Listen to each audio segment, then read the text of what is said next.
Powered by NairaBet. This is Football Live with Dean Kilford. Well, a very good afternoon and welcome to Football Live, powered by NairaBet, where our team of fantastic reporters bring you all the goals as they go in across the footballing world. Well, yesterday, Josh Bailey and the team brought you an afternoon filled with drama, starting in the Premier League with that stoppage time collapse from Spurs as they conceded twice to lose away at Wolves. Then their fierce North London rivals, Arsenal, capitalised on that defeat with 3 goals and 3 points against Burnley to move level on points with current league leaders Manchester City. And we'll see how they get on later this afternoon in that huge Premier League game against Chelsea. Meanwhile, Everton got the best of Crystal Palace in a 5-goal thriller at Selhurst Park as Sean Dyche men are starting to show what they're made of. And finally, Manchester United scraped past Luton Town to climb up to 6th in the table and currently, remarkably, are the Premier League's informed team, whilst everyone is saying that manager Erik ten Hag is under pressure. They're just 6 points off the top of the table.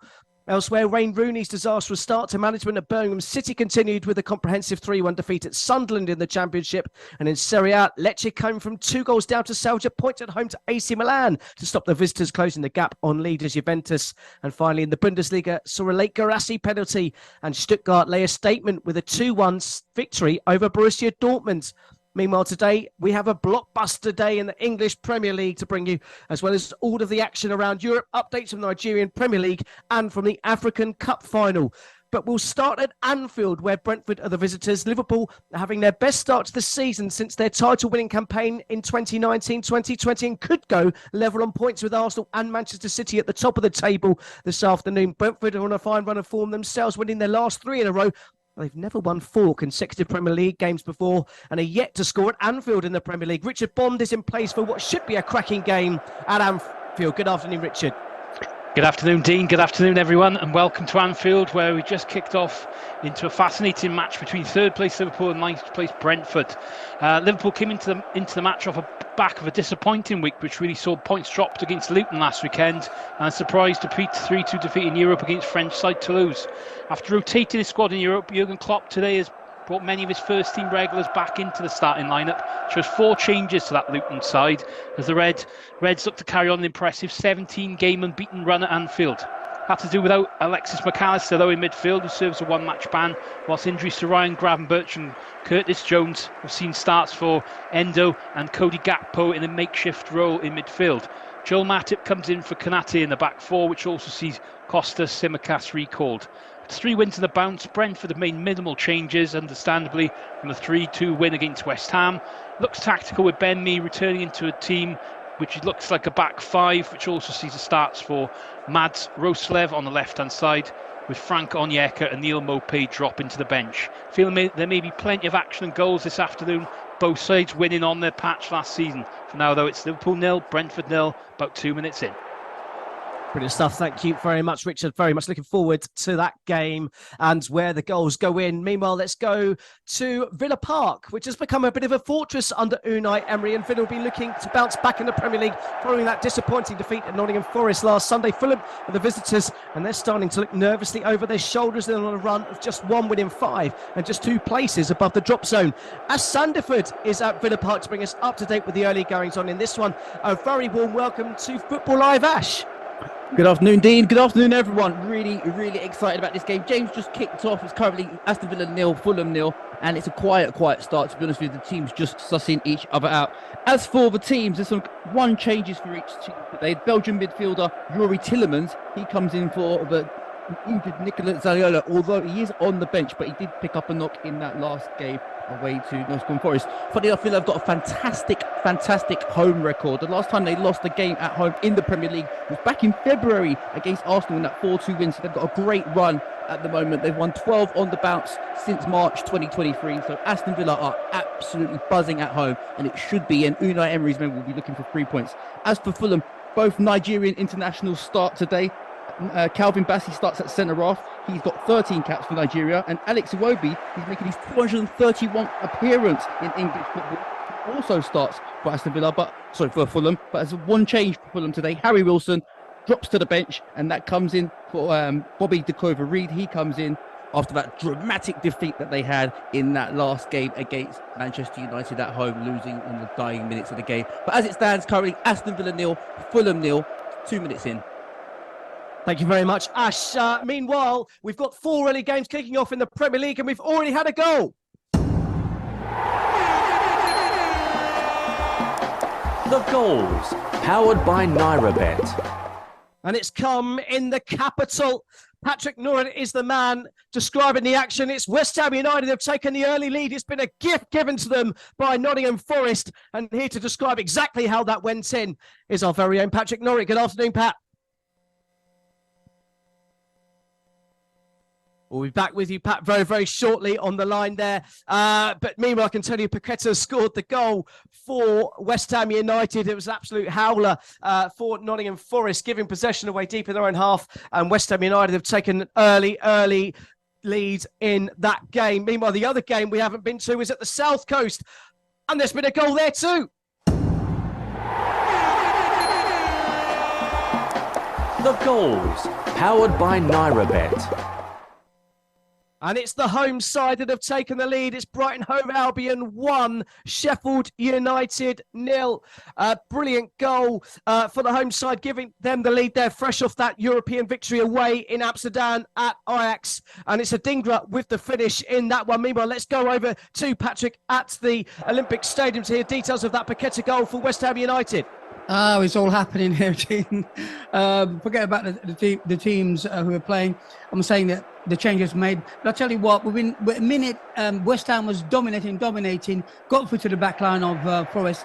Forest player gave it away, and Paqueta just took a shot and scored a goal. So we've just 4 minutes gone. It's West Ham 1, Nottingham Forest 0.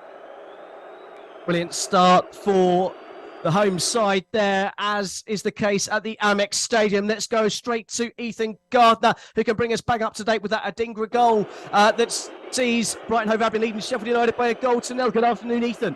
Good afternoon, Dean. And it is an absolutely fantastic goal that's put Brighton 1-0 up here early on. The ball was sprayed out to the left-hand side by central midfielder Billy Gilmore, who found Simon Adingra. He cut in, dribbled past a defender or two, and then played a quick 1-2 with Buonocore to find himself in 1-on-1 with Wes Foderingham, the goalkeeper, before tucking it away with the help of the left-hand post. It's been a solid start for Brighton, who are expected to control today's game. And after 6 minutes, sure enough, they find themselves 1-0 up here. It's Brighton 1, Sheffield 0.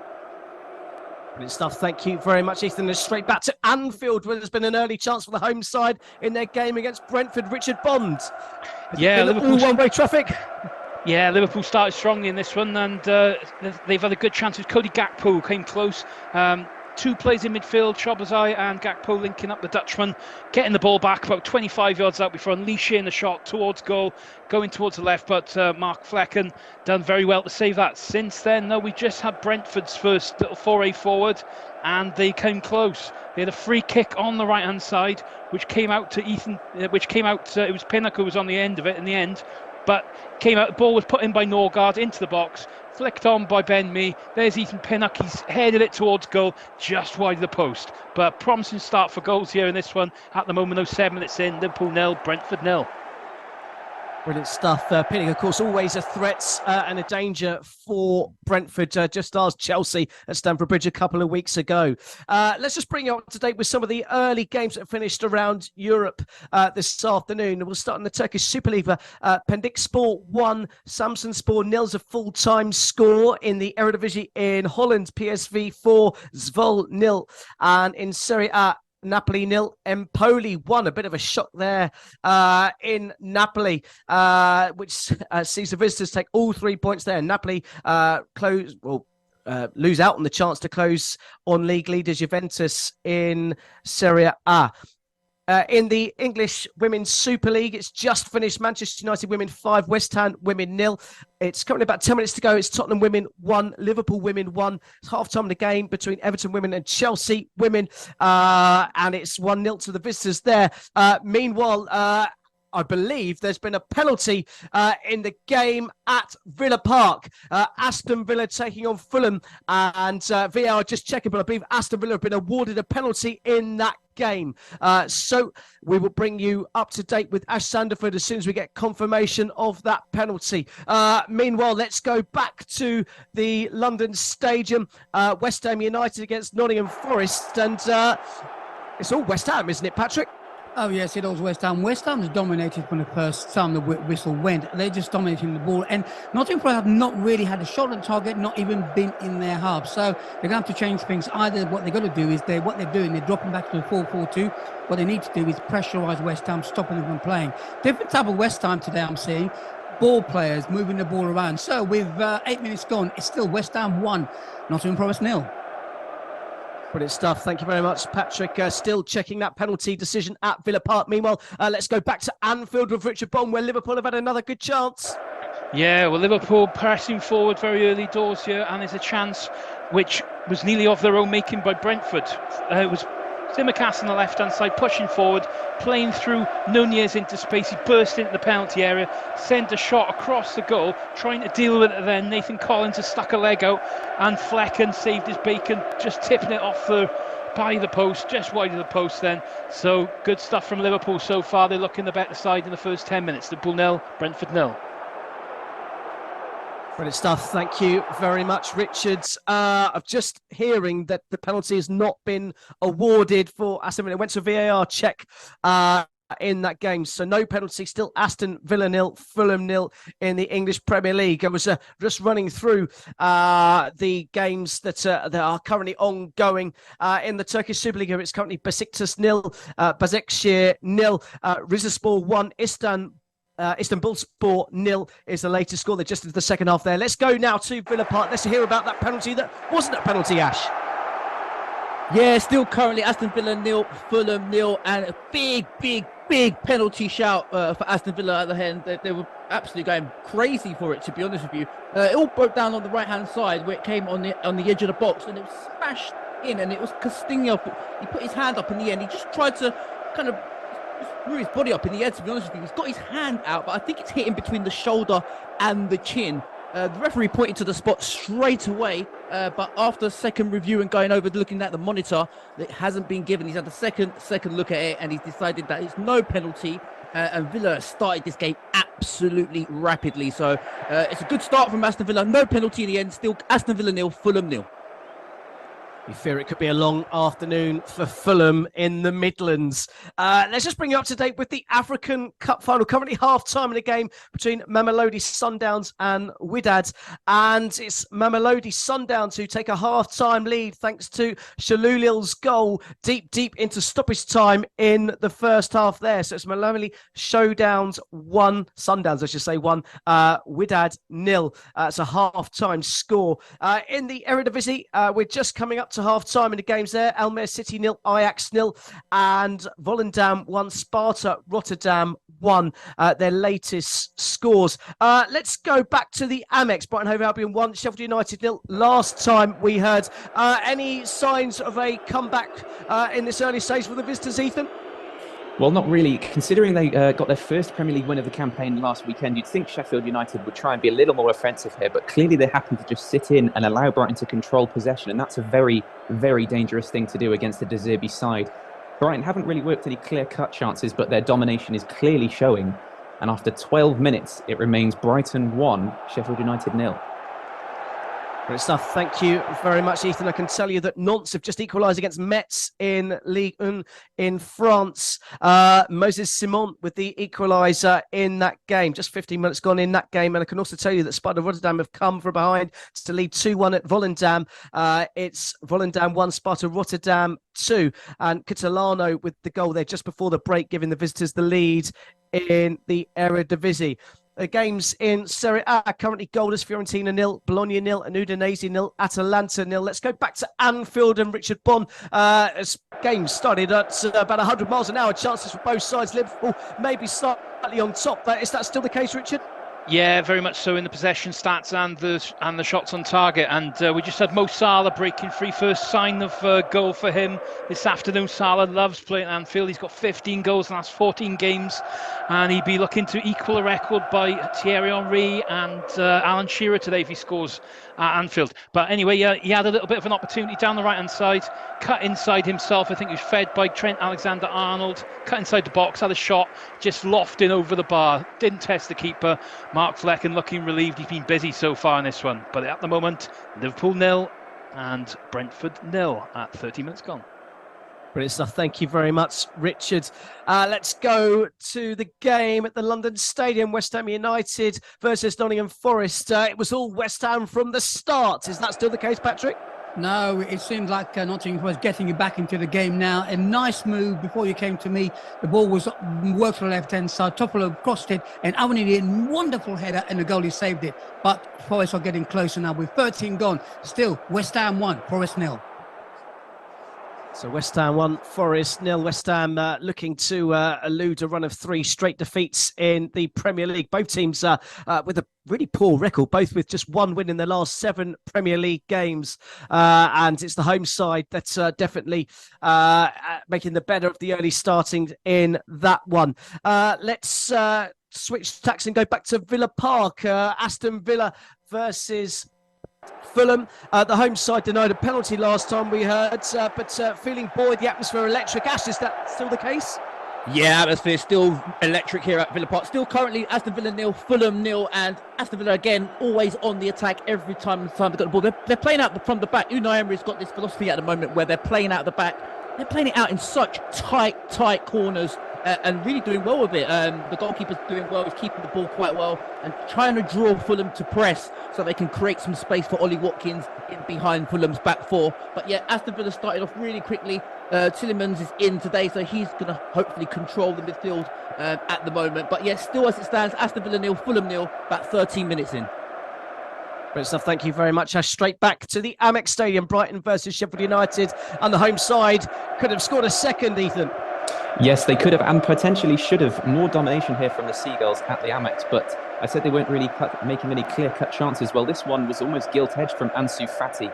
He started down the middle of a front three today for Brighton, an unusual role for him, but the ball found its way through to him from the midfield, and he was in almost one-on-one with Wes Foderingham, the goalkeeper of Sheffield. Now, Adingra, when he had this opportunity earlier, put his chance away, but Fati could not replicate that. And after 15 and a half minutes, or 16 minutes now, sorry, it is Brighton 1, Sheffield United 0 still. So thank you very much, Ethan. Straight back to the London Stadium. West Ham versus Forest. Forest was just starting to get back into it, but they almost gifted West Ham a second, Patrick. Oh, yes, it's we play, you play. And that was happening was Nottingham was going forward, trying to press. What happened? West Ham broke away. It became a 3-v-1. Kudus, he played the wrong pass. The ball should have gone to Bowen. It would have slotted it home, but he gave it to Pekata, who missed. So with 15 gone, end-to-end stuff here. West Ham 1, Nottingham Forest 0. Sounds like thrilling games everywhere in the Premier League, and 2 early goals as well. That goal for Adingra giving Brighton the lead against Sheffield United, and that early Paqueta goal, of course, seeing West Ham United lead Nottingham Forest by a 1-0. Let's go back to Anfield. Liverpool versus Brentford.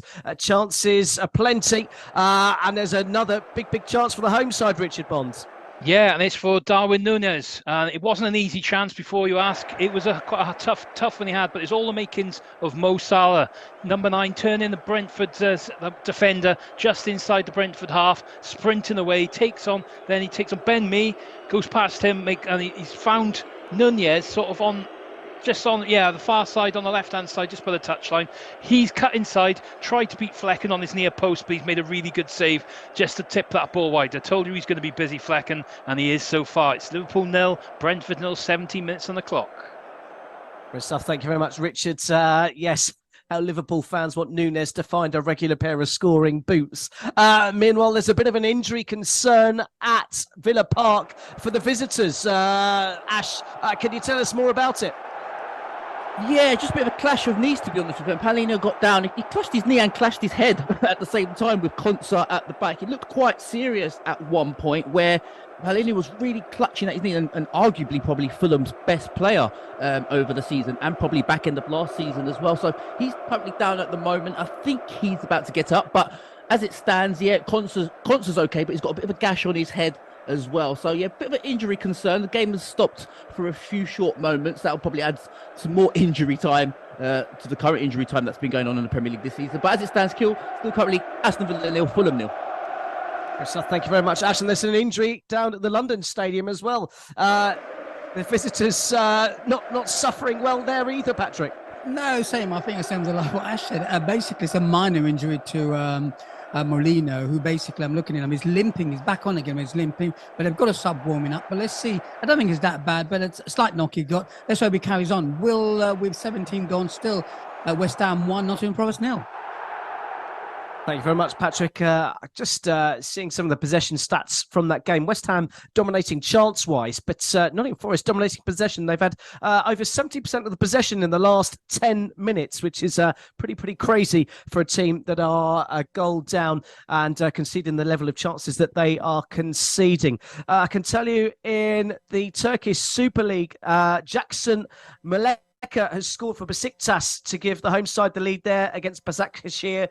So it's 1-0 there in that game. And there's also been a goal in Serie A. Fiorentina 1, Bologna 0.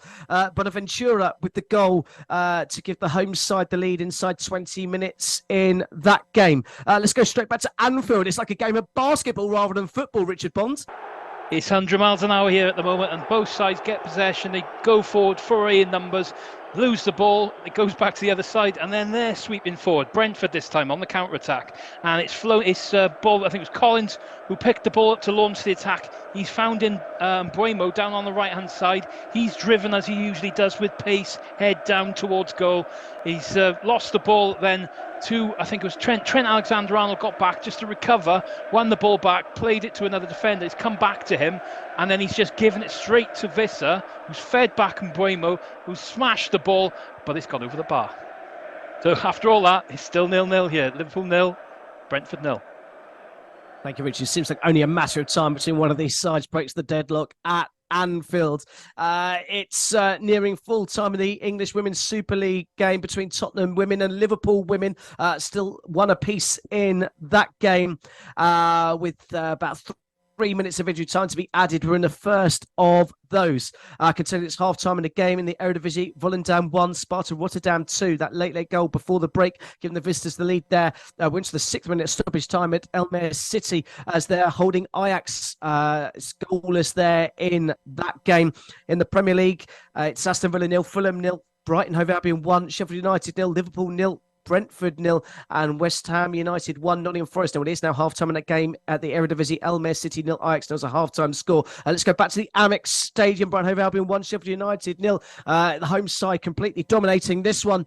Let's just hold on 2 seconds because there's been a goal at Anfield. The goals, powered by NairaBet. And we said it was a topsy-turvy game. The last we heard, it was Brentford who had an opportunity to score, but it's Liverpool that have gone back up the other end and taken the lead. It's Liverpool 1, Brentford 0 at Anfield. We'll give you details of that goal very shortly. Meanwhile, whilst we're waiting to go there, let's go to the Amex Stadium and get a quick update on the game between, and I'll give you another reason, VAR are checking that goal to see if it will stand. It's Nunez, the man who put the ball in the back of the net, but the linesman's flag did go up. VAR have gone to check that one. Meanwhile, let's finally go back to the Amex Stadium and hear about Sheffield United's trials to try and get in the game at Brighton.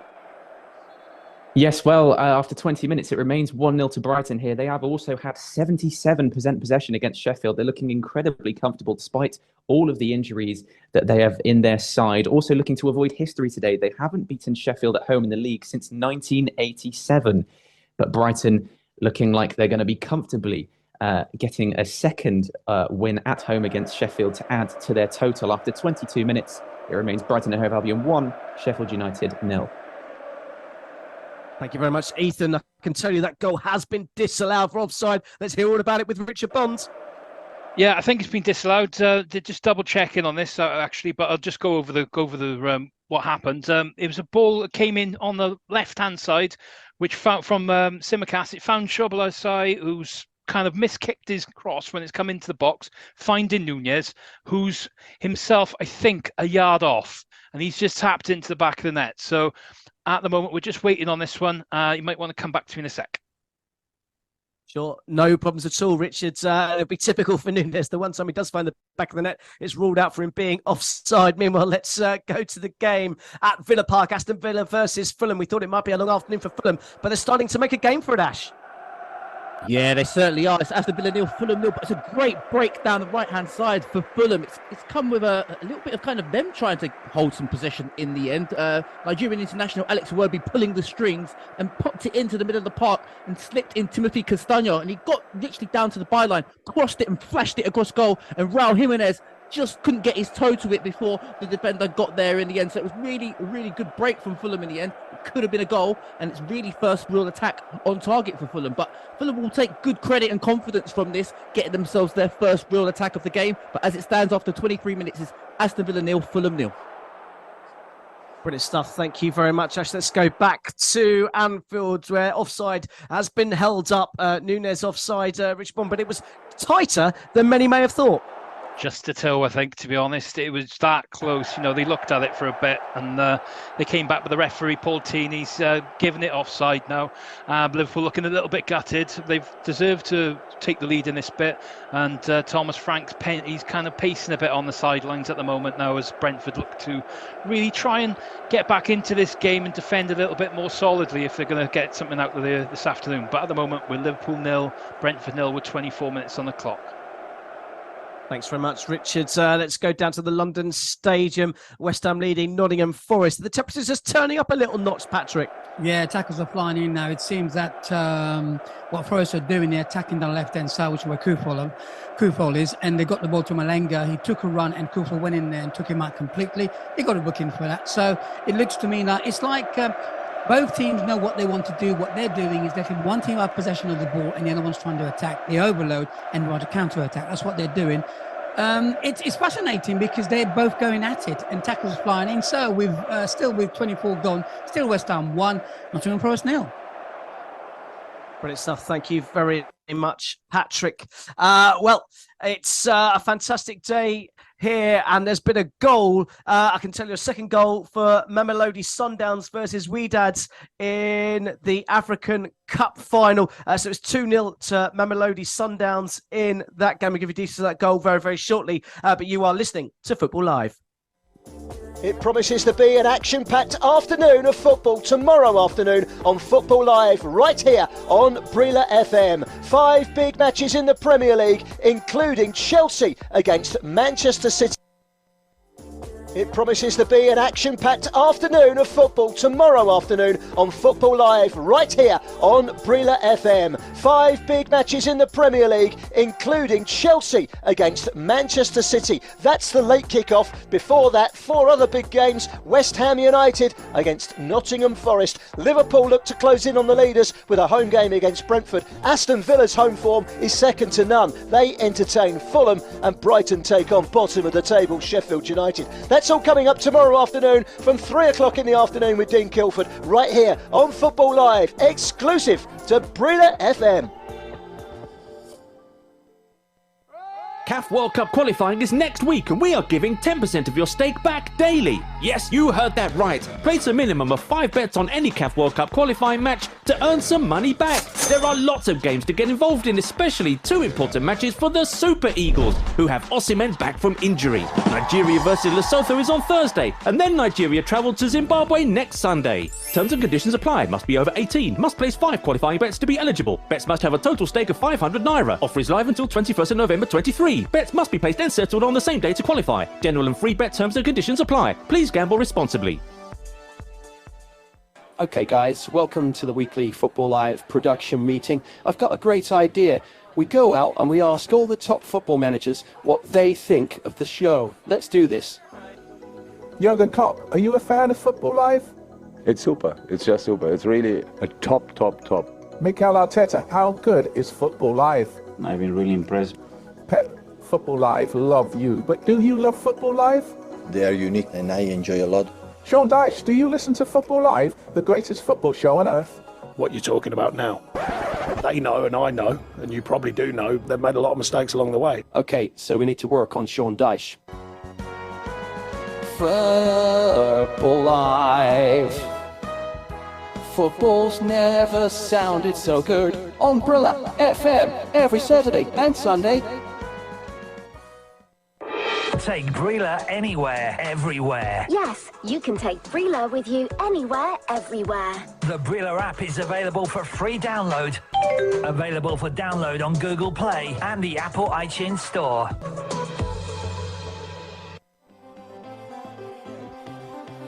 You are listening to Football Live on Brila FM.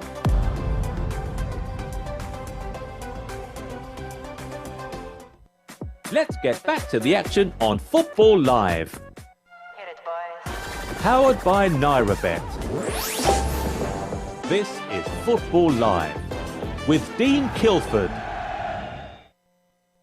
Well, welcome back, and I can tell you at Villa Park, there's been an opening goal.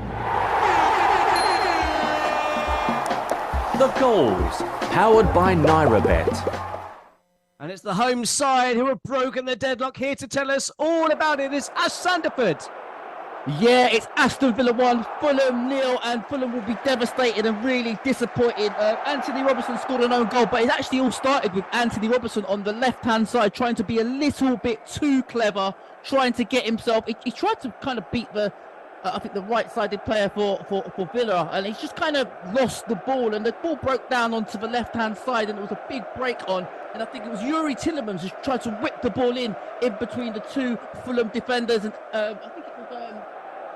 think it was Moussa Diallo tried to get in and he just kind of miskicked it, and it just flicked off Anthony Robertson's right hand, I think right boot in the end. It was really disappointing. He tried to kind of leave the ball and get out of the way, and in the end, he's got caught in two minds, and it's a complete disastrous own goal for Fulham. They'll be disappointed because they were really getting back into the game, but unfortunately, they haven't. And it's Aston Villa 1, Fulham 0.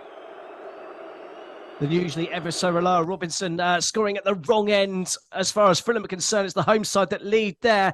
The home side had the ball to the back of there again at Anfield, and again, it's been disallowed, Richard Bonds.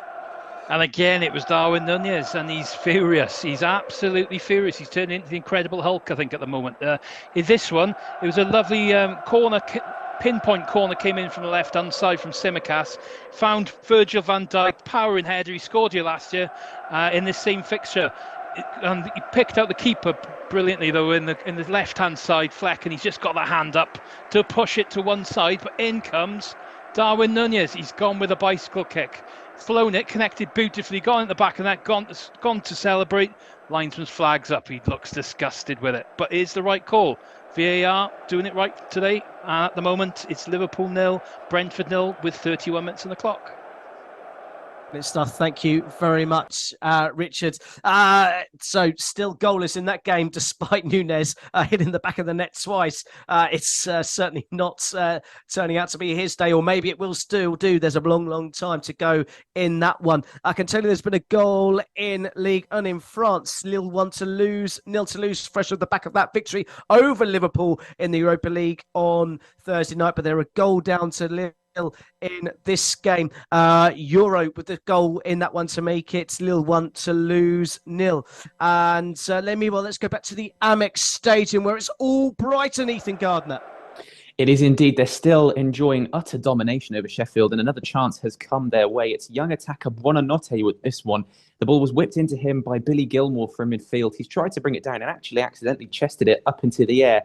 Not particularly great control, but some calamitous defending from the Sheffield United defenders allowed him to squeeze through, and he was in on the goalkeeper. He's just about put it wide on a difficult half volley. Brighton, though, still continuing to dominate possession and work chances, and Sheffield just completely trapped in their own half, struggling to get out and committing fouls when they do. After 32 minutes, it remains Brighton 1, Sheffield 0. One-way traffic at the Amex Stadium for the Seagulls. Let's tell you about a goal in League One. Another goal in League One. Metz 2, Nantes 1 is the latest score.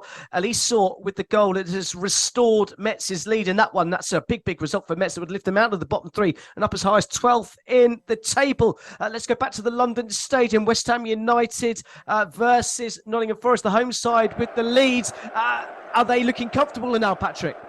Yeah, yes and no, really. Sometimes they do, sometimes they don't. They tend to dominate, but they're not being opened up by Nottingham Forest by the counter-attack. As for Forest, when Forest attack, they leave the back two at the back and they are open to a counter-attack.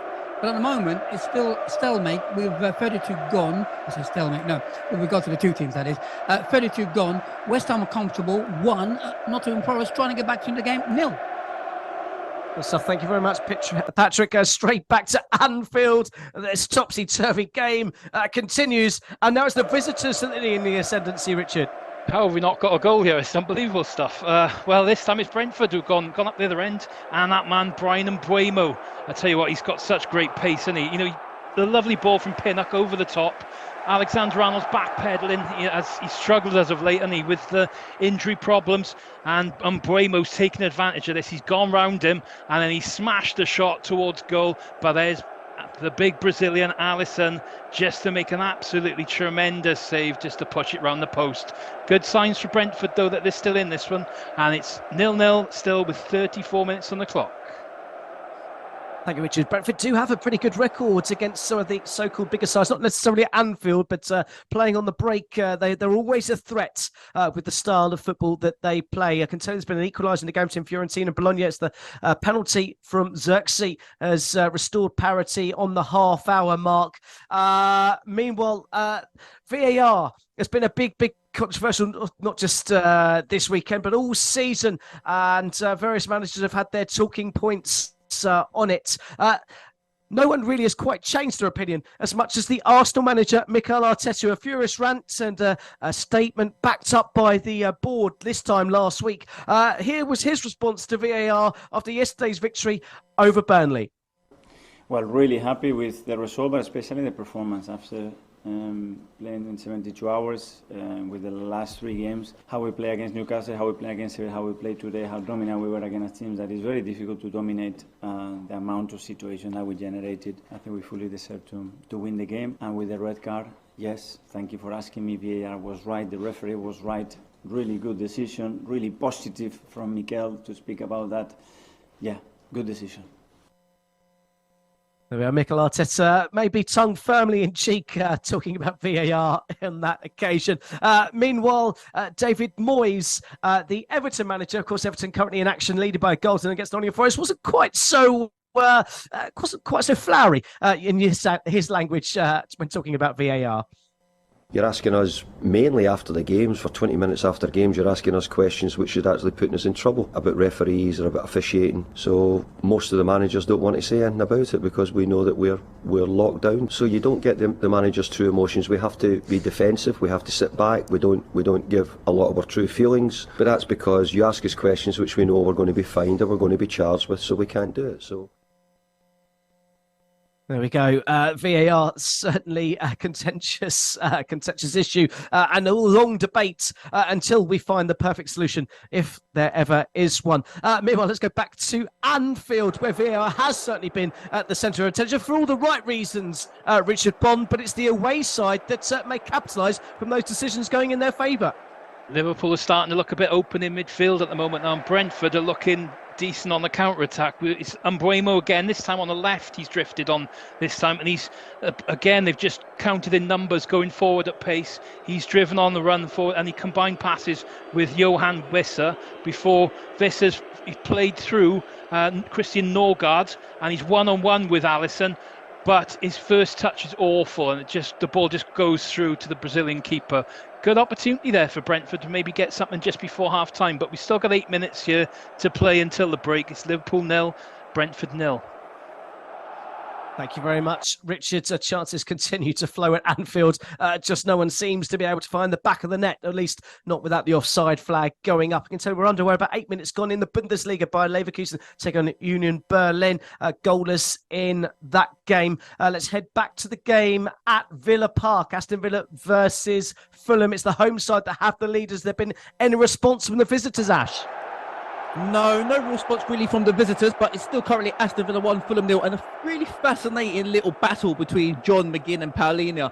Paulina's probably, I'd say at least 6 or 7 times in this first 36 minutes has brought John McGinn down, and John McGinn is really getting edgy now. I think he just complained to the referee for the 5th occasion and said, "Ref, how many times does Paulina want to bring me down?"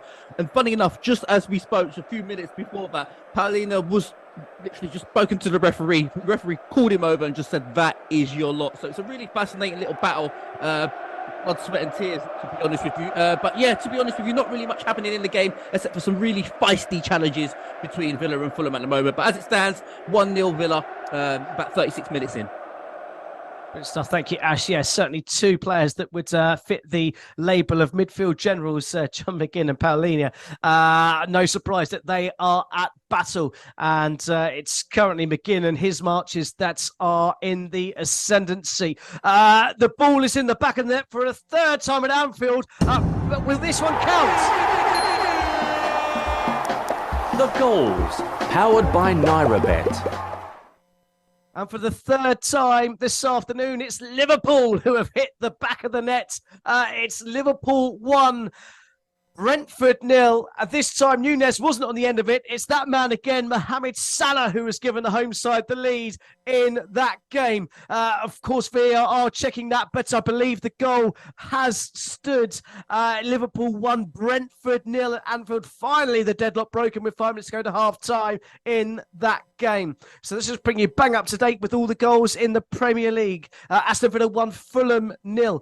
Brighton Hove Albion 1, Sheffield United 0. Liverpool 1, Brentford 0. At least that's what we think. VAR are still checking, and now VAR have finally awarded the goal in that game. It's West Ham United 1, Nottingham Forest 0. So a clean sweep of 1-0 victories, 1-0 leads, I should say, before half-time for the home sides in the English Premier League early window games. I can tell you in the Women's Super League, it's finished in a game between Tottenham women and Liverpool women. A goal apiece, it finished there. It's currently Everton women 0, Chelsea women 2, Manchester City 0, Brighton women 0. Although, let's go straight back to the game at the London Stadium. West Ham United 1, Nottingham Forest 0. The home side very close to doubling their lead, Patrick. Not nearly, because what happened just a minute ago, the ball was in the middle of the park. Nottingham was trying to play out, didn't have a chance to play out. Alvarez got hold of it, took the shot, just went wide. But they're trying with 39 gone, still West Ham 1, Nottingham Forest 0. Thank you very much, Patrick. Let's go straight back to Anfield and we can finally describe a goal that stands, Richard Bond. Hello, hallelujah. We've got a goal that stands. Yeah, it's Liverpool 1 and it's Brentford 0. And it's Mo Salah. Of course, it's going to be Mo Salah. He always scores at Anfield. And it was classic Liverpool. Ball down the right-hand side. Alexander-Arnold with it. Playing, racing forward, whipping a lovely little ball through. Darwin Núñez chests it down, then plays in Salah on the right-hand side. Opens his body up, curls it right into the far post. Past Fleck and into the back of the net. There we are, we finally got our goal. 4 minutes to the break now. It's Liverpool 1, Brentford 0. Thank you very much, Richard. Let's go down to the Amex Stadium. Brighton Hove Albion 1, Sheffield United 0. And certainly it's the home side that have dominated from start to finish. Are they going to regret, or are they going to rue missing these opportunities they're creating, Ethan? Well, you hope not, but they are just one match away from equaling a Premier League record. That record is, of course, scoring and conceding in the same match for consecutive games. They've done 15 of those so far.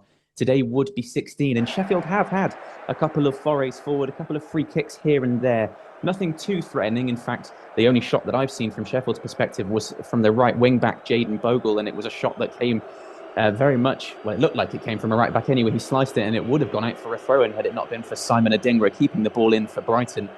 They're still in control, but they will want to add a second soon. After 42 minutes, it is Brighton 1, Sheffield 0. Thank you very much, Ethan. Let's go back to Villa Park. Let's see if there's any update in the game. In fact, before I go to Villa Park, I can tell you about a goal at Villa Park. The goals, powered by NairaBet. And Aston Villa have doubled their leads. It's Aston Villa 2, Fulham 0. Of course, before there'll probably be a VAR lengthy check in that game, but the Villains have doubled their lead. It's Aston Villa 2, Fulham 0. We'll join Ash very, very shortly for all details of that goal. Meanwhile, let's bring you up to date with some of the scores elsewhere. They'll start in League 1 in France. Clermont 0, Lorient 0. Lille 1, Toulouse 0. It's John McGinn.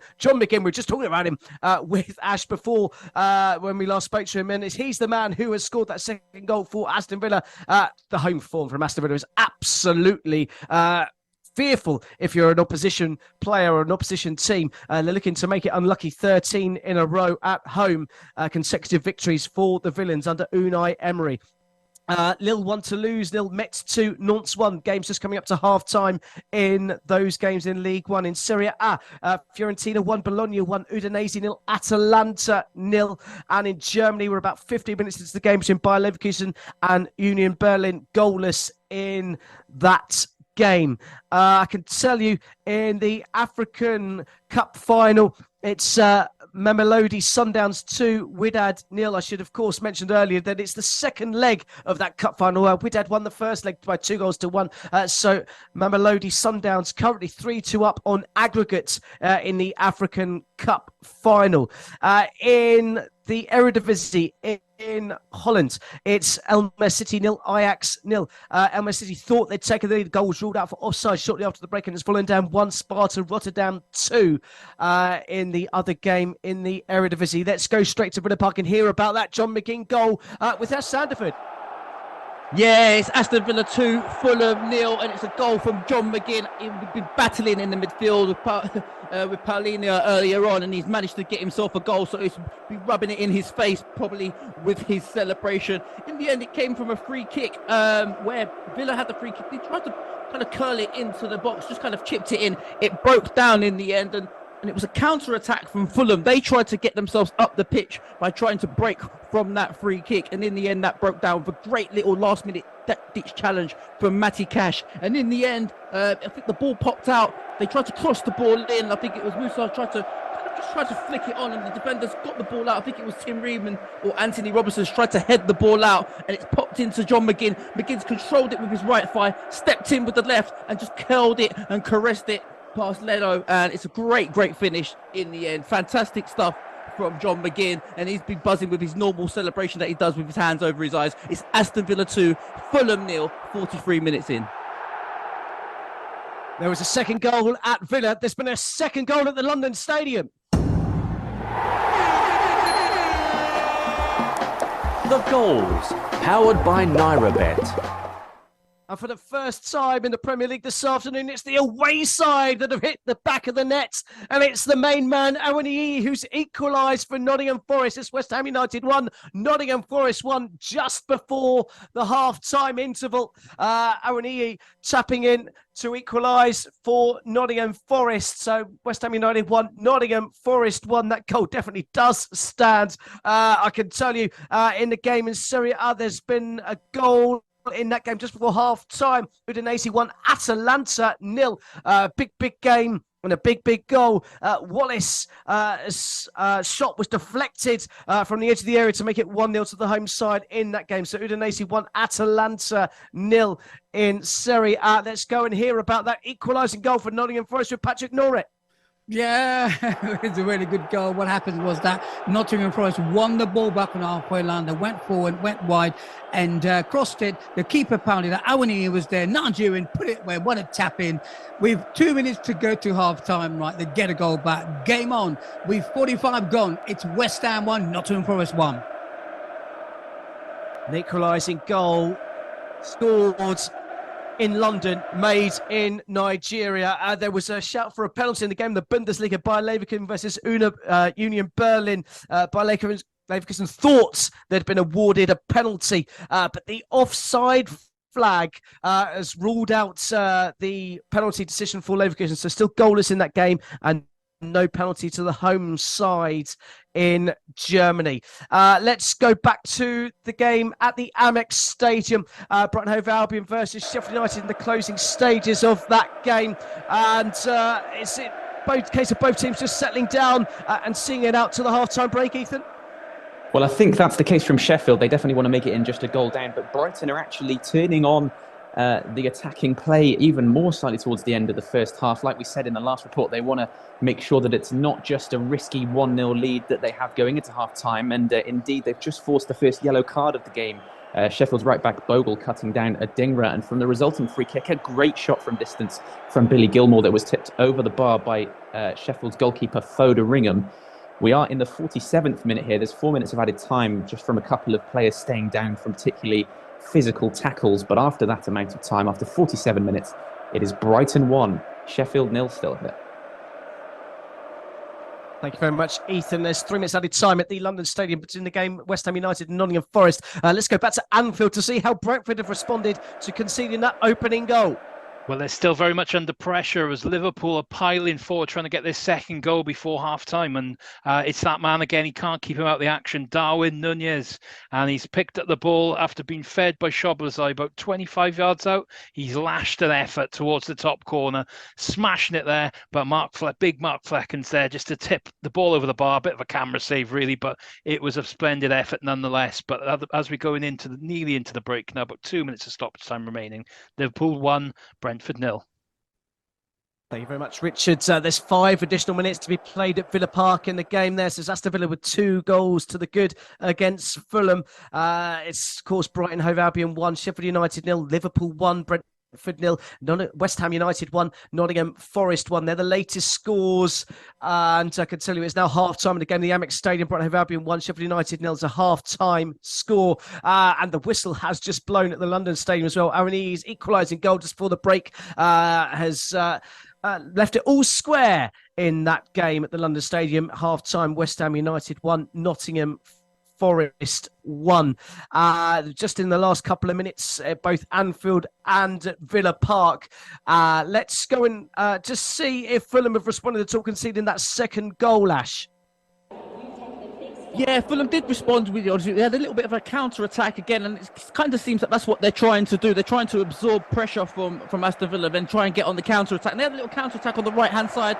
Again, Nigerian international Alex Iwobi has got down the right-hand side, and he's kind of cut it back to Raul Jimenez. Jimenez kind of just mishit the ball in the end. It came to nothing. They did try and put some early pressure on as well towards the back end of that with a corner, and again, that really led to nothing. But Aston Villa look completely in control of this match at the moment. And Marco Silva, the Fulham manager, is actually just tearing his hair out kind of in the box at the moment, not happy with what's going on, and he's really going to have to come out in this second half and have a real go of it. But currently, as it stands, it's Aston Villa 2, Fulham 0, about 1 or 2 minutes to go of stoppage time.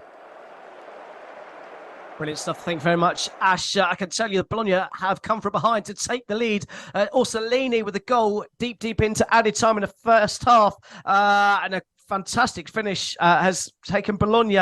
They're a goal down to Fiorentina, and now leading by 2-1 just before the break there. Let's go back to Anfield. Well, there's been another big opportunity for the home side. Oh, Liverpool really should be 2 to the good here, and it's really surprises Mo Salah, who's missed the chance, and it was a really nice flow-in move involving Alexander-Arnold, Salah himself, and Diego Jota. Jota found Trent Alexander-Arnold on that right-hand side. He's just taken on his man, whipped a ball in. He's found Salah at the back post. All he's got to do is just take a touch, put it into the back of the net. He goes for it first time, and he's hit it over the bar. It's unbelievable. But there we are. We're just coming into half-time. There's a couple of seconds left to play here. Liverpool 1, Brentford 0. Thank you very much. With just a couple of minutes surely left to go in that game. In fact, I can tell you it is now half-time. The whistle has gone. Liverpool 1, Brentford 0 is a half-time score. Let's go and get the half-time report from the game at the London Stadium, where it's all square at the break, Patrick Norrit. Yeah, all square at the break. West Ham 1, Nottingham Forest 1. The game started with West Ham dominated possession, kept the ball well. But in the third minute, they found themselves in the final third. It was a bad pass by Nottingham Forest defender. Paquetá got hold of it. 2 touches forward, left foot shot, bottom left-hand corner. 1-0 to West Ham after 3 minutes. After that, both teams tried to counter-attack. Both should have cancelled each other out. The game went flat a little bit until on the 44th minute, it was Gibbs wide, got the ball on the right-hand side. He took a shot. The shot was parried out, but Anawini was there. The Nigerian tapped it home. So at half-time, it's West Ham 1, Nottingham Forest 1, all to play for in the second half. All to play for indeed. Patrick Norrit, I can tell you there's been a goal in the Bundesliga by Leverkusen. They were denied a penalty, but they haven't been denied a goal. Grimaldo with the goal after 23 minutes to give the home side the lead there by Leverkusen 1, Union Berlin 0. Let's get a half-time report from Anfield, where the home side are leading in that game. They had the ball in the back of the net 3 times. One of them has stood. So far, so good for Liverpool. Yeah, so far so good for Liverpool in a breathtaking half of football here at Anfield. Liverpool 1, Brentford 0. Mo Salah's goal 5 minutes just before the break, the difference between the two sides. Entertaining half of football. Liverpool had the ball in that, as you say, 2 other occasions with Darwin Nunez both flagged offside. Both the right call though. VAR doing its job today. Brentford though have been very much in this game, and Brian and Bramo in particular came close twice, with Allison making one big crucial save while the scores were level. I'm expecting more goals in this second half. Liverpool really should have put the game to, well, not so much to bed, but they should have had a good cushion at half-time, with Salah missing that really glorious chance just on stoppage time. But this is football live, and there's going to be lots more action in the second half. It's Liverpool 1, Brentford 0 at half-time. Indeed, that's right, Richard. Football Live, the place to come where you can hear about all the goals as they go in around Europe and around the world, the footballing world. Let's just bring you up to date with those halftime scores then. Aston Villa 2, Fulham 0, Brighton Hove Albion 1, Sheffield United 0, Liverpool 1, Brentford 0. As you just heard, West Ham United 1, Nottingham Forest 1. It's time to hand you over to FJ and the team at Brila FM. Thank you very much for listening. We'll see you in just a few short minutes. You're listening to Football Live. Powered by NairaBet. This is Football Live with Dean Kilford. Thank you very much, FJ and the team. You are, of course, listening to Football Live. And let's just bring you up to date with a couple of goals that have gone in since you were with FJ and the team. Elmer City 1, Ajax 1, 2 goals in the space of about 45 seconds. Van der Kemp scoring for the hosts. So it was immediately equalised by Akpom, the man who scored a couple last weekend coming off the bench, has come on and scored yet again for the visiting side. Ajax coming from a goal down to level things. About 15 minutes or so left to go there. We're into injury time in the African Cup final. Mamelodi Sundowns 2, Wydad 0. It's 3-2 to Mamelodi Sundowns on aggregate, with Wydad winning the first leg there. So currently, Mamelodi Sundowns will lead and win that competition. Kickoffs just taking place in the English Premier League, and there's already been an opportunity at the game at the London Stadium, Patrick Norrit. Yeah, there has. It was Bowen who picked the ball up on the right-hand side. It went through Donovan side into the box and took a shot, and that keeper goal smothered it. Now, before I said that, there's been two substitutes. Well, one substitute for West Ham, for Nottingham Forest. Dominguez off, and Domino's come on. So Dominguez, the Argentinian, and the Brazilian Domino, they've come on. That's the first substitution by Forest. But with 48 gone, still West Ham 1, Nottingham Forest 1. Brilliant stuff. Thank you very much, Patrick. Games now kicked off everywhere in the Premier League. We're in the early empers of that second half. Let's bring you up to date elsewhere around in the Scottish Premiership. Earlier on it finished Livingston 0, Rangers 2. Celtic currently 2 goals to the good in their game this afternoon in the Turkish Super League.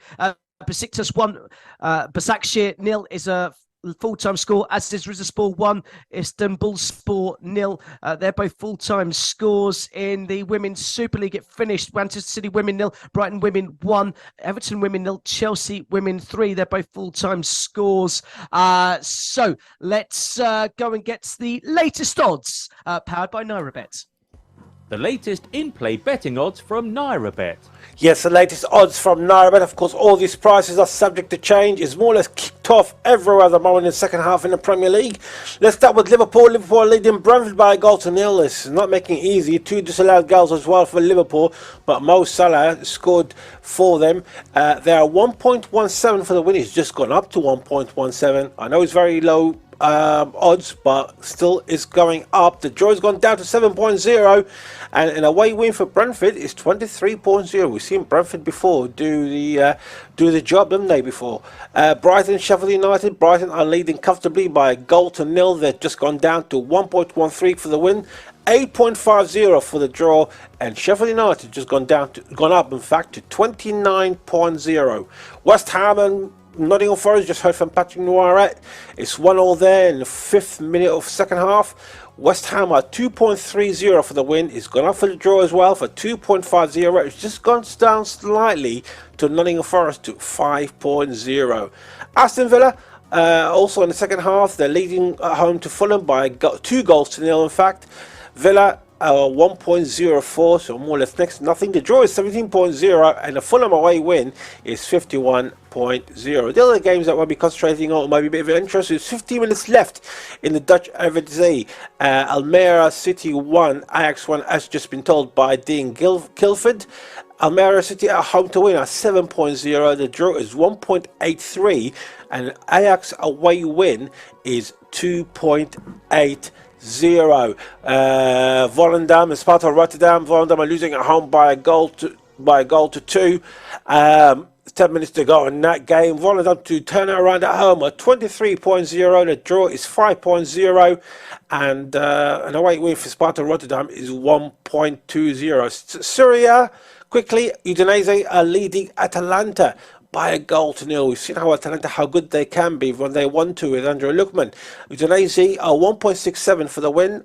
The draw is 3.50, and Atalanta to turn it around in the last 40 minutes of the game is 6.50. Finally, just at half time at Fiorentina Bologna, it's 1-0 there. Fiorentina are 2.60 for the win. The draw has just gone down to 2.30, and Bologna to win are 4.50. Of course, all these prices are from Nairabet, and it's all subject to change. Brilliant. Thank you very much. As always, our very own John Kane with the latest in-play odds as powered by Nairabet. Let's go back to the London Stadium. Both teams look to have come out, I don't know what was in the half-time supplements, but they've come out on fire, haven't they, Patrick Norris? I was just about to say that, Dean. Yeah, they're both at it, and two chances. Let me tell you about the first one.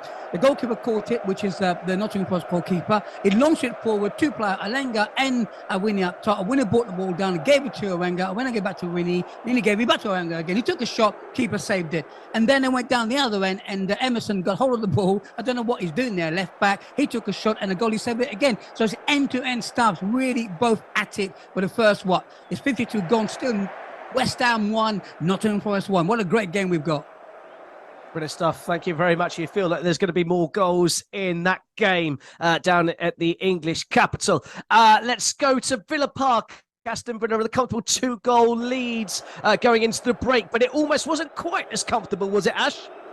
It certainly wasn't. They've got a 2-goal lead, but they currently still have a 2-goal lead. It's currently, as it stands, Aston Villa 2, Fulham 0. And it was a great little break down the right-hand side, to be honest with you, from Aston Villa. They've done really well. They've got from Fulham, I should say. Fulham have gone down the right-hand side, and I think it was Robinson. He chipped it in to Alex Iwobi, and Alex Iwobi's literally gone past two players. He's bearing down the goal. He slipped it in to Raul Jimenez, and Jimenez hit it first time, and it just crashed off the post just past Martinez. So it's a great start from Fulham. Marco Silva must have said something to his men at half-time, and hopefully those half-time refreshments from Fulham are going to give a bit of a positivity in this second half. But as it stands, just 15 minutes gone, Aston Villa 2, Fulham 0.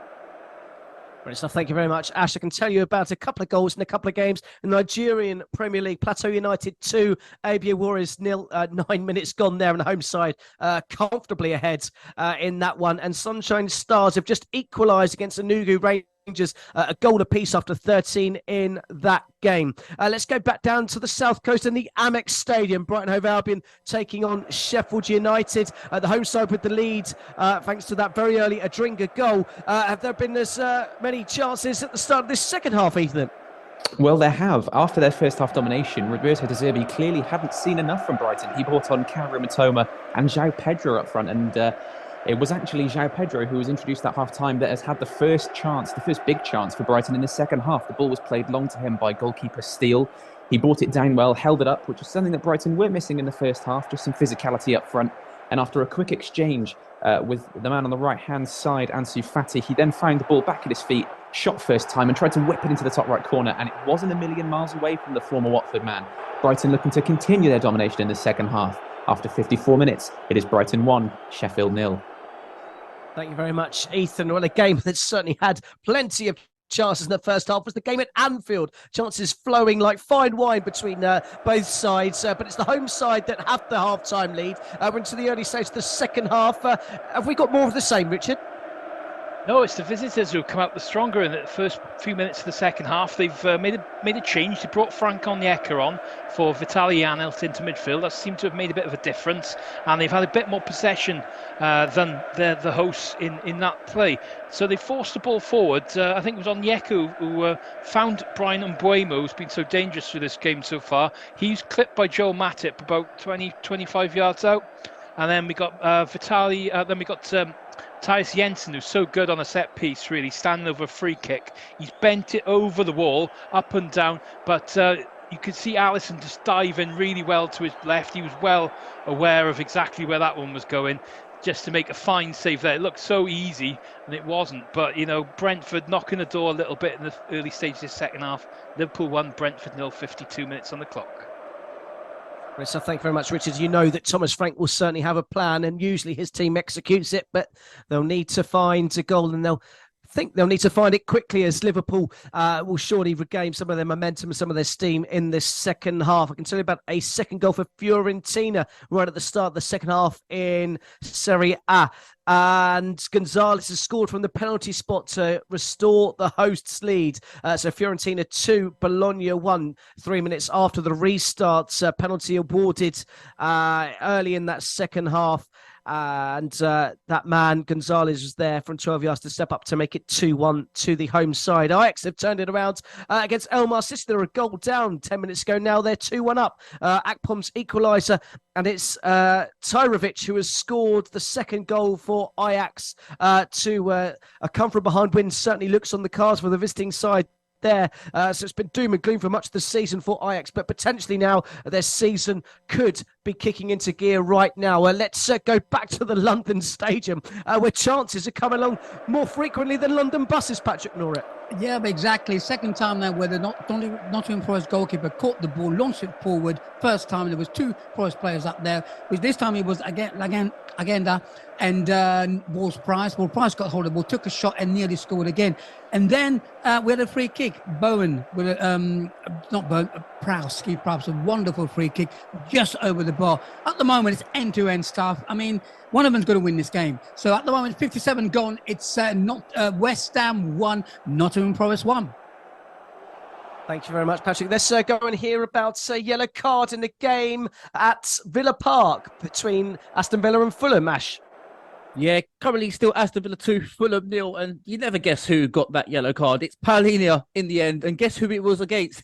It was against John McGinn. I was saying in that first half, that little battle between John McGinn and Paulinho, the referee went up to Paulinho, I think after about 35, 36 minutes in the first half and said, listen, enough is enough. No more fouls, please. What's happened? 53 minutes in, Paulinho just tried to nick the ball away from John McGinn. It wasn't really much in it, and if he hadn't been spoken to earlier on in the game, that would have been a nothing challenge and just a quick, pretty straightforward free kick. In the end, he's got booked for persistent fouling, so he's been booked and he will now miss his next match for Fulham. Also, another booking for Fulham, the assistant has been booked for Fulham. The assistant manager alongside Marco Silva has been booked as well. So all kicking off here at Villa Park, but as it stands, Aston Villa 2, Fulham 0, 55 minutes in. Thank you very much, Ash. There's more drama involving VAR at Anfield. Not with the goal going, not with the ball hitting the back of the net this time. This time it's for another red card and another potential red card for Liverpool in this season that has been cluttered with red cards. It's just being checked now in that game. So Liverpool potentially down to 10 men. Meanwhile, I can tell you it's kicked off in a game in the Liga, Barcelona versus Alaves. And Alaves has scored inside 30 seconds. A Marodian on the score sheet for the visitors with virtually the first attack of the game to give the away side a shock lead there. And I can tell you the VAR check has been completed. It's not a red card, but it does look to be a relatively bad challenge. Let's hear about that from Richard Bonds. Well, I was praising VAR earlier on, but this one looks a bit iffy, to say the least. It was a 50-50 challenge, and it's Wataru Endo who goes in with Christian Norgard together, and he looks like he's gone a bit high on the ball there. I completely disagree with the decision personally, but but Brentford bench are really annoyed with this one. Thomas Frank is furious. The Brentford players are all around in a circle and they're surrounding the referee, but he's stuck to his original guns and he's gone with no foul. He hasn't even given the booking. Unbelievable. But we still remain as we are. It's Liverpool 1, Brentford 0. Wow, it seems like Jurgen Klopp's rant against VAR has certainly paid dues, because that, to not even be given as a free kick, is quite an interesting decision, to say the least. I can tell you that there's been a fourth goal in the game between Volendam and Sparta Rotterdam. We're into stoppage time there, and it's the away side. They're going to come away with all 3 points. Vrens has scored the goal there to make it 3-1 to the visitors. And I can tell you, they've just added a fourth goal as well as I'm talking to you right now. It's Verschuren with the goal in stoppage time, and it's really added some gloss onto that one. So Volendam 1, Sparta Rotterdam 4, deep in stoppage time. That looks to be a pretty comprehensive victory for the away team. I can tell you it's half-time in the game between Leverkusen and Union Berlin. 1-0 to the home side in that game. That goal courtesy of Grimaldo just halfway through that first half. Let's go and get an update from the game at Villa Park. Aston Villa versus Fulham. And Fulham are really starting to come into this one. Oh, they certainly had. I'll tell you what, Fulham have really started this second half frantically, to be honest with you. I think Marco Silva really has said to him, listen, we're going to go out on our sword in this second half. And they've had another opportunity. And to be honest with you, it's a great opportunity from the Nigerian international, Alex Iwobi. It's broke down the left-hand side from William. And Williams just chipped it into the middle. And I think it was Raul Jimenez who just tried to kind of cushion header the ball into the oncoming central Nigerian international, and in the end he's kind of snapshotted at it. He's tried to half volley and he sliced it. Nearly gone out, to be honest with you. It's actually nearly gone out for a throw in. It was such bad, but it was an opportunity for him. If he had any decent contact in anywhere near the goalkeeper, it would have gone in. It would have been a great start for Fulham if they could have got a goal in this game, in this early on in this second half. But they've really come out. They've dominated possession so far in this second half, and I think next goal is massive in this game. So far, currently as it stands, Aston Villa 2, Fulham 0, 59 minutes in. Thank you very much, Ash. I can tell it's been equalised in the game in League 1, Lille 1 to lose 1. Delinga with the equaliser with about 25 minutes left to play in that one. Let's head back to the south coast, the game at the Amex Stadium. Sheffield United had barely had a sight on goal, but they've finally had a chance, Ethan Gardner. Yes, indeed. I mean, I can't remember really another time they've entered Brighton's box, but not too long ago they did actually get forward, and it was centre-back Sam Baldock who put a low cross driven across the box. It just evaded the reach of striker Cameron Archer, and disappointingly for the Blades, it did end up going out for a Brighton goal kick, and since then Brighton have reasserted their dominance. A chance for Matoma on the left-hand side, saved well by Foderingham, and then a fantastic rapturous shot from Dahoud, also saved, but after 62 minutes it remains Brighton 1, Sheffield United 0. Good stuff. Thank you very much. I can tell you there's been another goal in the London capital.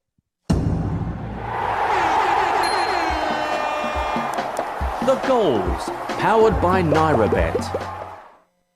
And it's West Ham who open the scoring after 3 minutes. But it's the visitors who currently lead. It's West Ham United 1, Nottingham Forest 2. The turnaround is complete. And the visitors have taken the lead in that game. It's Alanga, the former Manchester United man, who's given the visitors the lead there. And on the balance of play in the second half, you may well think that goal is deserved. Meanwhile, let's go and hear about another chance for the visitors in the game at Villa Park, Ash. Yeah, another chance for Fulham. Again, Aston Villa kind of tried to break on the right-hand side, and Fulham just snatched the ball. And again, on the left-hand side, I think it was Anthony Robertson just chipped it in and crossed it across the goal to the right-hand side. And Williams taking the touch. He's kind of bearing down on goal. Williams taking the touch, stepped inside, hit it with his left foot, and it's just clipped the edge of the post. It's a great chance again from Fulham. Really, really pressing now at the moment. But as it stands, it's still 2-0, but Fulham really giving it a go. Thank you very much, Ash. Meanwhile, at Anfield, there's been a second goal. The goals, powered by NairaBet. They survived the VAR call. They remain with 11 players on the pitch, and they've made that advantage count. It's Liverpool 2, Brentford 0. It's that man again, Mohamed Salah, at the double to give the home side the lead and double their lead against Brentford. The Bees well and truly stung. And I can tell you, there's been a fourth goal at the London Stadium. The goals, powered by NairaBet. Nottingham Forest lead did not last long, and it's that man yet again, Yared Bowen, with the equaliser just moments after conceding. They've gone up the other end, won a corner, and they've scored. It's West Ham United 2, Nottingham Forest 2. Let's go and hear about both those goals in quick succession with Patrick Norrit.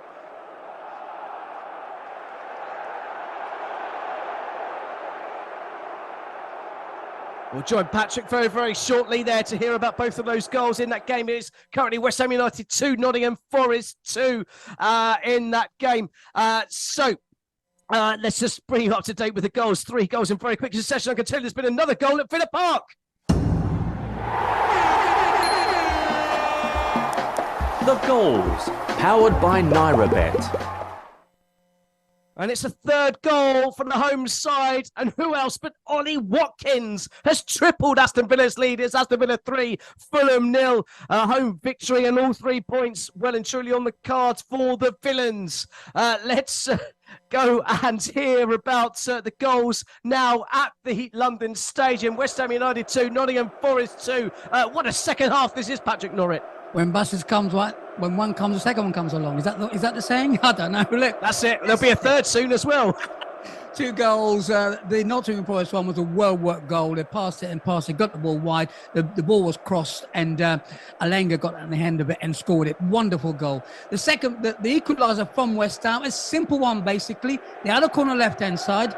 A long ball into the box, and Yared Bowen rose like a salmon, headed it bottom left-hand corner. So, with 66 gone, West Ham 2, Nottingham Forest 2. Thank you very much. Let's straight off to Anfield to hear about that second Mohamed Salah goal, Richard Bonds. Yeah, and there's an element of controversy in this one. It's Liverpool 2, Brentford 0, and against the run of play, really, where Brentford really looked decent in the second half, but it's gone kind of Arsenal-Newcastle again a little bit. Did the ball go out? Did it stay in? Costas Tsimikas has the ball on the byline, and you've got a bit of an argument going on here. Brentford weren't happy about it. They really feel as if the referee's been against them this afternoon. But anyhow, Tsimikas' cross comes into the box, falls to Salah at the back post, who heads home. Liverpool in the ascendancy now, 2 to the goods. Liverpool 2, Brentford 0. Thank you very much, Richard. Brentford's feeling very aggrieved in that game. One team that certainly aren't feeling aggrieved, one player that's not feeling aggrieved, is Ollie Watkins, who scored another goal for Aston Villa. This impressive home form continues. Let's hear about his goal. Aston Villa's third of the afternoon from Ash Sanderford. Yeah, how long have you got? It's Aston Villa 3, Fulham 0, and that, like you said, that impressive home form for Aston Villa has now continued. And funny enough, their home form not only continues as well, their home form against London clubs has continued. This is the 6th consecutive probably win against London clubs, Aston Villa now, in terms of in a row. And I think Anthony Robertson for Fulham is having a game to forget. He's already scored an own goal. He made a huge mistake as well for the second goal, and he's also made a huge mistake for Aston Villa's third goal. Basically, it was a big break on the right hand side. Fulham got a corner. I think it was William with the corner. He's crossed it in. Aston Villa defenders have knocked it out of play, and it's come. Great header, to be honest with you. Great defensive header. And Anthony Robertson is literally on his own. No one around him. He's controlled the ball, and he's got time to look left, got time to look right. And what's happened?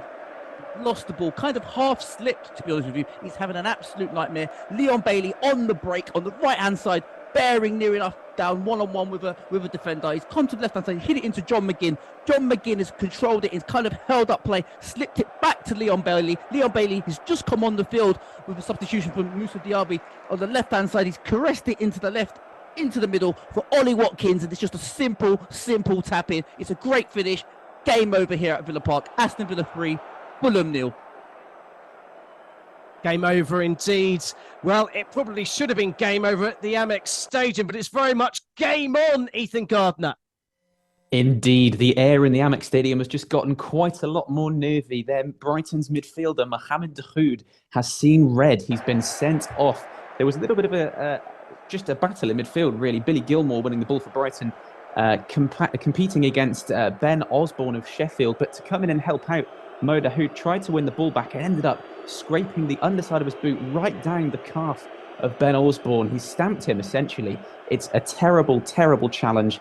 And Brighton's number 8 has seen red. They have been comfortable for this whole game, but could this be the turning of the tide? After 69 minutes, Brighton are a man down, but they are still leading here, 1-0. Thank you very much, Ethan. We'll see whether the Seagulls can hold out against the Blades. I can tell you that Clermont have taken the lead against Lorient from the penalty spot. Nicholson converting from 12 yards to give them the lead in that game. And in the Eredivisie, Ajax's lead didn't last long. It's finished. Elmer City 2, Ajax 2. A last gasp goal from Robinet has given a share of the spoils. Elmer City 2, Ajax 2. So Ajax's season of woe continues. Meanwhile, let's go back to Anfield, where Brentford are trying to respond to that second Salah goal, Richard Bonds. Well, we can't say Brentford haven't had any chances this afternoon, because they certainly have, and they always look so good on a set piece, and they nearly scored from a minute ago. It's Brian Mbeumo's corner, whipped in to the front post. Christian Norgard reaches above Virgil van Dijk. He flicks it on. It's kind of going towards goal. You can just see it agonisingly going wide the post, with Johan Wissa flying in at the back post trying to get a touch on it. So close for Brentford, but it's been a game of small margins, and Liverpool are getting the better of them at the moment. It's Liverpool 2, Brentford 0 with about 20 minutes to play. Thank you very much. Let's go and hear about a big, big chance for the home side at the London Stadium. West Ham United versus Nottingham Forest. The goals, powered by NairaBet. Well, before we hear about that chance, let's hear about a goal at Villa Park. It's Aston Villa 3, Fulham 1. Fulham back in it at Villa Park. Maybe this is signs of the comeback. The away side have pulled one back through Jimenez. It's been a tough start to his Fulham career, but he's managed to find the back of the net here today. Finally, yeah, he's off the mark. He's broken his deadlock. It's Aston Villa 3, Fulham 1. So before we hear about that goal, let's hear about that chance at the London Stadium. West Ham United versus Nottingham Forest. What a chance it was, Patrick Norrie. Oh, yes, it was a chance. A long ball put forward, right? And Thomas Souček, the right back, found himself in the box. 50-50 ball. He hit the ball, and the ball hit the bar and came out, and then it was cleared. And then when he was cleared, well, for some reason he was running back. He was limping back. He got hold of the ball. He didn't want it again, but then he passed it off. But a great chance. Should have made it 3-2. But 72 gone. West Ham 2, Nottingham Forest 2. Great game. End-to-end stuff.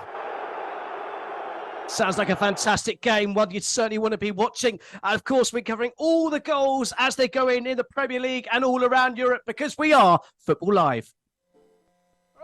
CAF World Cup qualifying is next week, and we are giving 10% of your stake back daily. Yes, you heard that right. Place a minimum of 5 bets on any CAF World Cup qualifying match to earn some money back. There are lots of games to get involved in, especially 2 important matches for the Super Eagles, who have Osimhen back from injury. Nigeria versus Lesotho is on Thursday, and then Nigeria travel to Zimbabwe next Sunday. Terms and conditions apply. Must be over 18. Must place 5 qualifying bets to be eligible. Bets must have a total stake of 500 naira. Offer is live until 21st of November 23. Bets must be placed and settled on the same day to qualify. General and free bet terms and conditions apply. Please gamble responsibly. Okay guys, welcome to the weekly Football Live production meeting. I've got a great idea. We go out and we ask all the top football managers what they think of the show. Let's do this. Jurgen Klopp, are you a fan of Football Live? It's super. It's just super. It's really a top. Mikel Arteta, how good is Football Live? I've been really impressed. Pep, Football Live love you, but do you love Football Live? They are unique and I enjoy a lot. Sean Dyche, do you listen to Football Live, the greatest football show on earth? What you're talking about now? They know and I know, and you probably do know, they've made a lot of mistakes along the way. Okay, so we need to work on Sean Dyche. Football Live. Football's never sounded so good on Brila FM every Saturday and Sunday. take Brila anywhere, everywhere. Yes, you can take Brila with you anywhere, everywhere. The Brila app is available for free download. Available for download on Google Play and the Apple iTunes Store.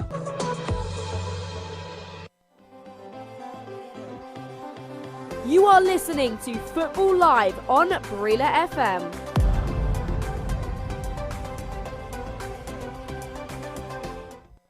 Let's get back to the action on Football Live. Hit it, boys. Powered by NairaBet. This is Football Live with Dean Kilford. Well, we said we're Brighton going to pay for those missed chances in the first half. Last we heard they were down to 10 men. Now they've conceded an equaliser. The goals, powered by NairaBet. And let's go and hear about that goal straight away with our very own Ethan Gardner. Well, it's amazing how the tide of a match can turn, and it has here on the south coast. Sheffield United gaining confidence from that Brighton red card. They forced play down the right-hand side. The right wing-back, Jayden Bogle, found himself running into the box and played a low-driven ball across the box. And it was turned into the back of his own net by Brighton's centre-back, Adam Webster. It's going to be a massive, massive goal for Sheffield. They could be on their way to a valuable point or three here at the Amex. And of course, it means that they have equalled a Premier League record. For the 16th consecutive game, they have both scored and conceded. An unbelievable statistic for the Seagulls. They'll be frustrated that their dominance now means absolutely nothing. After 75 minutes, it is Brighton 1, Sheffield United 1. Thank you very much, Ethan. I can tell you that O&E's afternoon for Nottingham Forest is over. He's been subbed up for triple change for the visitors. Still West Ham United 2, Nottingham Forest 2. Let's go and hear about... In fact, let's not go and hear about that goal at Villa Park, that consolation goal, because there's been a third goal at Anfield. The goals, powered by NairaBet. And it's 3-0 to Liverpool now. That red card VAR let off really working in their favour. Diogo Jota is the man that scored the third goal for the Reds as they lead by 3-0. Before we hear about that goal, let's go back to Villa Park and hear if Fulham's consolation is going to be more than that, Ash. Well, it could be at any moment, to be honest with you. It's Aston Villa 3, Fulham 1. It's a great goal from Fulham, to be honest with you. Great build-up play from the back, actually, really keeping the ball. And in the end, it's Harry Wilson pulling the strings. He's come short and he's come deep on numerous occasions now since he's come on in the second half. He's got the ball. He kind of broke on the left-hand side and kind of done a fantastic ball over to the left-hand side to Anthony Robinson, who's having probably a day to forget, to be honest with you, but he made a fantastic run on the left-hand side, Anthony Robinson, timing his run to perfection, and he's got the ball on the left, and he's literally, first time, crossed it right-hand side to Raul Jimenez, tapped it into an empty net, and Fulham are back in it. It's Aston Villa 3, Fulham 1. Brilliant stuff. Thank you very much, Ash. Let's go straight to Anfield and hear about that third goal for Liverpool. And I think that's game, set, and match for Liverpool now. It's Liverpool 3, Brentford 0. And it's Diogo Jota who's got the goal. And Brentford just went for the juggler, really. They brought on a triple substitution, really. Neil Mopey and a couple of others coming onto the pitch. They looked to go more direct. But Liverpool broke free. It was Simicast again on that left-hand side, who's had a lot of space this afternoon. He managed to... get into a lot of space before cutting back to Diogo Jota on the edge of the box. He smashed it then into the bottom right-hand corner. It was a really good finish past Flecken, who's had a good game, doesn't really deserve to have 3 against him conceded, but Liverpool they're going to get the 3 points this afternoon. Liverpool 3, Brentford 0, 15 minutes to play. Thank you very much, Richard. Liverpool join Manchester City and Arsenal on 27 points from their opening 12 games. I can tell the team news is in from that big game coming up later on this afternoon.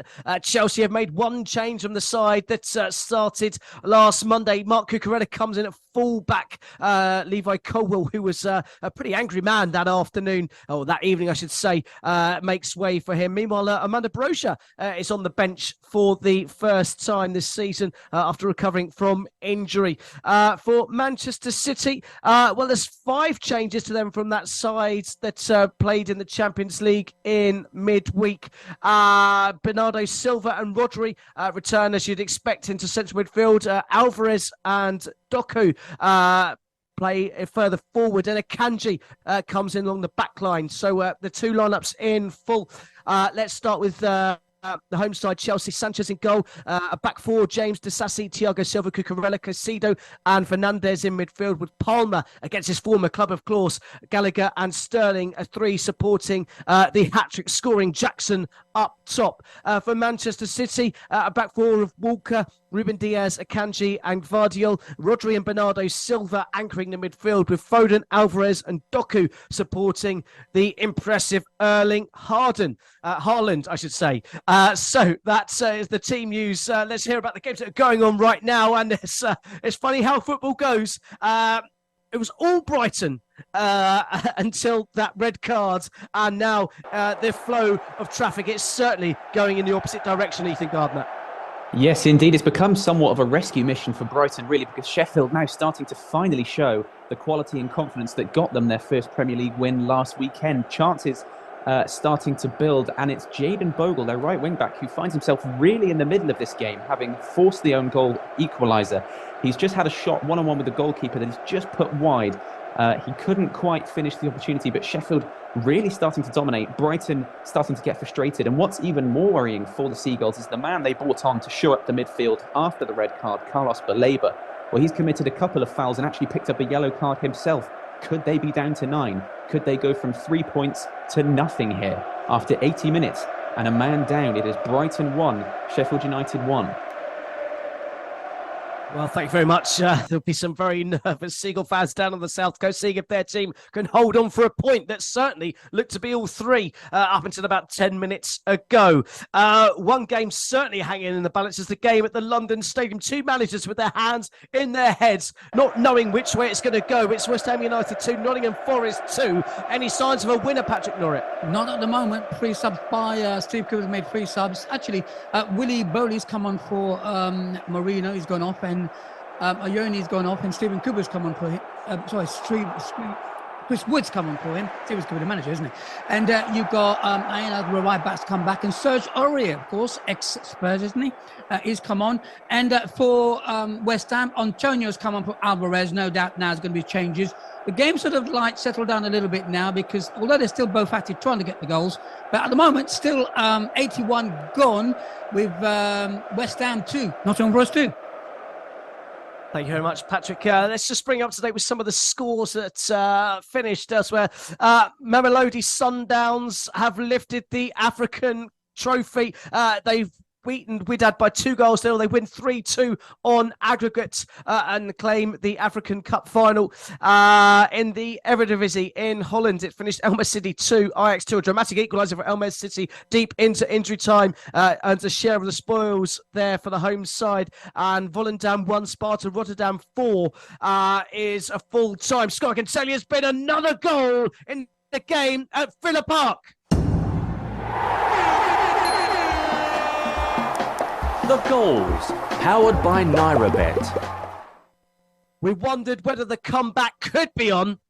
Well, it well and truly is. It's Fulham who have scored a second goal. Aston Villa 3, Fulham 2. This game has really come to life. The home side absolutely shell-shocked. VAR just having a check on that goal. So just hold off on giving confirmation of the goal scorer in that game. But as it stands, with VAR checking, Fulham are back in it. The goal has been given. It is Aston Villa 3, Fulham 2. And, well, I say it's been given. Just coming up on my screen again. It's been disallowed. We'll clear that up one way or another. Meanwhile, let's go to Patrick Norrie, who's covering West Ham United versus Nottingham Forest, where there has been another chance.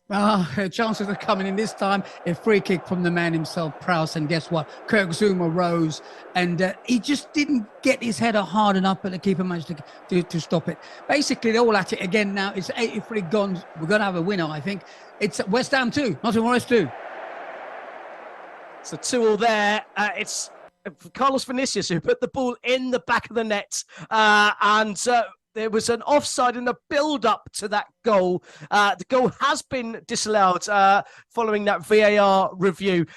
We will go and hear about that very, very shortly with our reporter, Ash Sanderford, who is covering that game for us. I can tell you that Aston Villa women have taken the lead against Bristol City women. It's Bristol City women 0, Aston Villa women 1. And that is a welcome goal, because Aston Villa women have been really struggling in the English Women's Super League. And led by Leverkusen have scored a second goal against Union Berlin early in the second half. Kosunu has scored the second for the home side, that adding to Grimaldo's goal midway through the first half. So it's 2-0 to Leverkusen against Union Berlin. Let's go and hear about that goal that wasn't a goal, that was a goal, that wasn't a goal. Ash Sanderford. Oh, it's all over the place here at Villa Park. It's still, as it stands, Aston Villa 3, Fulham 1. Fulham have actually finally, by scoring their first goal, they actually got their 10th Premier League goal of the season. They thought they had their 11th. They don't have their 11th. And in the end, it's disappointing. They're fractionally offside from Vinicius Jr. Vinicius tried to come on, and he's had literally a great little pass in the middle of the park. And in the end, he's just fractionally offside. It's really disappointing. There's a great little ball in from, I think it was Alex Iwobi, the Nigerian international, just kind of spreaded him through, and he was one-on-one with the goalkeeper. He's just gone round Martinez, and he's tapped it into an empty net. But the flag, unfortunately for Fulham, did go up. So as it stands, it's still Aston Villa 3, Fulham 1, about 9 minutes left. So thank you very much, Ash. I can tell you this was a third goal for Metz at home to Nantes. A really big result for Metz. And Asoro with the goal 5 minutes from time that's extended their lead to 2 goals. It's Metz 3, Nantes 1. About 5 minutes left to go in League 1. Let's go and hear about the game at Anfield. Liverpool 3, Brentford 0. But it's Brentford who are all over Liverpool like a rash. Yeah, Brentford are piling on the pressure here on Liverpool. You would swear they're the side that's winning, not losing in this game. And they've set pieces particularly, they're getting a lot of luck from. They're winning every single first ball that's been put in. And Brian Braymo in particular has been putting some really good crosses into the box. First chance they had, Christian Norgard, he's won every single one this afternoon. He won another one today. It was looking like he was firing into the far corner, cleared off the line by Virgil van Dijk. Off for a corner, the ball comes in again. Ethan Pinnock this time wins the header. He's found Alisson again. He's had a splendid game, Alisson. He's had a really good game, a few good saves that have saved his side at crucial moments. Third corner comes in, and there's Neil Mopey. This time the substitute has just come on, heads over the bar. Brentford have had so many chances this afternoon. Liverpool, though, are the team with the goals, and that's all that counts. It's Liverpool 3, Brentford 0. 5 minutes to go. Fantastic game at Anfield, but unfortunately, it's if you're a Brentford fan, they are unable to find the back of the net. Both teams trying to find the back of the net at the London Stadium. West Ham United versus Nottingham Forest. The home side just starting to turn the screw. Patrick Norrit. Yeah, they are. They're getting lots of free kicks. Another one, James Ward-Prowse taking a free kick. And Gerard Bowen, I didn't think he was a tallest player. He got to that ball, but still the goalkeeper saved it. But we 87 gone. Still, West Ham 2, Nottingham Forest 2, but West Ham are knocking on that door. Brilliant. Thank you very much. Let's go back to Villa Park, where Villa were reprieved courtesy of an FAR call for a tight. Well, I can tell you we're just going to hold off because there has been a 5th goal at the London Stadium. The goals, powered by NairaBet. Defending set pieces has been Nottingham Forest problem. They've conceded yet another goal from a set piece. Thomas Tuchek has restored West Ham United's lead. It's now West Ham United 3, Nottingham Forest 2. What a thrilling game at the London Stadium. 5 goals thriller. Before we hear about that goal, let's hear about a big chance for the hosts of Villa versus Fulham. Yeah, big chance for Aston Villa. It's gone literally to the byline. It's John McGinn. He's in the corner, and it's with the Nigerian international Calvin Bassey. They're just battling for the ball, to be honest with you. John McGinn, I think he's trying to just waste time a little bit and run down the clock. And in the end, Calvin Bassey's tried to bring him down. He couldn't get nowhere near him, and he's driven towards goal, John McGinn. He's flashed it across the 6-yard box, to be honest with you. It's hit the crossbar. I think it's come off Tim Ream. It's hit the crossbar and gone absolute high into the sky. And then it's come in the end. It hasn't really come to much. Leon Bailey's kind of flashed the ball in the end, and he's tried to score. But in the end, it went to nothing. But big chance for Aston Villa there. That could have really buried it. But yeah, still Aston Villa 3, Fulham 1, 86 minutes in. Great stuff. Thank you very much, Ash. Let's go and hear about that fifth goal at the London Stadium with Patrick Norris. You know what? I don't know how many times Ward Price has taken the free kick, but every single time he's hit his target. It's either Bowen or Souček. And this time, from a corner on the right-hand side, which is Nottingham Forest left-hand side, ball whipped in and Souček on his head, bang, goal. What a wonderful goal. 89 gone. It's West Ham 3, Nottingham Forest 2. It really was a brilliant header to give the home side the lead. There's a bit of an injury concern there. So play hasn't actually resumed since the goal. So some impromptu team talks happening for both sides in that. Meanwhile, let's get you up to date with some of the scores in the Nigerian Premier League. We're just getting up to half-time in all of these games. Kwara 0, Shooting 1 is the latest score. Lobi Stars 1, Sporting Lagos 0, Plateau United 3, Abia Warriors 1, and Remo Stars 2, Gombe 0, and Sunshine Stars 1, Enugu Rangers 1. They're all latest scores. It's apparently goalless in the game between Kano Pillars and Yimba, and Katsina United and Rivers United, and Niger Tornadoes and Bendel.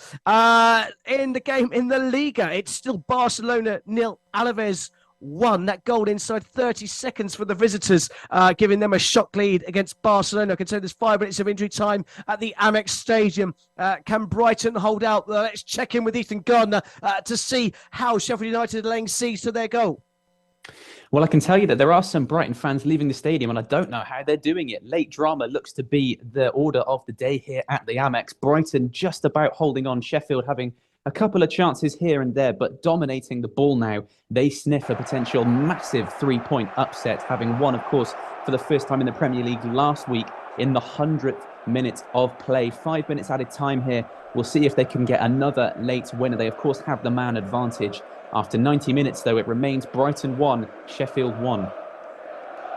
Thank you very much, Ethan. Mind you, if you've tried to get away from the Amex Stadium, I can tell you that sometimes it is a good idea to get out early. Just the small train station there and just the one train every half hour can leave you waiting for a very long time after a game. So potentially some fans have seen enough and just hoping that their side are going to hold on for all 3 points. There's 7 minutes of injury time to be added at the London Stadium and 7 more minutes of excitement in that game between West Ham United and Nottingham Forest. Patrick Norris, plays were started to set. Any sign of Forest going to get another unlikely goal in this one? Well, they've got 7 minutes to do so plenty of time to do it, but they're still at it. They've got the ball now. But still, with 91 play, with 7 to go, it's still West Ham 3, Nottingham Forest 2. So 3-2 there. Let's go back to Anfield, where Brentford were laying siege to the Liverpool goal despite being 3 goals down. Any sign of them actually getting a goal back? They're huffing and puffing, but they can't blow that Liverpool house down, can they? And the latest chance they had was Yegor Yarmolenko, who's come on off the bench, and he picked up the ball from Brian Mbeumo just outside the box. And he's tried to bend it around the keeper, but it's gone slightly over the bar. Incidentally, Liverpool have brought a couple of changes on. Luis Diaz is back at Anfield to a rousing applause, really, after all he's gone through recently. And he's been involved in play and came close himself. But at the moment, though, Liverpool just coasting now into the last few minutes of stoppage time. It's Liverpool 3, Brentford 0. So it's still 3-0 to the home side. There was a potential VAR check down at the south coast at the Amex Stadium. Brighton versus Sheffield United. It was Brighton that thought they might have been awarded a penalty, but it's just a free kick, Ethan Gardner. Yes, indeed. They counter-attacked a very rare opportunity on the counter-attack, actually, and the ball was with midfielder Baleba. He was brought down by Sheffield United's left wing-back Luke Thomas. VAR has ruled it just outside the box, but Brighton wanted a penalty. It would have been an opportunity, of course, late on to snatch a winner here. The free kick has since gone for a corner, and after 92 minutes, there was no penalty. It remains Brighton 1, Sheffield 1. Thank you very much, Ethan. I can tell you there's 7 minutes of added time to be played at Villa Park. Aston Villa leading Fulham by 3-1. 6 minutes of added time at Anfield. Liverpool 3, Brentford 0. I can tell you there's been an equaliser, a late equaliser for Atalanta in their game away at Udinese. Ederson is the man with the goal there to make it Udinese 1, Atalanta 1. It could be a valuable point there for the away side. In the Women's Super League in England, Bristol City women 0, Aston Villa women 2 now. 4 minutes to go to the break there, and Aston Villa women have doubled their lead. Let's just go and check in with the game at Villa Park. Aston Villa women Aston Villa men, I should say, doing what the women are doing and leading by 2 goals against Fulham. Yeah, they're leading by 2 goals at the moment. It's still Aston Villa 3, Fulham 1, but Fulham are the ones that are doing all the pressing, to be honest with you. They're really trying to get themselves back into the game. They'll be disappointed that they didn't get that goal, the one that was disallowed, because that really would have spurred them on to potentially get the equaliser. But Villa's home form continues, and it looks like it's going to be 3 points here to Aston Villa. But as it stands, there's about 6 minutes of stoppage time left. It's Aston Villa 3, Fulham 1. Thank you very much, Ash. I can tell you it's finished in the game in Ligue 1 in France. It finished in Metz 3, Nantes 1. Big result for Metz there, lifting them out of the bottom 3 up to mid-table. Clermont 1, Lorient 0 is also a full-time score. Let's go and hear about a big chance for the away side at the London Stadium, Patrick Norrit. I'll tell you what, it was a massive chance. Origi came on as a sub, left it, the edge of the box on his left foot, cracked it, and the goalkeeper equal to it over the bar, and it's a corner. It's 95 gone. West Ham 3, Nottingham Forest 2. What a game indeed. 5 goals, so many chances. You wouldn't bet against there being another one in this game, either one way or another. We're deep into added time at the Amex Stadium. Brighton had a free kick and a corner last time we heard. Any signs of a late winner for either side in this game, Ethan? Well, the corner ended up coming to nothing, but Brighton weren't happy. Adam Webster, the man who scored the own goal by accident to allow Sheffield to equalise, felt he was pulled down by the Sheffield defenders by his shirt. It wasn't given VAR. I don't think are going to check it. It was, after all, cleared by Sheffield, and it's been quite a while since that passage of play happened. I feel it would be harsh on the Blades if they were to go back to it now. We're now 95 minutes in. Sheffield are making a couple of changes, but I don't think it's particularly going to come to anything. With 95 minutes, it remains Brighton 1, Sheffield 1. Thank you very much, Ethan. I can tell you in the game at the London Stadium, James Ward-Prowse been named man of the match. 2 assists, 5 chances created, 94% pass accuracy.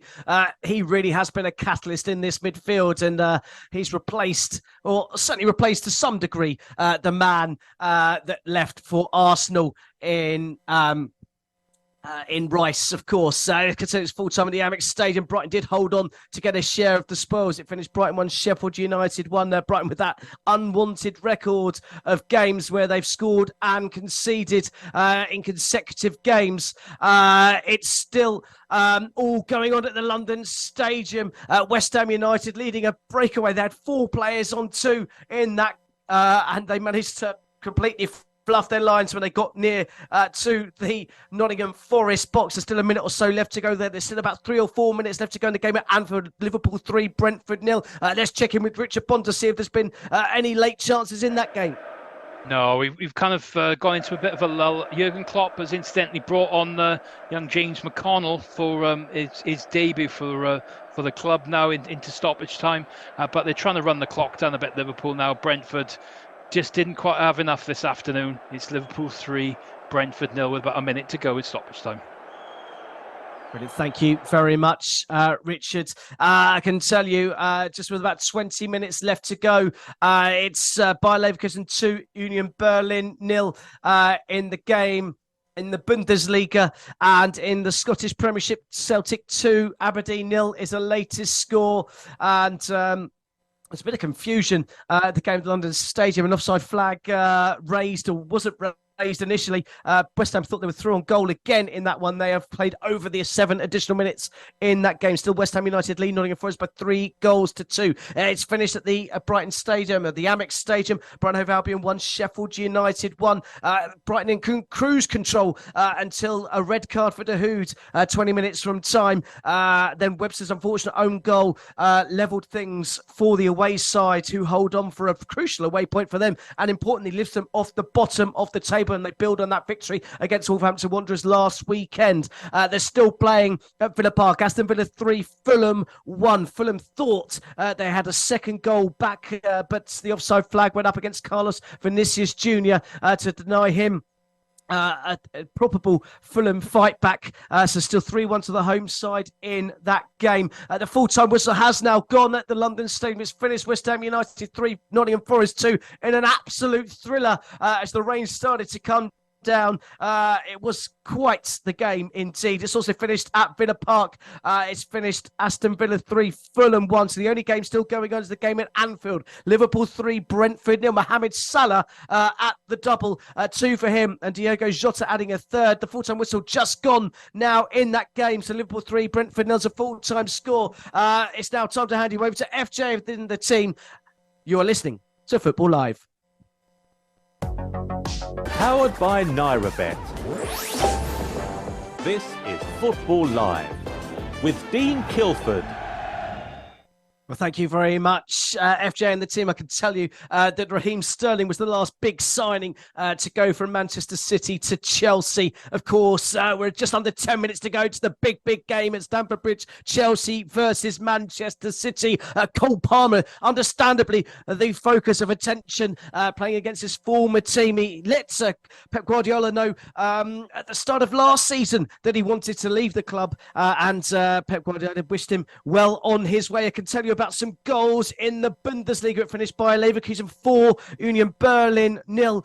Tar and Teller added to the goals from Grimaldo and Cosinau to make it 4-0 to the home side there. That's finished in the Bundesliga. It's also 4-0 the game at Celtic Park. Celtic 4, Aberdeen 0. Palmer and Turnbull with 2 more goals for them. So 4-0 to the home side there. It's about a minute or so left to go in that game. We've had some action on Football Live already. Let's get some full-time reports. We'll start at the game at Anfield, where Liverpool cruised to victory. But the game really wasn't that case, was it, Richard?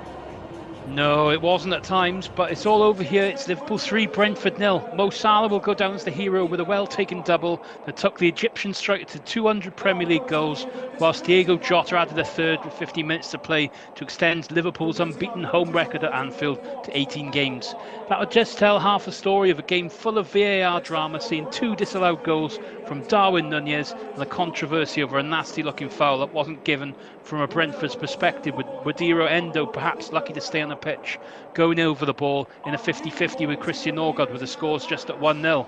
Brentford, though, had umpteen chances of themselves to get on the score sheet, particularly from the set-piece delivery of Brian Mbeumo, who found Christian Norgard and Ethan Pinnock with ease at times, unmarked on numerous occasions, but each would miss gilt-edged chances. Mbeumo himself saw Alisson in top form as Liverpool showed once again their title credentials, moving level on points temporarily with Man City and Arsenal at the top of the Premier League table. For Brentford, their 3-game victorious run came to an abrupt end, and the Bees will now look to bounce back after the international break against Arsenal. It finished here, Liverpool 3, Brentford 0. Brilliant. Thanks very much. As always, Richard, Liverpool joining Manchester City and Arsenal level on points, 27 points apiece. Liverpool second on goal difference, plus 17 from their opening 12 games. Manchester City top with plus 20. And I can tell you there's been a 5th goal for Celtic. Hyun-kyu with the 5th goal for Celtic at Celtic Park. Celtic 5. Aberdeen 0. They're still playing in that game as well. There's another 3 minutes of added time to be played. They've already played 8. Let's get a full-time report from an absolute thrilling game in London. West Ham United took on Nottingham Forest. I don't think anyone saw the 5-goal thriller that unfolded. Here to unravel what happened in that game is our very own Patrick Norret. Yeah, it's a pity whether there was a loser, but there has to be a loser. West Ham Nottingham Forest. Now, West Ham started on the front foot on the 3rd minute. A mistake from the defender let Paquetá in edge of the box, and he made it 1-0. Then they were both at it. Nothing really happened until the 44th minute, when a shot from the right-hand side by Gibbs White, the goalkeeper parried it out, and Onyini made it 1-1. The second half was the same. They were both at it in the second half. On the 63rd minute, a nice move down the right-hand side by Forrest. The right back found himself on the right, crossed the ball, which Aina crossed the ball, and Alenga made it 2-1. And then 2 minutes later, Forrest gave a corner away, and guess who stepped up? Ward-Prowse stepped up and then took the corner, and Bowen rose like a salmon and made it 2-2. And you thought that was finished? No, West Ham was not finished. On the 88th minute, there was another corner taken again by Ward-Prowse, and he crossed it. This time Souček made it 3-2. Ward-Prowse, man of the match, I would say, best passes. It was actually superb today. It finished West Ham 3, Nottingham Forest 2. Brilliant stuff. Thank you very much there, Patrick. I can tell you, Celtic are going goal crazy. Hyun Kyu has added a 6th goal from the home side. It's now Celtic 6, Aberdeen 0. 3 goals have come in stoppage time. But I'm delighted to bring onto the show Football Live our betting expert from Narrabet, our very own Ayo Alabi. Good afternoon to you, Ayo. Good afternoon. How are you today? Very well. Is it afternoon where you are? Morning? Well, it's 11:26. It's 11:26 a.m. in Toronto, Canada, right now where I am. So it's still morning. Brilliant stuff. And you've got the latest odds for us. The big game in the Premier League. Leaders Manchester City versus potentially revamped Chelsea. How do Norabet see this one going? It's a very bizarre one because these are the two teams of recent years who have been the most successful teams in England. The critics like to tell me the El Clasico of English football, not El Clasico, cash, as in the owners of Chelsea being rich and the owners of Manchester City being very rich. So it's the El Clasico. And it's strange that Chelsea are a huge price at 4.50 with Narrabet to win the game. And Man City are 1.80. They're the overwhelming favorites. When you're not surprised about that, I'm sure, because the last 5 meetings of this game, of this particular tie, City have won the last 4 meetings, City have won a 1-0, either at Stamford Bridge or at City of Manchester Stadium, or the Etihad, as we call it. This time around, I think the results will be reversed. I don't think Man City will have it all their way this time around. I think it's going to be a draw, 3.80. But if you fancy Chelsea to win, it's 4.50 to win the game. If we're talking about goals, I've just mentioned now that recently in the last 4 meetings, it's been 1-0 to City. And if you fancy 1-0 again, this time around, as the correct scoreline for Man City is 7.00. But if you fancy Chelsea for 1-0, it's 12.00. But I think Chelsea could nick this. City are not that formidable this season, I would say. I know they beat my team fair and square a few weeks back. But I fancy a draw in the first half, because Chelsea will try and hold it tight. Chelsea will hold it tight and try and go for it in the second half. If it's not a draw, as in draw first half and draw second half, I think Chelsea might just nick it at a draw first half and to win it second half. So Chelsea second half. So that's 9.50. That's a huge price. Instead of backing Chelsea at 4.50, I think a draw first half and Chelsea to win a second half at 9.50. And quickly, let me tell you about the goal scorers as well. We've got to score the first goal. Jack Grealish is 12.00. Jeremy Doku, who starts today after his 4 assists and 1 goal, is 9.50. Kyle Walker is 67.00. We don't think Kyle Walker will score the first goal. If you fancy Raheem Sterling against his former club, it's 10.00. Erling Haaland is a measly 3.75. He always gets the first goal, doesn't he? But I fancy Chelsea at draw first half, Chelsea to win the second half at 9.50. That's my bet of the game. What's your bet, listeners? Indeed. Well, it's interesting what a result does. That big result for them on Monday night at the Tottenham Hotspur Stadium, where, 9-man Tottenham almost scored a few times against that Chelsea backline. What would the odds be, Ayo, if for a 5 goals, over 5 goals? Is that over 5 goals in this game before the game starts? Quickly, over 5 goals in this game. Just give me 1 sec. Okay, over 5 goals in the game, or for Chelsea or for Man City, or just over 5 goals in general? Over 5 goals in the game. Over 5 goals in the game. That's under 5.5. Over 5.5 goals is 11.00.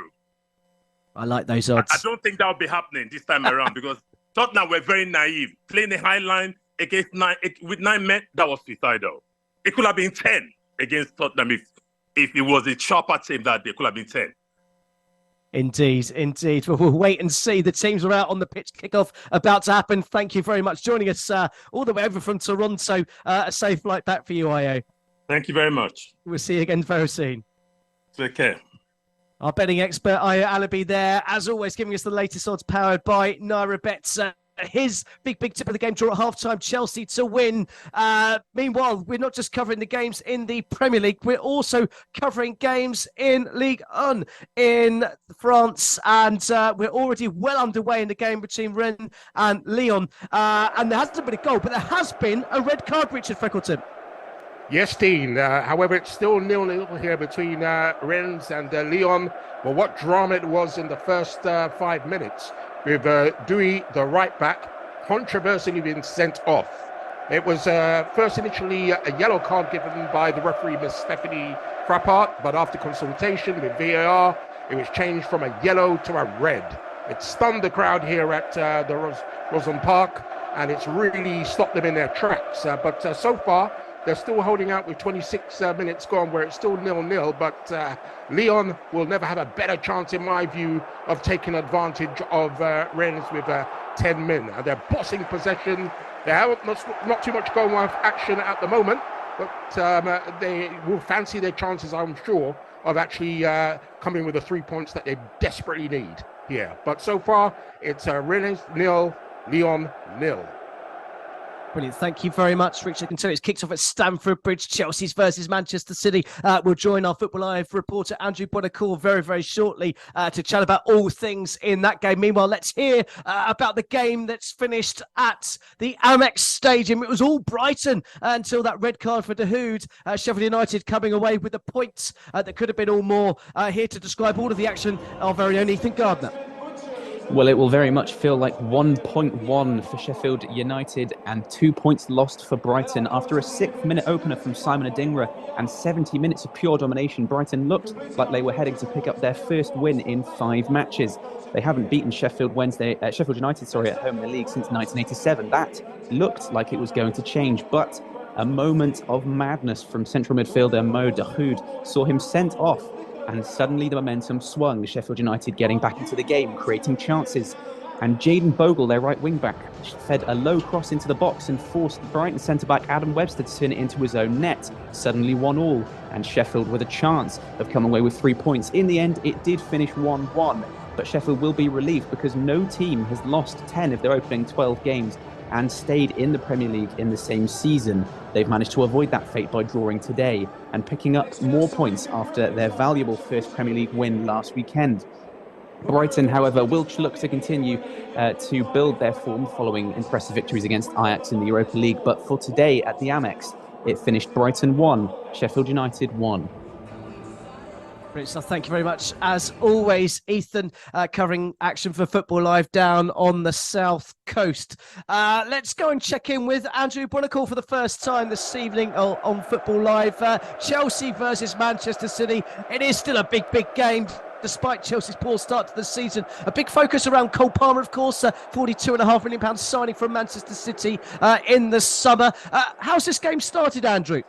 Well, I'd say it's a very energetic start from Chelsea. They certainly have already started getting about the Man City defenders, giving them absolutely no time at all. But Man City being what they are, the team they are, they're finding their way around them fairly easily, and they're just at the moment having their first meaningful attack of the game, and they thought they'd won a corner, but they haven't. So, yeah, it's going to be a question of whether the occasion gets to Cole Palmer. He's young, as we know. A great deal of money was exchanged to bring him from the Etihad down to Stamford Bridge. But so far, he doesn't seem to have let the pressure get to him and seems to be settling into the game fairly nicely. But even Stevens, in terms of possession, both teams looking to play the ball out from defence. And we'll have to see if that energetic start I mentioned from Chelsea can continue. But with just 3 minutes gone, it's still Chelsea 0, Manchester City 0. Brilliant. Thank you, Andrew. What's the expectation for Chelsea now? It was all doom and gloom before Monday night, but all of a sudden we're chatting with our betting expert, Ayo Alabi, and everyone thinks they could get a result here this afternoon. Absolutely. That result against Spurs has certainly changed their outlook. But I have to say, Ayo made some excellent points. That result was as much about the kind of collapse and dangerous high line of Tottenham Hotspur as it was about Chelsea. Can you imagine how Manchester City would have enjoyed picking the fruits of Tottenham Hotspur on Monday night? So it was a 4-1 win. It seems to have given Chelsea fans just a sense that they're starting to wonder whether they're getting their Chelsea back after a horrible year since the Todd Boehly takeover. So they do go into this game, you're right, with some high hopes, but whether they can get something from the Pep train that just trundles on and on, I'm not so sure. I think City might put them back in their place. I'm going to disagree with Ayo. I think this could go the way of the Sky Blues today. Well, that will remain to be seen. Thank you very much, Andrew. I'm sure we'll be with you very, very shortly for all the action as it happens in the game at Stamford Bridge between Chelsea and Manchester City. There was one other game, early kickoff in the Premier League. That was at Villa Park, where Aston Villa maintained their remarkable winning run under Unai Emery. It's 13 on the bounce now as they beat Fulham by 3-1. Reporting on that game for us was Ash Sandiford.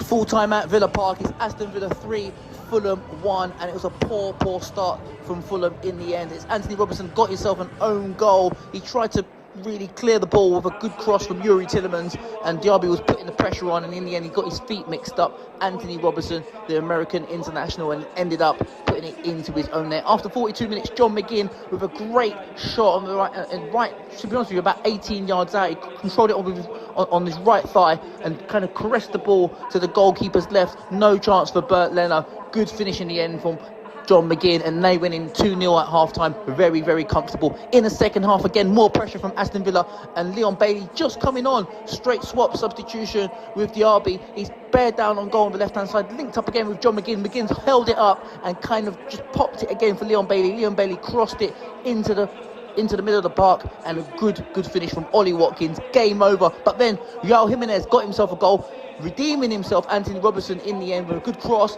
First time hit from Jimenez, and Jimenez really, to be honest with you, set himself his goal, and it's 3-1, and Fulham tried to get back in the game with an offside goal in the end from Vinicius, but he couldn't get that finish in. In the end, it finished at Villa Park. It tamed out at the end. Good performance. John McGinn, man of the match, as usual. Great captain, fantastic. It's Aston Villa 3, Fulham 1.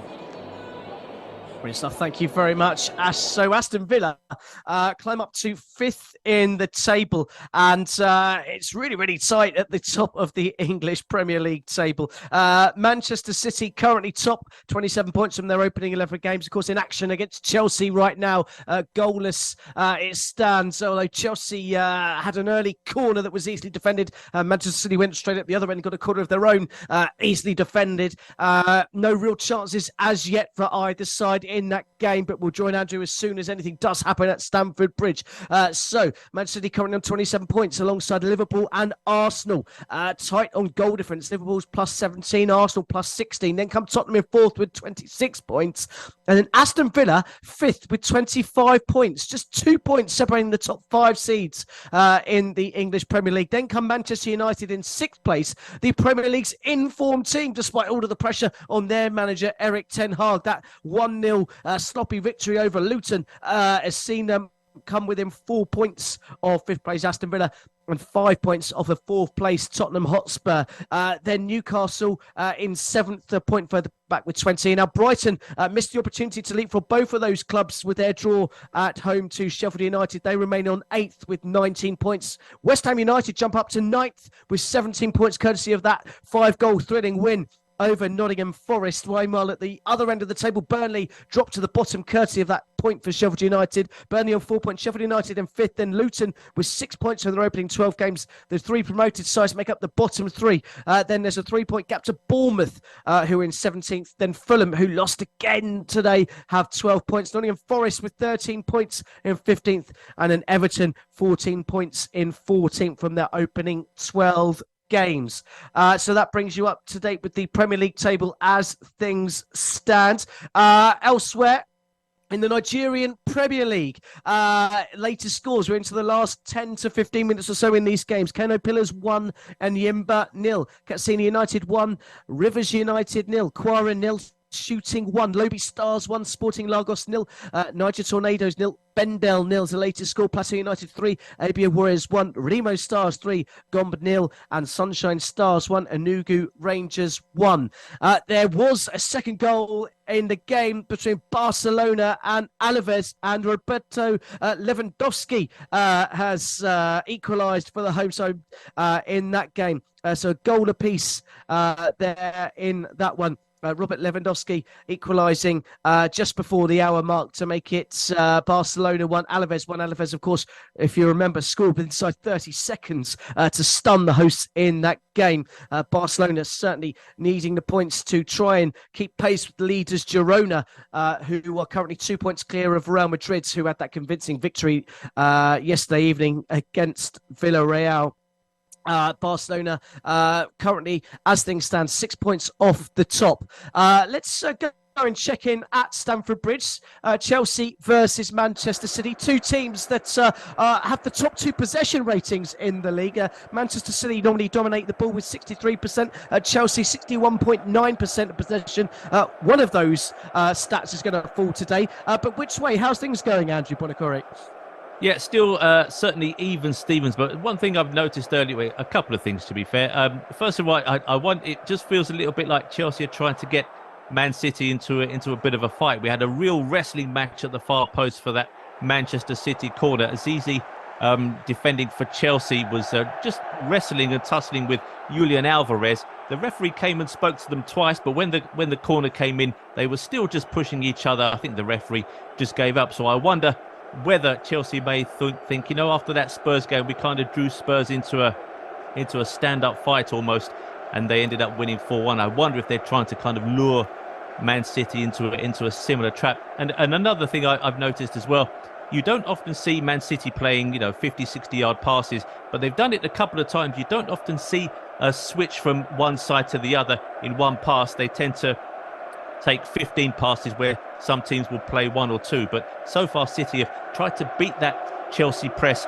by playing the ball longer than you'd expect, certainly over the top, but so far no control. And I wonder whether Erling Haaland is being told to run the channels a bit more rather than drop deep. But certainly no team looks like they're really dominating so far.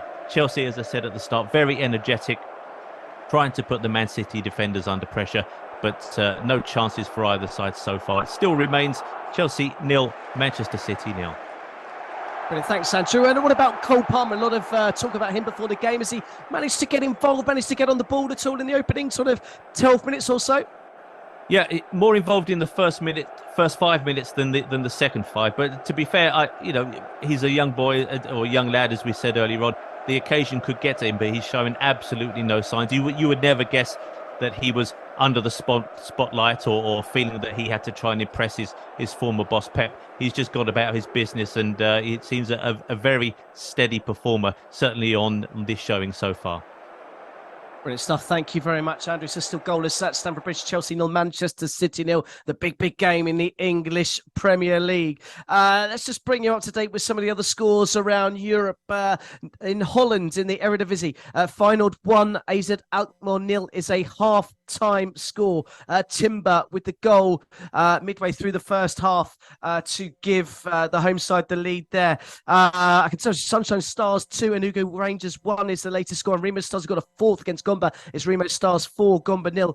I can also tell you in the Turkish Super League, Adana Demirspor 0, Fenerbahce 0 is the latest score. Fenerbahce running away at the top of the table with Galatasaray in Superliga, the Turkish Super, like I should say. And in the Bundesliga in Germany, we're about 10 minutes into the game. Werder Bremen 0, Eintracht Frankfurt 0. That gives you pretty much bang up to date with all the scores that are going on as we stand right now. You are, of course, listening to Football Live.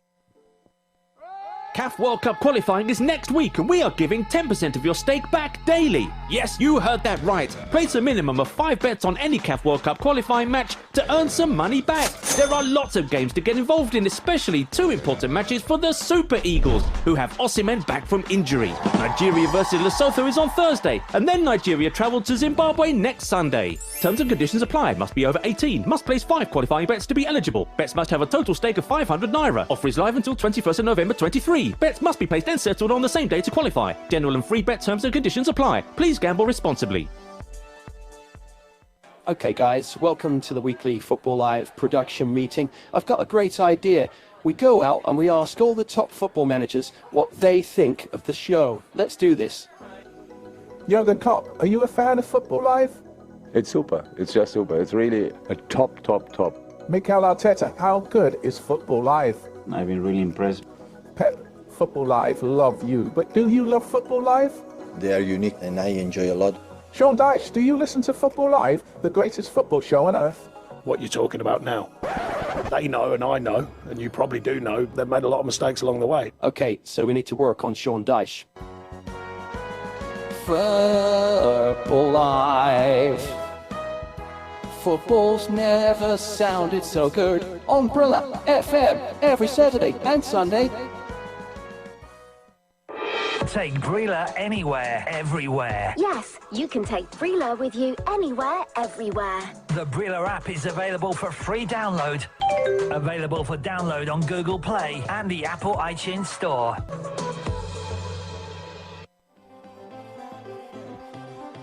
You are listening to Football Live on Brila FM.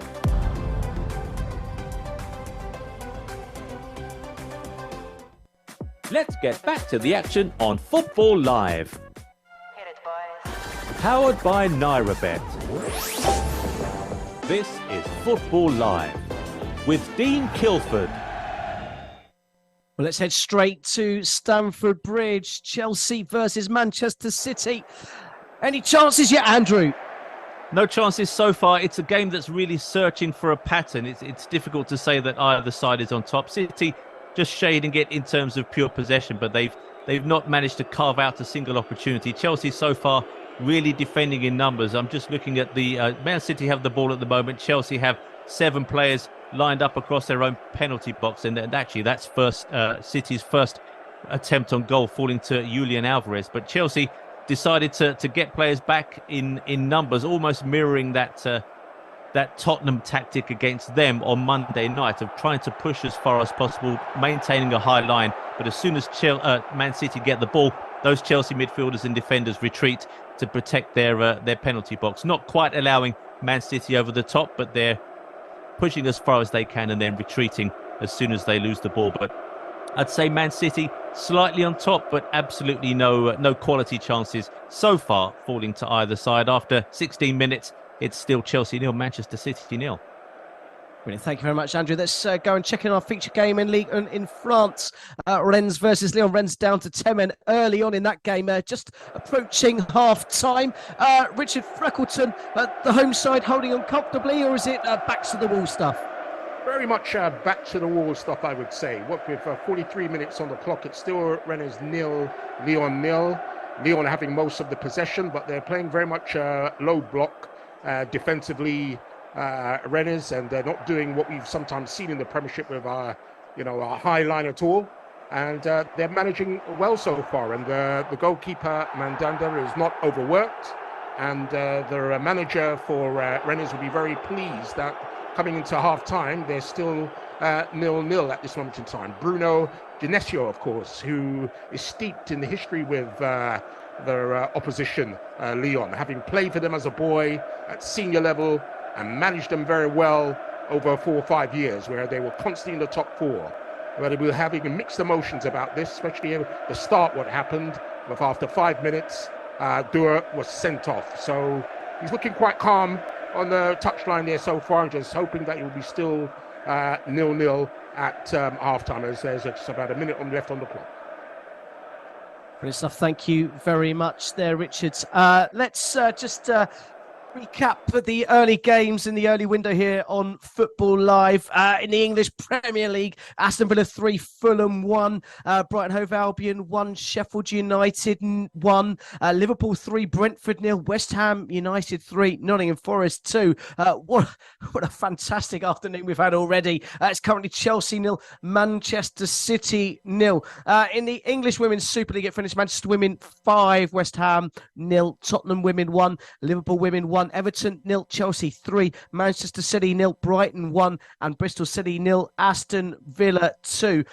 So that just leaves the table. Chelsea on top, 16 points from 6 games. Then Manchester United second with 12, Tottenham in third with 11, as are Liverpool. They have 11. Manchester City in 5th place with 10 points from their opening 6 games. Arsenal also on 10 points. They play in a big game against Leicester City women later on this evening. Let's go straight back to Stamford Bridge, where Chelsea have had their first shot on target, Andrew. Absolutely. It's Conor Gallagher who's shot from 22 yards out, I'd say, just stung the fingers of Ederson in the Man City goal. We mentioned Cole Palmer just in our last discussion. He seems to be forming a really good partnership on the right-hand side with Reece James. Reece James pulled out of the England squad at his own request to focus on his fitness, and he's already kind of bombing up and down that right-hand side for Chelsea, ably assisted by Cole Palmer. Palmer has already impressed me, to be fair. He looks like a very mature head.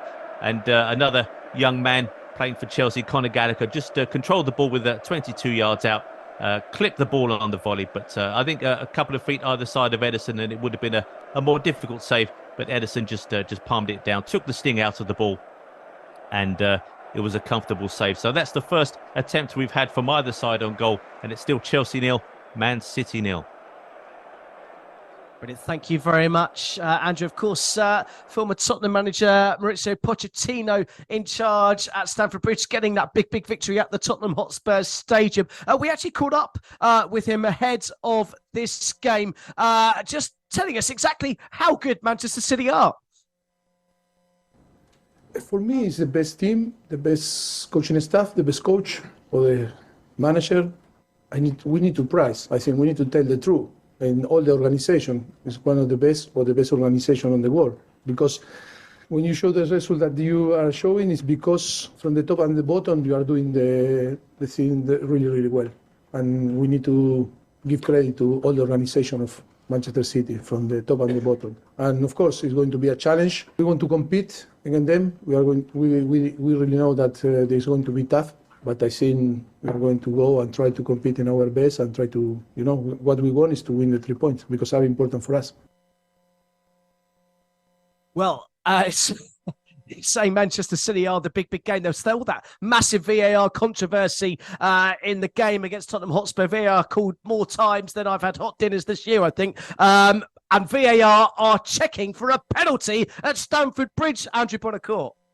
Yeah, absolute madness for about 5 seconds there. The ball was played into the Chelsea box. It was defended at the far post, and Erling Haaland eventually was brought down. But as the ball was cleared, two Chelsea players ran into each other, and I think the complaint is from Chelsea that the referee should have stopped play for head injuries. But it was like a couple of clowns running into each other. It was very strange. So we're just waiting for that decision. Whether it is a penalty for a foul on Erling Haaland. Brilliant stuff. Thank you very much, Andrew. I can tell you that Cole Palmer's been shown the yellow card in that melee. There's still a long check going. They keep rewinding back to that clash of heads as Andrew described. And they're posse of players all standing around the penalty spot. Obviously, of course, currently as it stands, Erling Haaland has the ball under his arm. Cucurella shaking his head, which kind of indicates to me that the penalty has been given. It was a real wrestling match between Haaland and Cucurella. Haaland sort of throwing himself to the ground and still waiting to see if that penalty has been given. Meanwhile, I can tell you, Barcelona have turned things around against Alaves. That man, Lewandowski, at the double. A fantastic finish into the roof of the net to make it Barcelona 2, Alaves 0. I can tell you the penalty has been given at Stamford Bridge. Midway through the first half, Chelsea 0, Manchester City 0. Of course, Chelsea were the beneficiaries of the penalty decision in the game on Monday night at the Tottenham Hotspur Stadium. This time at Stamford Bridge, it's got against them, and that man Erling Haaland has put the ball down purposefully, and he's had to flatten down the turf as so many players were around it, scuffing it up in ahead of that game whilst we're waiting for that decision to be given. But Erling Haaland has now picked the ball back up in his hand. Robert Sanchez, the newly promoted Chelsea goalkeeper, stands in his way. It's all kicking off at Stamford Bridge, and eventually that penalty will be taken. It's a penalty to Manchester City at Stamford Bridge. Erling Haaland against Robert Sanchez. VAR once again at the heart of the decision, and Erling Haaland has scored for Manchester City. The goals, powered by NairaBet. Haaland rolls the ball into the corner. The keeper dives the wrong way. It's Chelsea 0, Manchester City 1. And Erling Haaland He was 3.8 to open the scoring. And of course, as Ayo Alabi said, he always does open the scoring when he has opened the scoring at Stamford Bridge. Chelsea 0, Manchester City 1. Erling Haaland with the goal to give the visitors the lead and potentially send Manchester City 3 points clear at the top of the table. Let's go and hear about that goal from Andrew Buonocore. Well, as we said, there was a lot of action going on. VAR looking at a couple of incidents before finally ruling that the penalty should be given. And the coolest man in the whole of Stamford Bridge was number 9 for Manchester City, Erling Haaland. Just placed the ball down carefully, as you mentioned, and then just rolled it into the left-hand side as he saw it. Sanchez going the other way. So Cucurella punished for that tug on Haaland. Haaland didn't get himself involved at all in any of the discussions with the referee. Plenty of Chelsea players surrounding the referee thinking that there was a foul of a nudge on the box that caused those two Chelsea players to collide. But as I say, once the penalty was given, there was only one man who was going to take it, and really only one expected result. That is a goal for Man City, and it's Chelsea 0, Manchester City 1. Brilliant. Thank you very much, Andrew. I can also tell you that Mark Cucurella was shown a yellow card in all of that as well. I can tell there's an equaliser in the Nigerian Premier League. Sunshine Stars 2, Enugu Rangers 2, and Kwara have equalised against Shooting. It's a 1-1 in that game. Let's go and get a half-time report from the game we're covering in Ligue 1. It's the game between Rennes and Lyon. 10-man Rennes holding on at half-time. It's goalless. Here to tell us more is Richard. Yes, Dean, it's here. It's Rennes 0, Lyon 0. And what a shock it was inside 5 minutes when Dua was sent off. Initially, it looked like it would have been a standard yellow card for a mistimed challenge.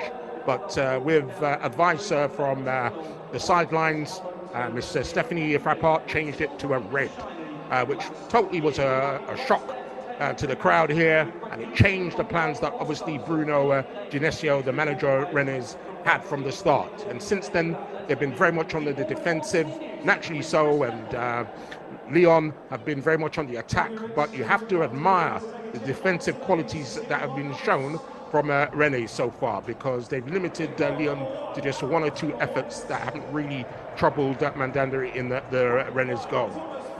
The situation for Lyon is that they have got ex-Premier League star on the bench, which is Lacazette, their top scorer with 3 goals. So I'll be very surprised if Lacazette does not feature in the second half, because they've got the extra man to make the most of, and they certainly will be looking to get 3 points here, which they badly need, as they are rock solid bottom of Ligue 1. They haven't been relegated in 70 years, and if they're going to escape relegation, they need to be picking up points starting from this afternoon. But so far, at half-time, it's Rennes 0, Lyon 0. Good stuff. Thank you very much, Richard. We'll be back with you for the second half as that kicks off. Let's go back to Stamford Bridge. Chelsea 0, Manchester City 1. I saw a shot of Maurizio Pochettino shaking his head at the decision that's gone against his team, courtesy of that VAR decision. How have Chelsea responded, though, Andrew? Got to say, they're really not happy. They've responded with they seem quite angry, but they've really try to press even more. So I just wonder whether they are potentially going to allow themselves to open up a bit more at the back. But the danger for Chelsea, I think, is that they might overreact to the fact that that penalty was given and that they find themselves a goal down there. They've been pushing again down the left-hand side. Cucurella involved again. But the result so far is just a free kick for Chelsea. We'll see if they can get anything from it. But so far, Chelsea really just trying to push and get back on level terms. They're fueled by anger at the moment. It's still 1-0 to City. Brilliant stuff. Thank you very much, Andrew. Still Chelsea 0, Manchester City 1, or is it? The goals, powered by NairaBet. Well, Andrew Buonocore said Chelsea have reacted angrily. Well, they've gone about it the absolute right way. It's an equaliser through Thiago Silva, heading in at the near post to make it Chelsea 1, Manchester City 1. They've responded in the right way, all right. And what a game we've got going on at Stamford Bridge. A goal apiece in that game. Thiago Silva equalising from Erling Haaland's goal. And I mentioned with my conversation with Ayo Alabi that 5 goals could be on the cards today. Well, we're starting off in the right vein, aren't we, Andrew? Absolutely. Now this game has really turned. I would have said that Chelsea were really kind of struggling to break Man City down. But as I said, they had a free kick on the edge of the box. It was Reece James who took the free kick, and his shot was tipped over fairly comfortably by Ederson. But the resulting corner, if anyone remembers the equalising goal that Didier Drogba scored in the Champions League final, Thiago Silva just getting across the defenders at the near post. It wasn't hammered in the same way, but it was the deftest of touches. If you can imagine a header from the corner of the 6-yard box going across Ederson and just squeaking in at the far post, that was what a good header it was from the Brazilian veteran defender. So Chelsea, I said they were looking to get on level terms again as quickly as possible. They left it only a few minutes. Marc Cucurella, I think, possibly the most relieved in the whole stadium. So far, Chelsea's rage has brought them back on level terms. But I think my point is still valid. They do need to try and calm down so that they don't kind of overreact and just try and go back to their original plan and play Man City the way that they intended to from the start. They really weren't happy about that penalty award, but they've got themselves back with that excellent header at the near post from Thiago Silva. So after 29 minutes, it's Chelsea 1 now, Manchester City 1. Brilliant. Thank you very much, Andrew. It really has enlightened into quite a thrilling game at Stamford Bridge. A goal apiece just around the half-hour mark at Stamford Bridge. There was a team that had the opportunity to leapfrog Manchester City at the top of the table yesterday. That team were Tottenham Hotspur. They took on Wolves in the early kickoff. 2 late goals in stoppage time saw them goal lead wiped out, and Wolves came away with all 3 points in that one. We managed to catch up with Tottenham manager Ange Postecoglou, who described his feelings at the end of that pulsating 90 minutes. You know, we made so many changes, and we're not going to get the same sort of fluency when particularly, when you're back 4, virtually starting for the first time, and we've made a couple of changes as well further up that it's not going to be as fluent. But I just felt we could have been a little bit more positive, particularly in the first half. Like I said, second half I thought, it wasn't too bad, but there were just times in the game where, and maybe because, again, like obviously we were winning the game, and I think a lot of the guys in the back of their minds, haven't played for quite a while, so there was a little bit of self-preservation there to get us through the end of the game. But again, it's all understandable stuff considering, like I said, the lineup we had out there. So, as always, gracious in defeats. Ange Postecoglou, back-to-back defeats for Tottenham Hotspur. Seen them that fine start. 3 Manager of the Month awards for Ange Postecoglou. Only Jurgen Klopp is the only other manager to have achieved that award 3 times in a row. But it doesn't look likely that he's going to make it 4 in a row. 2 defeats from 2 in November for Tottenham Hotspur, and they currently occupy 4th in the Premier League table. Let's go back to Stamford Bridge, where there was another golden opportunity for the visitors, Andrew. Absolutely. Phil Foden working his magic down the city right, floated a beautiful cross. Sanchez in the Chelsea goal was all over the place. He didn't know what to do, just watched the ball sail over his head, and it fell to Erling Haaland. I think when contact was made, the ball had maybe just already travelled out, but Haaland just guiding the ball into the side netting. But wonderful play on the right-hand side by Phil Foden. I feel maybe Marc Cucurella just needs to calm himself down a bit. As you mentioned, he was booked in the melee after that penalty award to Manchester City. And I'd say if we're looking at which player is most likely to kind of leave the field of play at some points with a red card, I think Cucurella would be my number one choice. But we've got quite a pulsating game now. This game has really, really picked up in terms of activity and in terms of quality. Incidents now at both ends, because it's still Chelsea 1, Man City 1. Absolutely. We've already had 10 shots inside the first half hour of this game, 5 of which have been on target, 2 of which have gone in the back of the net. And Still a goal apiece there. Nothing to separate the two teams. Chelsea 1, Manchester City 1. Let's bring you up to date with the latest score in the Bundesliga. Werder Bremen taking on Eintracht Frankfurt, currently goalless in that game. 10 minutes to go till half time. Werder Bremen 0, Eintracht Frankfurt 0. It's just kicked off in Serie A. Lazio taking on Roma. Big game. Two bitter rivals. It's goalless as it stands. Lazio 0, Roma 0. Big rivalry and a big connotations for the top or near the top of the table. Lazio trying to move into that gap that are challenging for the Champions League. Roma, of course, just sitting outside that position themselves. So big game, big rivalry, but no goals between them inside the opening 6 minutes. We're about to the hour mark in the game in the Eredivisie. Feyenoord 1, AZ Alkmaar 0. Timbers goal midway through the first half. The difference between those two teams as it stands.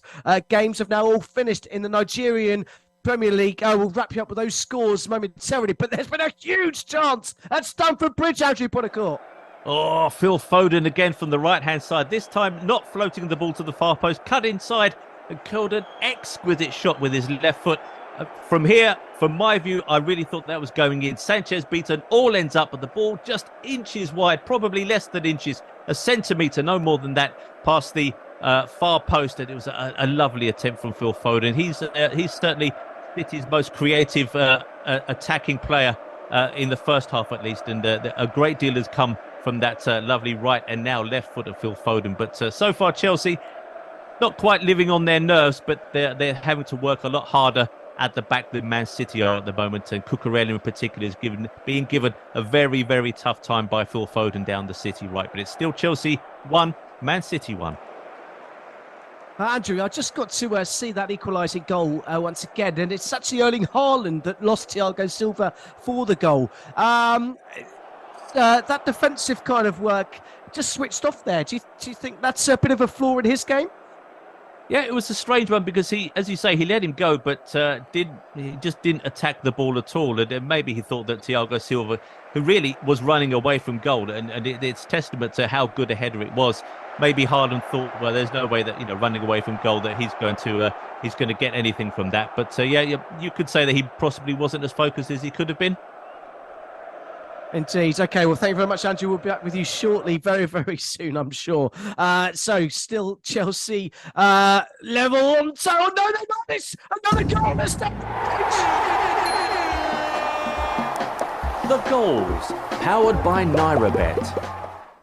And they've turned it around. And it's not the man that was in the news ahead of the game, but it is a former Manchester City man who's on the score sheet. Raheem Sterling has come back to haunt his former employees by scoring the second goal for Chelsea. It's Chelsea 2, Manchester City 1.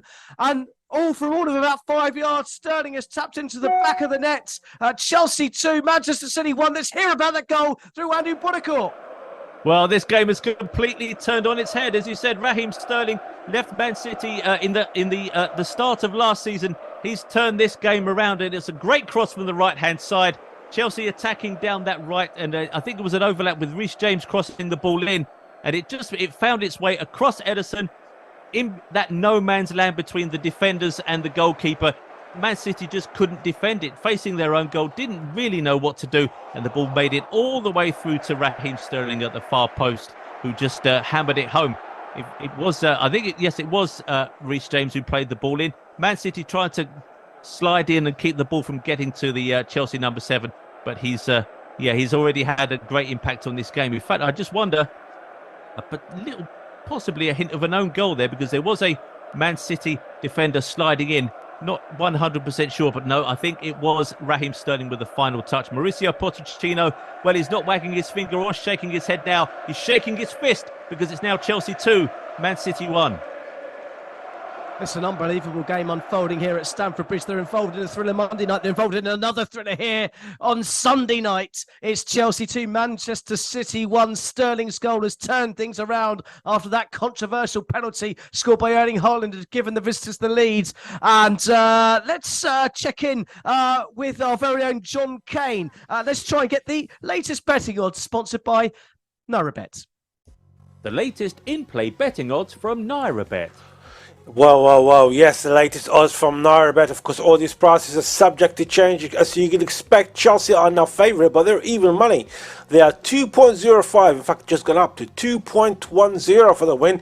The draw is 3.40, and if you think Manchester City can turn it around, they've just gone up to 3.75. If you still got faith with Manchester City and you think you've got enough money to spare for this, maybe this one will be the one. And never rule out Manchester City any day. Dean, was it over 4.5 goals that you were predicting earlier? That's right, 8.5 it was at the time. Yeah, it's now gone down to 1.70. It's 1.70 for over 4.5 goals. So if you were listening to Dean, you would have done such a great job. You've only been waiting for 2 more goals in the entire of the second half. And of course, we don't know what to expect for the next 7 minutes plus injury time. Now, if we're talking about goal scorers, well, to score the 4th goal, I'm going to have to look for Haaland, haven't I, really? Haaland is 3.90 to score the 4th goal. So the odds are a bit higher than it was earlier, but he's a machine, isn't he? He's an absolute machine. Anyway, sorry, Dean, go on. No, I was going to say he's a machine. What are the odds on Cole Palmer getting that 4th goal? Chelsea are absolutely swarming Manchester City at the moment. I know they have. I'm just going to have a look for Cole Palmer. I'm still looking while I'm talking to you, and I can't actually find him, but I will find him because that's my mission now. Cole Palmer. I've got Raheem Sterling again to score. Oh, Cole Palmer. He's 13.0 to score the 4th goal. 13.0. Just quickly go around some of the other games. We got the Lazio, the Roma derby, in fact, has just started about 11 minutes ago. It's still 0-0. Lazio at home. Lazio are 3.10 for the win. The draw is 2.88, and Roma away win is 2.75. Werder Bremen is the other game. It's actually running parallel with the Chelsea and Manchester City game. 41 minutes gone, still 0-0. Werder Bremen at home with a 3.10 for the win. The draw is 2.80, and likewise for Eintracht Frankfurt away win. The other game that we are looking at is Rennes against Lyon. Richard Frankenstein is there.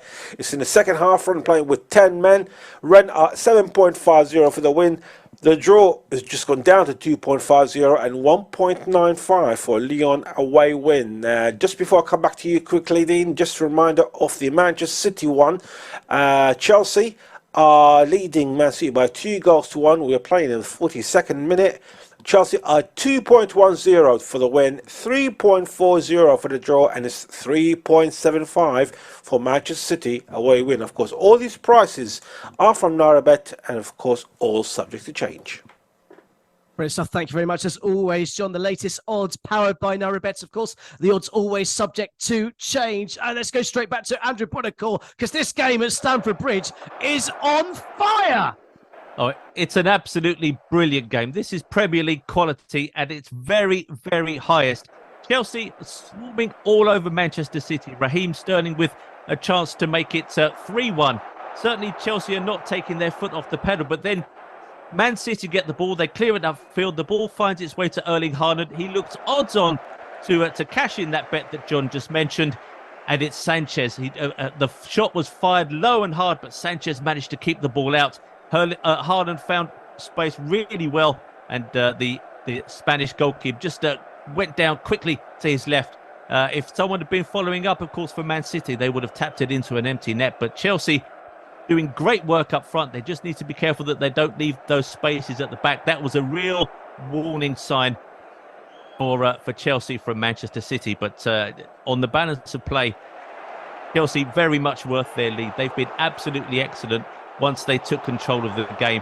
That penalty award really inspired them to get back as Sanchez goes down for another save. We've got an absolutely tremendous game here, Dean. It's unbelievable. This end-to-end stuff. There are shots coming in. Foden just had the latest effort that was well saved, and I can't really describe it. It's taking my breath away. It's so open. After that first 10 minutes or so, we thought we didn't have a chance for 15 minutes, and now it feels like there's going to be a goal every time a team goes at the other end of the pitch. Absolutely. Each team is managing to carve out decent opportunities. You've got to say that there's obviously some great attacking play, but you've got to question some of the defending. Manchester City's defence are under pressure all the time. Ederson just making another save from Nicholas Jackson. It could be 10-all. It's been chances aplenty. And yes, so far, I'd probably question some of the defending. Akanji certainly at fault for the second Chelsea goal, robbed in the penalty box by Reece James when he looked favourite to be picking up the ball fairly easily in his own penalty box. But Reece James nicked the ball to cross for Sterling, who scored. So great attacking play from both sides, but I think the fact that Chelsea are winning 2-1 means that their defence has probably put in a better shift so far than Man City's. But it still remains at Stamford Bridge as we just a minute away from injury time. It's Chelsea 2, Man City 1. It's a half that you do not want to end. Chelsea 2, Manchester City 1. Just to back up that stat with the shots. Chelsea, 10 shots, 5 on target. Manchester City, 7 shots, 4 on target. 9 shots on target inside the opening 44 minutes or so in this game. And you can only presume that goals will come, more goals will come in this game. There's going to be 6 additional minutes at the end of the first 45 there. We haven't had time to pause for breath, but we should check in with our game that we're featuring in League One. Rennes versus Lyon 0-0. Last we heard 10 minutes into the second half, Rennes holding on with 10 men since the 5th minute. How are they getting on, Richard? Yes, it's still Rennes 0, Lyon 0. They're doing very well still to hold out. They put on a masterclass in terms of defending and reducing Lyon to just little bits and pieces, well, half chances, you could say. Baldi had a header, the Lyon striker, that went straight to the goalkeeper, Mandanda, which didn't really trouble him too much. But at the start of the second half, as I predicted, Lacazette has come on in replacement for Alviro. While there's been 2 changes from Rennes, with Ibrahim Salah coming off for Muinga, and Terrier has gone off for Santamir. But so far, it's still 0-0. The goals, powered by NairaBet. Sorry to cut you off there, Richard, because there's been more drama at Stamford Bridge. It's Chelsea 2, Manchester City 2. Akanji with the goal to draw things level once again at Stamford Bridge. Here to describe that goal is Andrew Buonocore. We have seen 2 goals of the highest possible quality from central defenders. Absolutely extraordinary. The Manchester City, great work by Doku on the left-hand side. He won the corner. The corner was well handled by the Chelsea defence. They got the ball clear. But as the ball came in from the Man City left, Akanji stayed on the edge of the 6-yard box and he just powered a header. Thiago Silva's was a deft, delicate header across the goalkeeper, but Akanji absolutely hammered the ball into the back of the net. Sanchez could do nothing about it, and Pochettino again full of rage as he was after the first Man City goal, because that great header from Akanji has made it Chelsea 2, Manchester City 2. We have got a great second half ahead of us. We're still in injury time, but there's so much more to come, I think, from this game. Indeed. I was just seeing a replay of that goal, and Sanchez appeared to slip as that header came in. I thought he could have done better before it. Akanji's header was a bullet header, but it wasn't particularly in the corner. But just seeing it again, it appears that Sanchez slips. Yeah, I think it's just wrong-footed, and as he started to go to his left and then suddenly had to change direction and go to the right. It was a great header, as you say, not quite. It wasn't going to ping off the post, but yeah, I think he was probably beaten anyway, and he was certainly beaten by the fact that he expected the ball to go across and had to change direction in mid-flight. But yeah, possibly not completely proud of himself there, and he hit the deck quite easily. But yeah, you have to bear in mind, Akanji did get a free header just on the edge of or on the just almost on the penalty spot. So City absolutely back in this game. Absolutely, Andrew. What a pulsating 45 plus 2 minutes we've had so far. There's still a few more minutes left to play in this first half. We don't want it to end. 4 goals already, a penalty, VAR involved. You just can't write it. But that, of course, that is Football Live. And that's what we bring you each and every Saturday and Sunday here on Brila FM. I can tell you there's been a goal in the Bundesliga. Werder Bremen have taken the lead against Eintracht Frankfurt with virtually the last kick of the first half. A penalty from Dux has given the home side the lead there. Werder Bremen 1, Eintracht Frankfurt 0 is the latest score. Just bring you up to date with the latest scores elsewhere. It's Rennes 0, Lyon 0 in Ligue 1, as we heard from Richard earlier on. Latest odds powered by Narabet. Of course, these odds subject to change. Chelsea 4.50, Manchester City 2.05.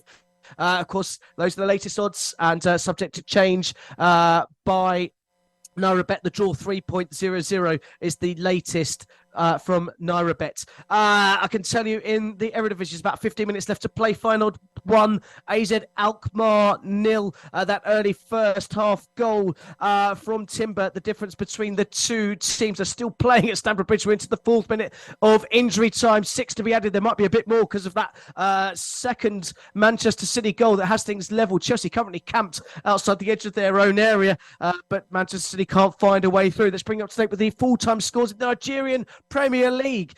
Kane Pillars 1, Enyimba 0. Katsina United 1, Rivers United 0. Kwara 1, Shooting 1. Lobi Stars 1, Sporting Lagos 0.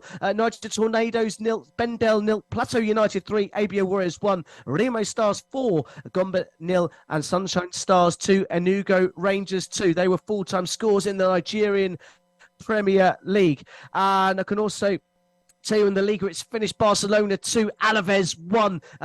Robert Lewandowski's double sparing Barcelona's blushes. Alaves took the lead inside 30 seconds. Quite a stunning start to that game, but the home side turned things around to claim all 3 points and close the gap on league leaders Girona as 4 points they are behind, and they're also 2 points behind their bitter rivals Real Madrid in the early league table in La Liga.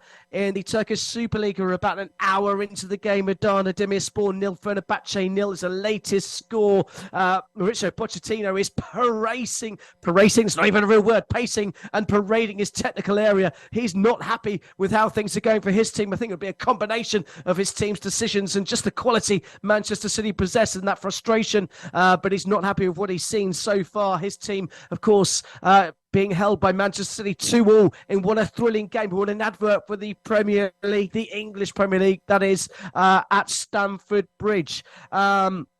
Okay, in the Women's Super League, it finished Bristol City Women 0, Aston Villa Women 2. That was the latest score last time we heard in that game. Let's go back to Andrew Buonocore. That's just to see if things have calmed down ever so slightly since that equalising Manchester City goal.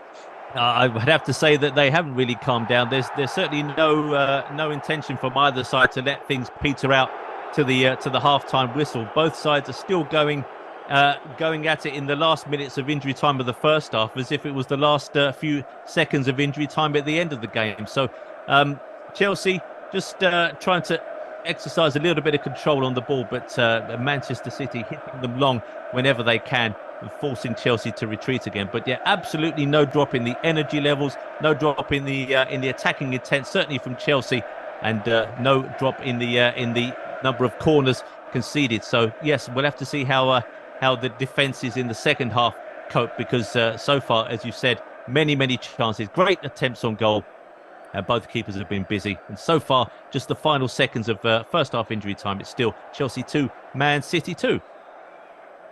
Well, thank you, Andrew. The half-time whistle has just gone at Stamford Bridge. Chelsea 2, Man City 2 is a half-time score.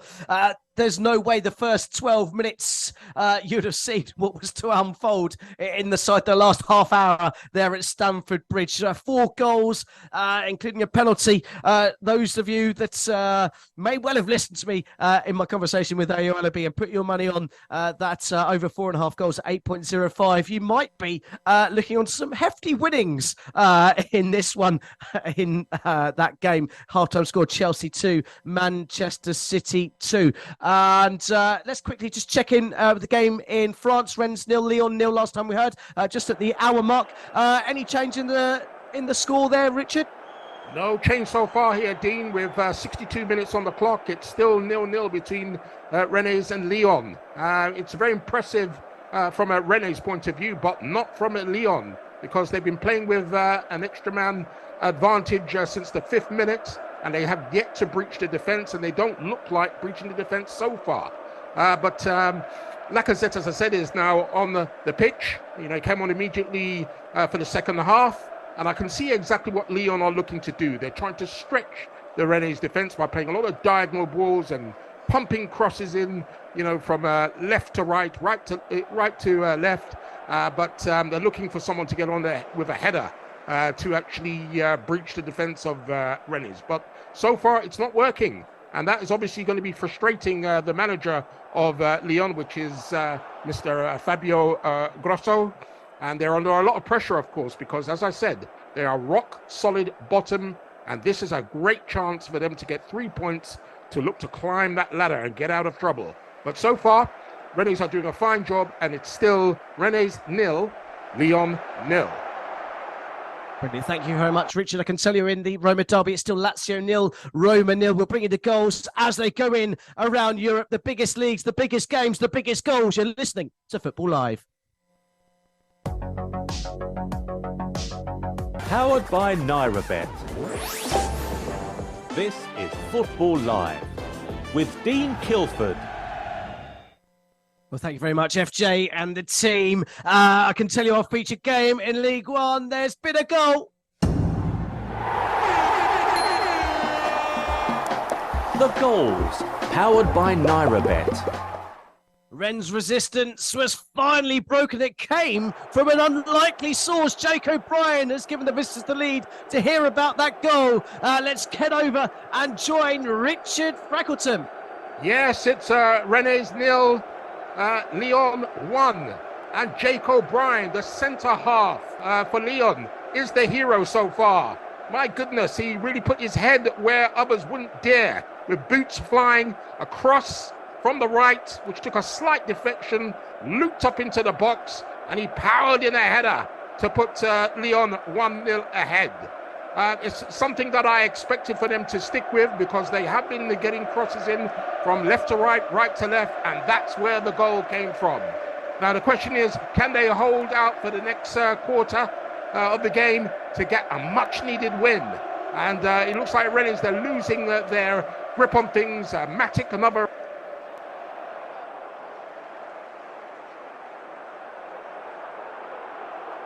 Looks like we've just lost Richard there momentarily. Rennes 0, Lyon 1. That's about 12 minutes left to go in that game in France. Let's just bring you up to date with the latest scores. Elsewhere, I can tell you the teams are just making their way out onto the pitch for the second half. Chelsea versus Manchester City 2-2 in our featured massive game in the English Premier League. Erling Haaland opened the scoring in that one, and then two quick turnaround goals. Saw Sterling level first, Thiago Silva heading from a corner, and then Raheem Sterling against his former employees made it 2-1 to the home side. And then Akanji with a free header, the freedom of the penalty area, made things 2 apiece in that game. Chelsea 2, Manchester City 2. It's going into added time in the game that Eredivisie final 1, AZ Alkmaar 0. Still that timber goal after 24 minutes, the difference between the two teams. In the Turkish Super League, we're into the final 12 minutes. Adana Demirspor 0, Fenerbahce 0 is the latest score. Our feature game in Ligue 1 in France. Not sure. I think we've got Richard back there, so we'll maybe join him again very, very shortly. Rennes 0, 10-man Rennes 0, Lyon 1. That O'Brien goal just with about 25 minutes left to go, separating the two teams there. A welcome 3 points. That would be for Lyon. There's been a second goal in the Bundesliga. Werder Bremen taking on Eintracht Frankfurt, and it's now Werder Bremen 2, Eintracht Frankfurt 0. Bora with the goal to double the home side's lead in that game. Werder Bremen 2, Eintracht Frankfurt 0. 5 minutes into the second half, the green scarves are swirling around the stadium here in Werder Bremen. And it was a Route 1 goal, really. Fullback lofts the ball over the top of the defence into the channel. And some really slack defending, just waiting for the ball to clear. Didn't clear their lines. And then a little clip chip ball into the area. Header from about 8 yards in off the post. Keeper diving, couldn't keep it out. And there's been an early goal at Stamford Bridge in the second The half. goals, powered by NairaBet.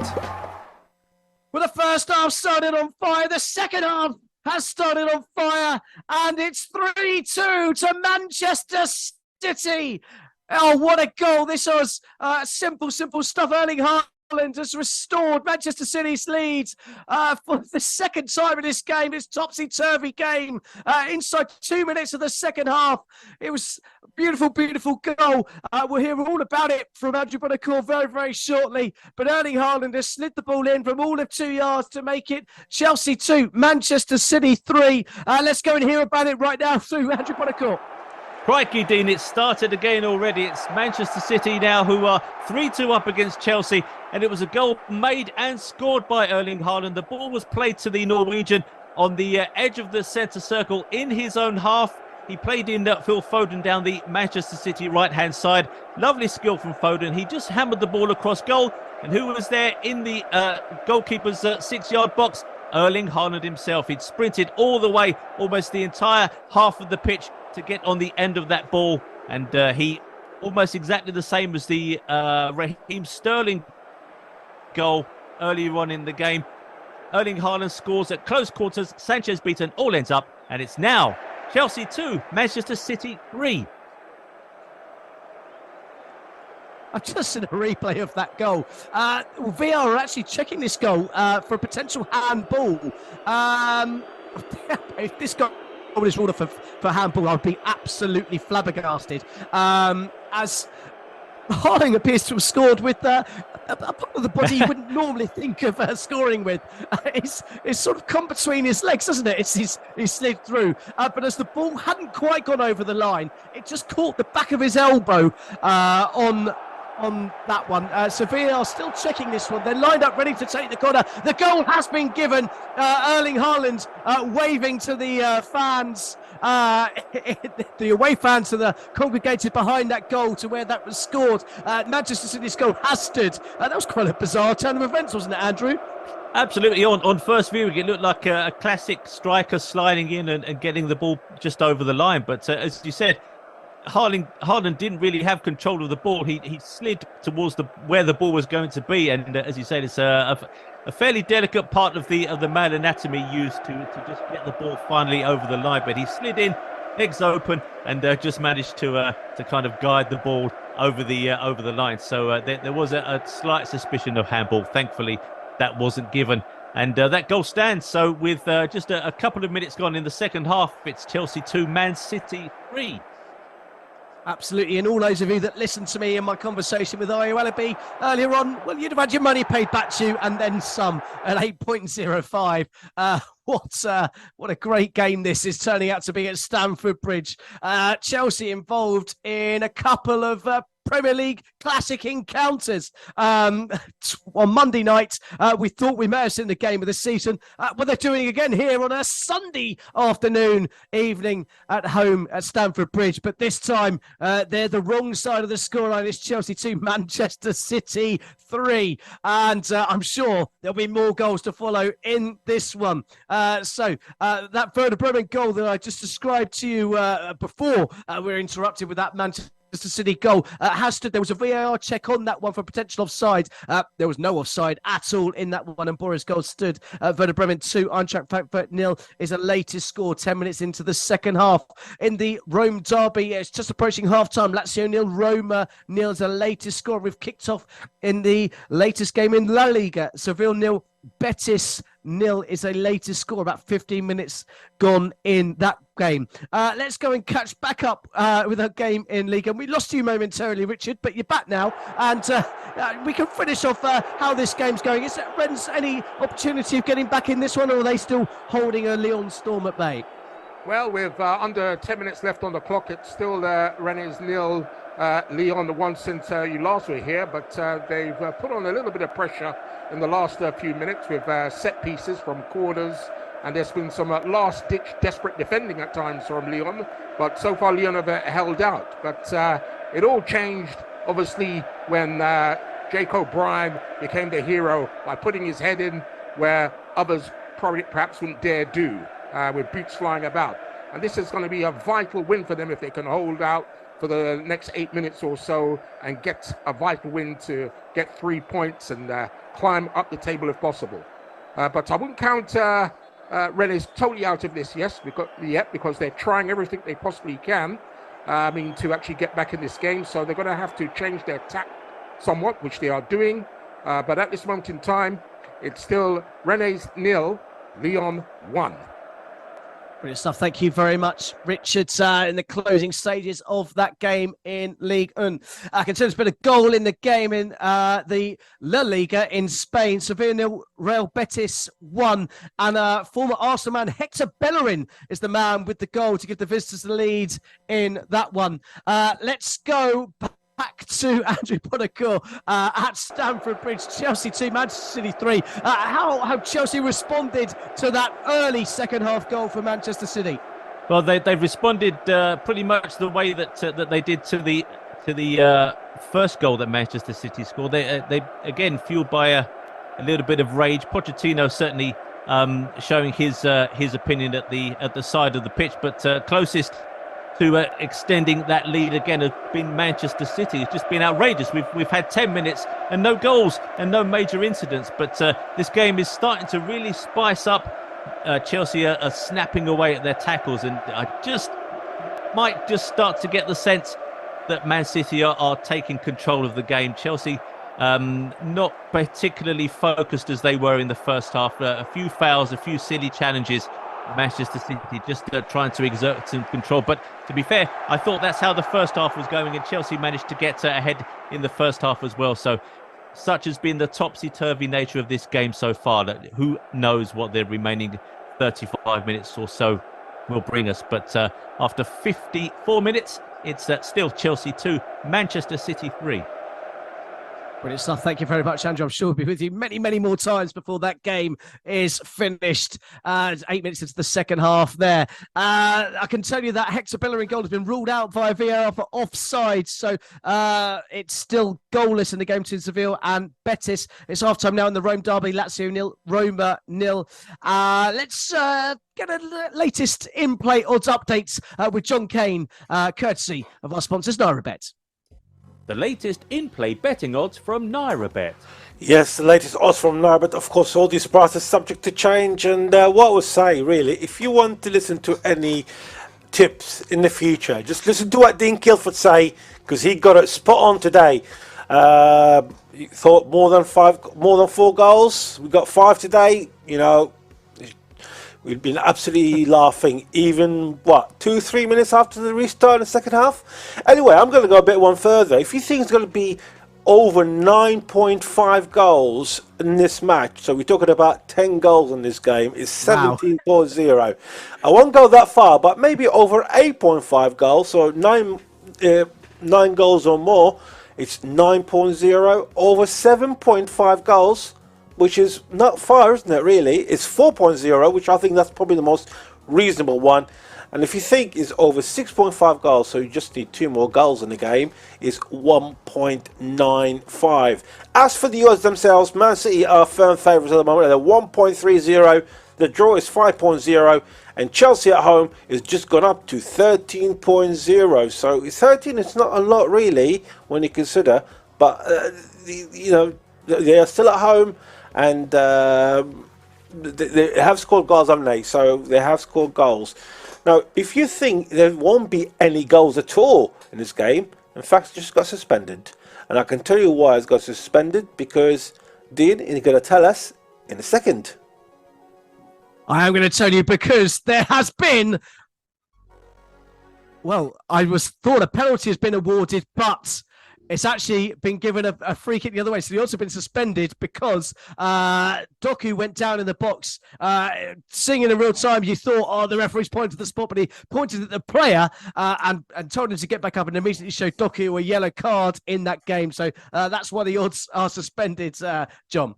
Yes, I was looking at that straight away, just gone down. I'm thinking, right, what happened here? Another goal, surely, you know. And I thought, no, can't be. Anyway, so we spoke about the actual goals themselves. Now, if you think whoever's going to score the sixth goal, I'm going to tell you, it's all suspended at the moment. So I'll come back to all that later on.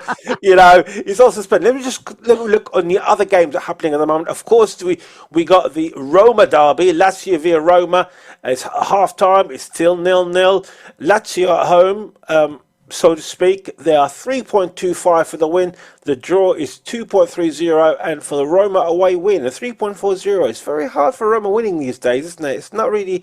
It's more typical Mourinho. You're either going to win by one goal or you just lose the plot. But anyway, in the Belgian Pro League, Ghent playing Anderlecht in the 90th minute. It's still 0-0. If you're interested in that, it's 2.15 for Ghent. It's 3.30 for the draw, and it's just gone up for Anderlecht for 3.50. Dean just mentioned the Spanish La Liga. 20 minutes gone. It's still Sevilla 0, Betis 0 after that disallowed goal. Sevilla at home are 2.20 for the win. The draw is 3.40, and Betis at 3.40.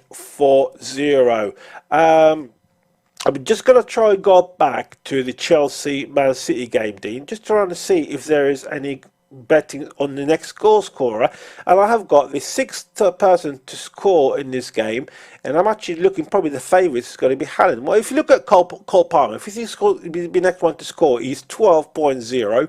If you think for Nicholas Jackson to score, he's 9.50.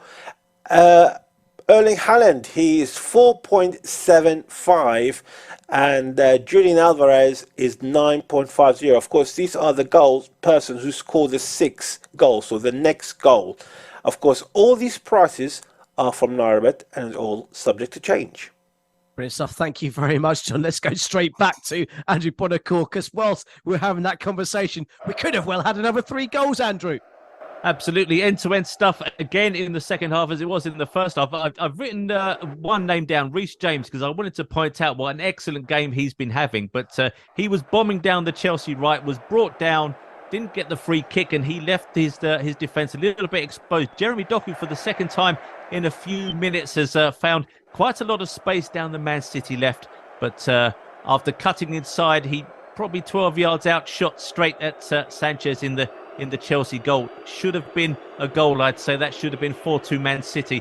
But Jeremy Doku, who just got booked for a dive in the penalty box, couldn't convert the chance that he created for himself. But interesting to note that Reece James is really pushing on, trying to support Cole Palmer up front in an attempt to get Chelsea back on terms. But well, he's managed to see off Jeremy Doku. But look who's coming on to replace Jeremy Doku. It's Jack Grealish who's going to try and torment the England and Chelsea right back even further. But no goals for the last 15-16 minutes, and it still remains Chelsea 2, Manchester City 3 here at Stamford Bridge. Indeed, Andrew, and it's a big plus for Chelsea getting Reece James back. They've missed him when he's not available. The fullbacks, it's a big part of their play. Even before Mauricio Pochettino took over, and we know that his sides like to play with fullbacks high up the pitch. And he's just starting to get back to fitness, and we're starting to see that maybe in the confidence that Chelsea are playing.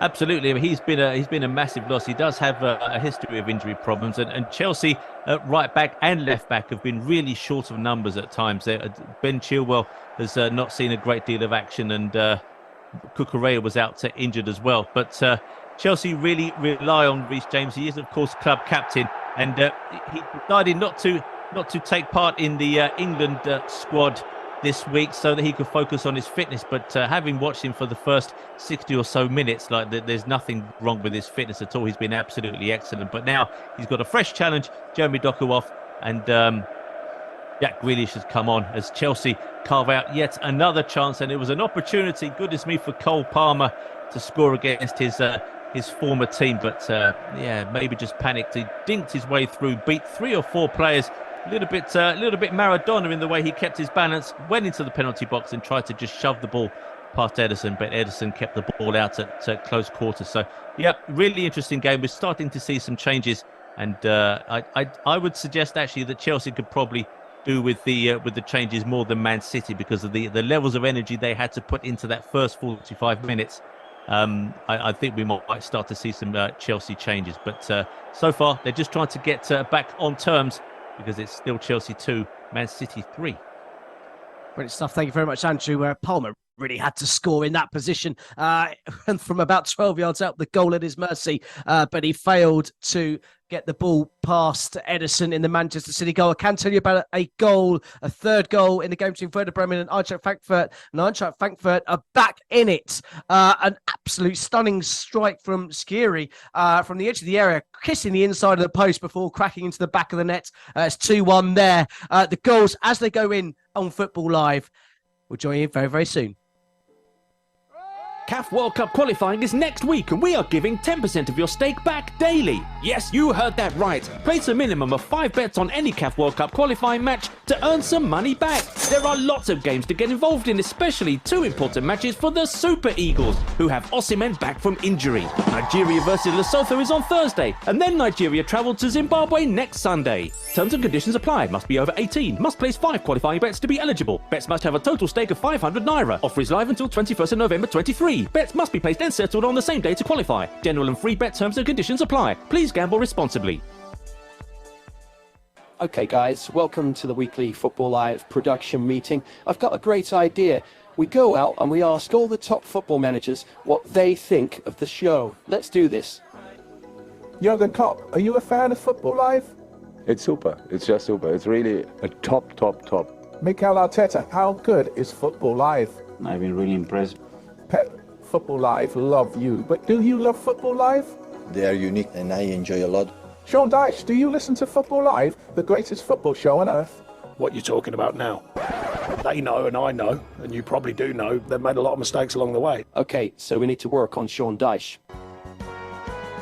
Football Live. Football's never sounded so good on Brila FM every Saturday and Sunday. Take Brila anywhere, everywhere. Yes, you can take Brila with you anywhere, everywhere. The Brila app is available for free download. Available for download on Google Play and the Apple iTunes Store.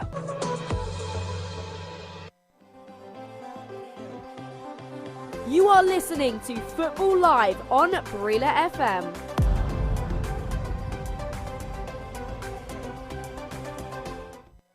Let's get back to the action on Football Live. Powered by NairaBet. This is Football Live with Dean Kilford. Well, let's go straight back to Stamford Bridge, the game with everything going on. Chelsea versus Manchester City with Andrew Buonocore. Yep, some Chelsea changes. Another chance for Man City. In the meantime, I have to say, if both sets of players had their shooting boots on, we would have scored more than 15, never mind John's 9.5 and above. So many chances, so many brilliant chances. And you can't even say that the goalkeepers have had spectacular saves to make. Chelsea making a couple of saves, Gusto and James and Mudryk on for James and Fernandes. And I have to say, Reece James has really impressed me today. He's put in a fantastic shift for nearly 70 minutes, but his work is done, and I think he'll be pleased to be walking off now that Jack Grealish has come on to torment him. But Chelsea have to keep their wits about them.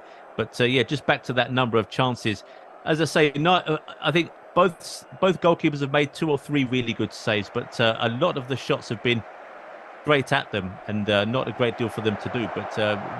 But for some more impressive shooting, we could have seen many more goals. The number of really clear and open chances created in this game, absolutely amazing. And you can imagine on a different day Chelsea would have scored 7 goals, and on another day they could have let in 9. So this has been such a topsy-turvy game, almost amazing that we've only had 5 goals. But that's all we've got so far, and we've got about 24 minutes left. But in that remaining 24 minutes, we'll see how the scoreline changes from the current Chelsea 2, Man City 3. Thank you, Andrew. There's just a bit of an injury concern there. Edison down there. Is anything to worry about, or is he going to be good to continue? I don't know. It's a strange one when you all of a sudden you notice that the keeper's gone down for seemingly no reason. I'm not sure if there was any contact on him, but certainly Pep will be a bit concerned. Ederson is really at the core of almost everything that Manchester City do. He gives his defenders and his midfielders so much confidence that defensively they're going to be strong. So we'll just see how he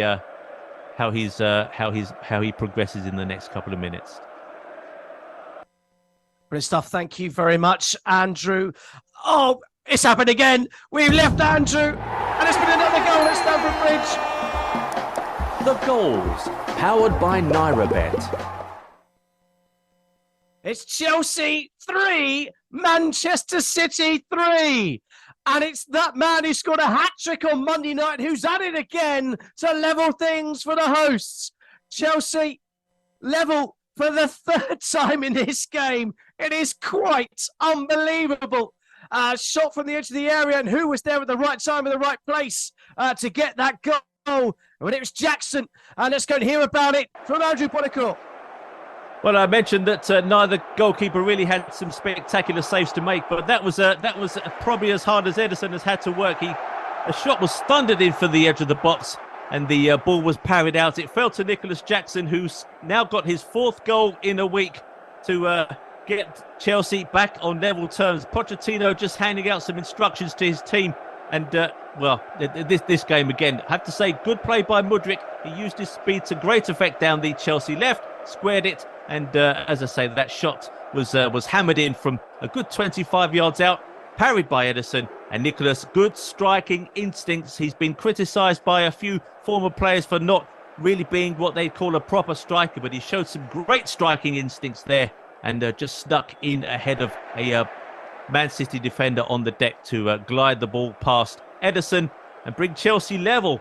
Take a breather. It's Chelsea 3 now. Man City 3. Unbelievable stuff in that game at Stamford Bridge. One game that has finished as our feature game in League One at Rennes 0. Lyon was a full-time score. Let's get a full-time report from our man who was there at the thick of the action, Richard Freckleton. Yes, Dean, it's finished here. Rennes 0, Lyon 1. My goodness, what drama it was from the 5th minute to when Dewey got sent off. Last season, when these two teams met, it was a dramatic 3-2 win for Rennes, and there was not as much goal-mouth action, of course, but this was a very intriguing game, where after the goal in the second half from Jake O'Brien, where he put his head in bravely to score the winner, Rennes changed their tactics and went for broke, and they almost, on occasions, got the equalizer. They huffed and puffed, but they could not break down the Lyon defense. And the manager for Lyon, Fabio Grasso, will be absolutely delighted with the efforts and putting their bodies on the line at times to make sure that they actually got the 3 points, which they desperately needed after a woeful start to the season, and they will be hoping to build on from this. Rennes, they'll look on this as a missed opportunity from the start, because if they had got the 3 points, then they'll be climbing up the table. But, a controversial incident, of course, with Dewey being sent off. It is very debatable. The referee, Stephanie Frappart, was only going to give a yellow card, but then with consultation from the sidelines, it was a straight red, and that really put them on the back foot, and it changed the way the game was. So perhaps a bit of fortune for Lyon, and maybe they deserve a bit of fortune, but they got there in the end, and they've got the 3 points that they desperately required, where it finished here. Rennes 0, Lyon 1. Brilliant. Thank you very much, Richard, covering all the action there in Ligue 1. Rennes 0, Lyon 1, full-time score. Let's go back to Stamford Bridge once more. Andrew Buonocore is our man in the thick of things, and boy, oh boy, what a game you've got covering here today for Football Live. Absolutely, it's like two heavyweights just slugging it out for the last 2 or 3 rounds of a world title contest. Neither side wants to sit back and take their foot off the pedal, and understandably, because both teams, to be fair, probably think they can go on and win the game. They've both been leading at various times in the match, but Chelsea, lots of energy again. They're obviously banking on the likes of Mudryk, trying to put the defence of Man City under pressure, but they've been under some pressure themselves. Jack Grealish has come on to great effect for Manchester City. So, well, let's see what we've still got plenty of time. We've got a good 20 odd minutes to go before we get some probably substantial injury time. But both sides are still creating chances, still a little bit leaky defensively, and let's see how the remaining minutes progress. But this has been an amazing game of Premier League football, and there's no sign that either team wants to let up the levels of intensity. It's still Chelsea 3, Man City 3. Indeed, you better catch that breath, Andrew, because I'm sure there's going to be more goals. There's been a yellow card for Rodri in this one. Caicedo, I should mention, got booked earlier on as well. There's also been an equalising goal in the game in the Bundesliga. Werder Bremen with 2 goals up against Eintracht Frankfurt, but they pulled it back. It's now Werder Bremen 2, Eintracht Frankfurt 2, and Smolcic has scored a bullet header from all of them, about 3 yards, to make it 2 apiece there in that game. So currently at Stamford Bridge, it's Chelsea 3, Manchester City 3. In the Bundesliga, it's Werder Bremen 2, Eintracht Frankfurt 2. In the Rome derby, it's Lazio 0, Roma 0. And that game just kicking off into the second half there. And in Spain, in La Liga, it's Seville 0, Real Betis 0. I can tell you full-time scores in the Eredivisie: Feyenoord 1, AZ Alkmaar 0, and in the Turkish Super League, Adana Demirspor 0, Fenerbahce 0. A bit of a surprising result there. Fenerbahce losing the opportunity to stretch away from Galatasaray. Those two teams locked on 31 points from their 12 opening games. Fenerbahce stay on top of the table courtesy of their superior goal difference. Earlier on Football Live, we've had a whole host of goals to tell you about. We started with that game at Anfield, Liverpool beating Brentford by 3-0. In the London Stadium, it finished West Ham 3, Nottingham Forest 2. And the game at the Amex Stadium, it finished Brighton & Hove Albion 1, Sheffield United 1. And at Villa Park, Aston Villa 3, Fulham 1 was the full-time score. Aston Villa making it 13 wins in a row at Villa Park under Unai Emery. It's been quite the day on Football Live, as you just heard there. It's finished in Ligue 1 in our featured game. Rennes 0, Lyon 1. Full-time score. Let's go back to Andrew Buonocore at Stamford Bridge. This is just a pulsating game where it just keeps giving. Absolutely, it's everything you could want for a game of football. But I can imagine if you're a Man City or a Chelsea fan, this is probably not the game that you want to watch, because it is end to end. Chelsea get the ball, go up front, and get close to the Man City goal, and they've created several chances themselves. Then Man City get the ball out wide, hammer the ball into the centre, and create another chance. It's absolutely non-stop end-to-end football. And I made the point in the first half. Credit to the front lines of both teams, but I really do think, as an Italian, you have to question some of the defending that's been going on, because there have just been so many open chances and really, really solid chances created for both teams in this match for the whole of the game, of the 75 minutes that we've had so far. So I'm not sure if it's a question that Premier League teams have just got so good, or whether Premier League defending has maybe dropped off, but there have just been so many opportunities for both teams. And at times the game has threatened to boil over, but that hasn't happened so far. There's been so many really sturdy, meaty challenges, but no kind of histrionics really from either side. It's been a game played in relatively high spirits and good spirits. So I think we've seen the very, very best of the Premier League in this game so far. So yeah, we'll have to see what remains. It's still Chelsea 3, Man City 3. Well, indeed, Andrew, speaking about the defences, it's just a bit of naivety that everyone's just pushing forwards to get more goals in this game, which is brilliant for us as neutrals watching this game and enjoying the spectacle of football. Rather than sort of bad defending, there's just no defenders there to defend. Actually, to be fair, that's a brilliant point. It's the fact that the defenders are all contributing and trying to bomb the ball forward and have some impact on scoring. Oh, Chelsea with a great chance. Absolutely great chance for Gusto. Found lots of space in the penalty box and should have at least forced Ederson into a save, but he just flicked the ball over the bar. That's probably Chelsea's best chance since that Cole Palmer attempt 15 or so minutes ago. Ederson was beaten, but the ball's still on the rise as it went over the bar. That really should have been 4-3 to Chelsea. But again, the absence of defenders has been the main contributory factor. Cucurella and Reece James were caught out several times, trying to bomb on in that first half and leaving gaps behind them. But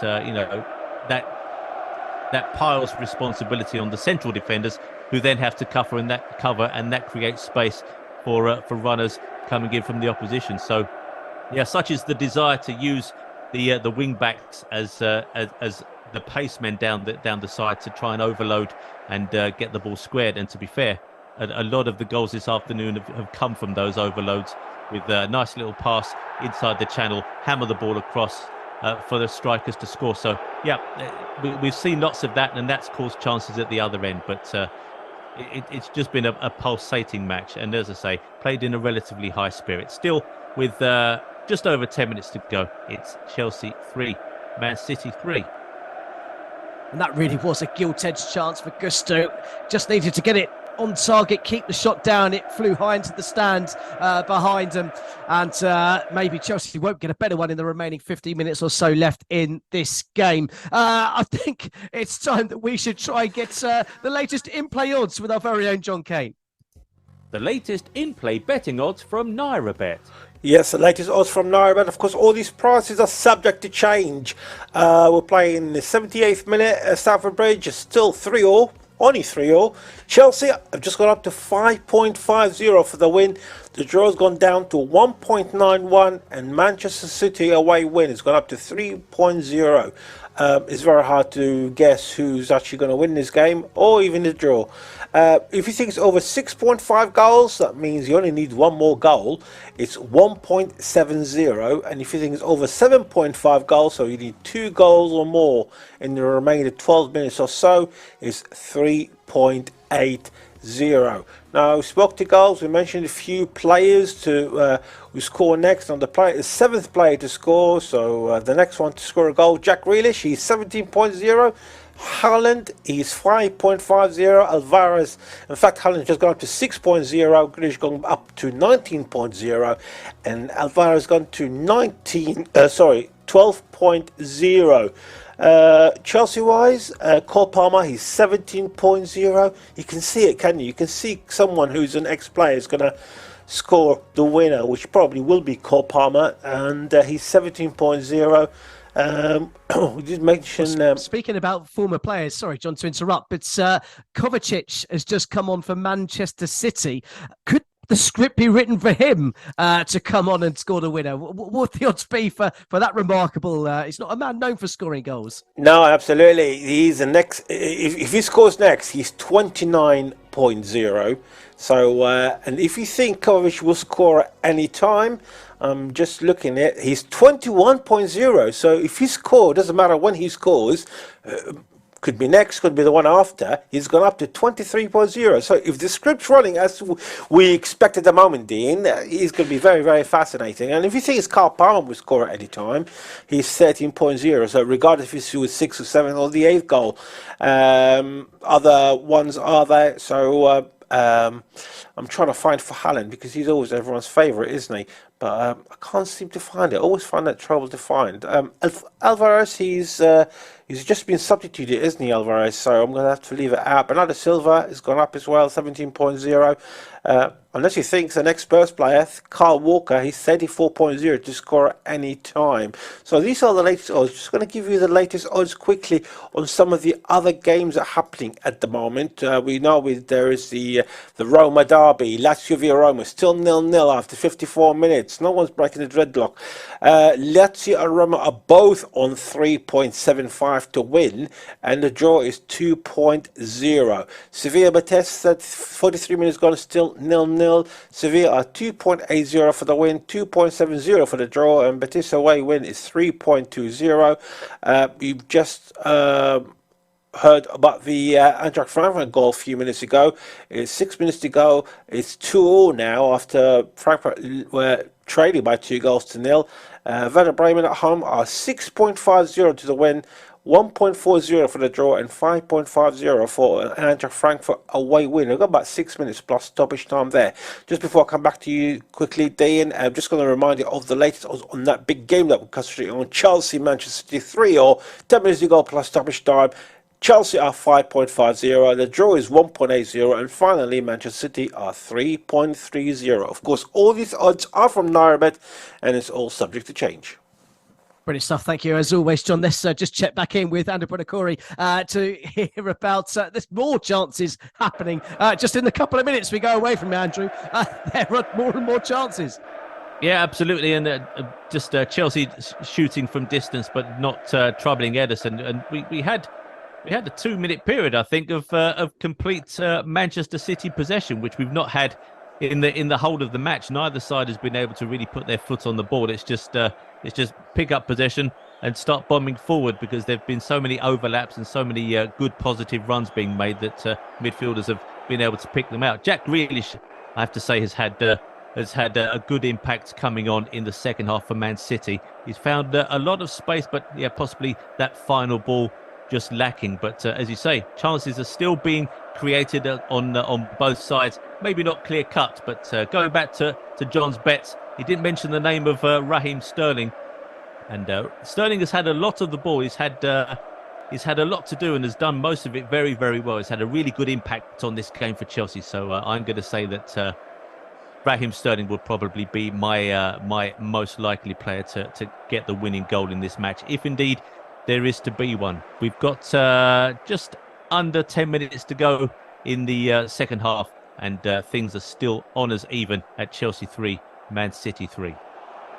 Great stuff. Thank you, as always, Andrew, bringing us all of the action from Stamford Bridge. It's hard to describe it because the action is coming such thick and fast at Stamford Bridge, but still thrilling game at Stamford Bridge. What an advert for Premier League football. Of course, we bring you all the goals as they go in. We'll come back with the closing stages of that one after these ads, because you are listening to Football Live.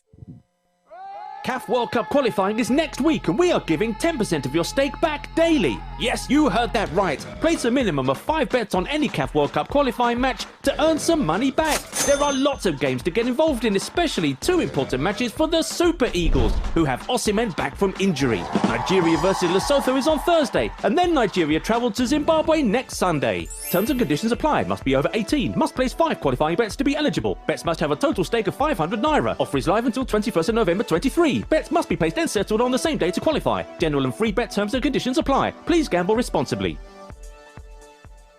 Okay, guys, welcome to the weekly Football Live production meeting. I've got a great idea. We go out and we ask all the top football managers what they think of the show. Let's do this. Jurgen Klopp, are you a fan of Football Live? It's super. It's just super. It's really a top. Mikel Arteta, how good is Football Live? I've been really impressed. Pep, Football Live love you, but do you love Football Live? They are unique and I enjoy a lot. Sean Dyche, do you listen to Football Live, the greatest football show on earth? What you're talking about now?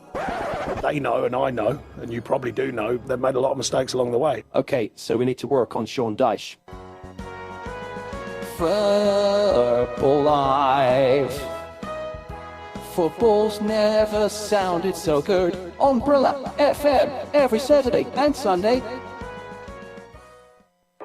Take Brila anywhere, everywhere. Yes, you can take Brila with you anywhere, everywhere. The Brila app is available for free download. Available for download on Google Play and the Apple iTunes Store.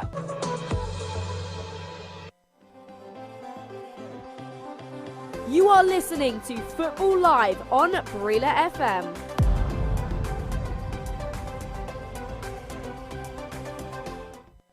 Let's get back to the action on Football Live. Powered by NairaBet.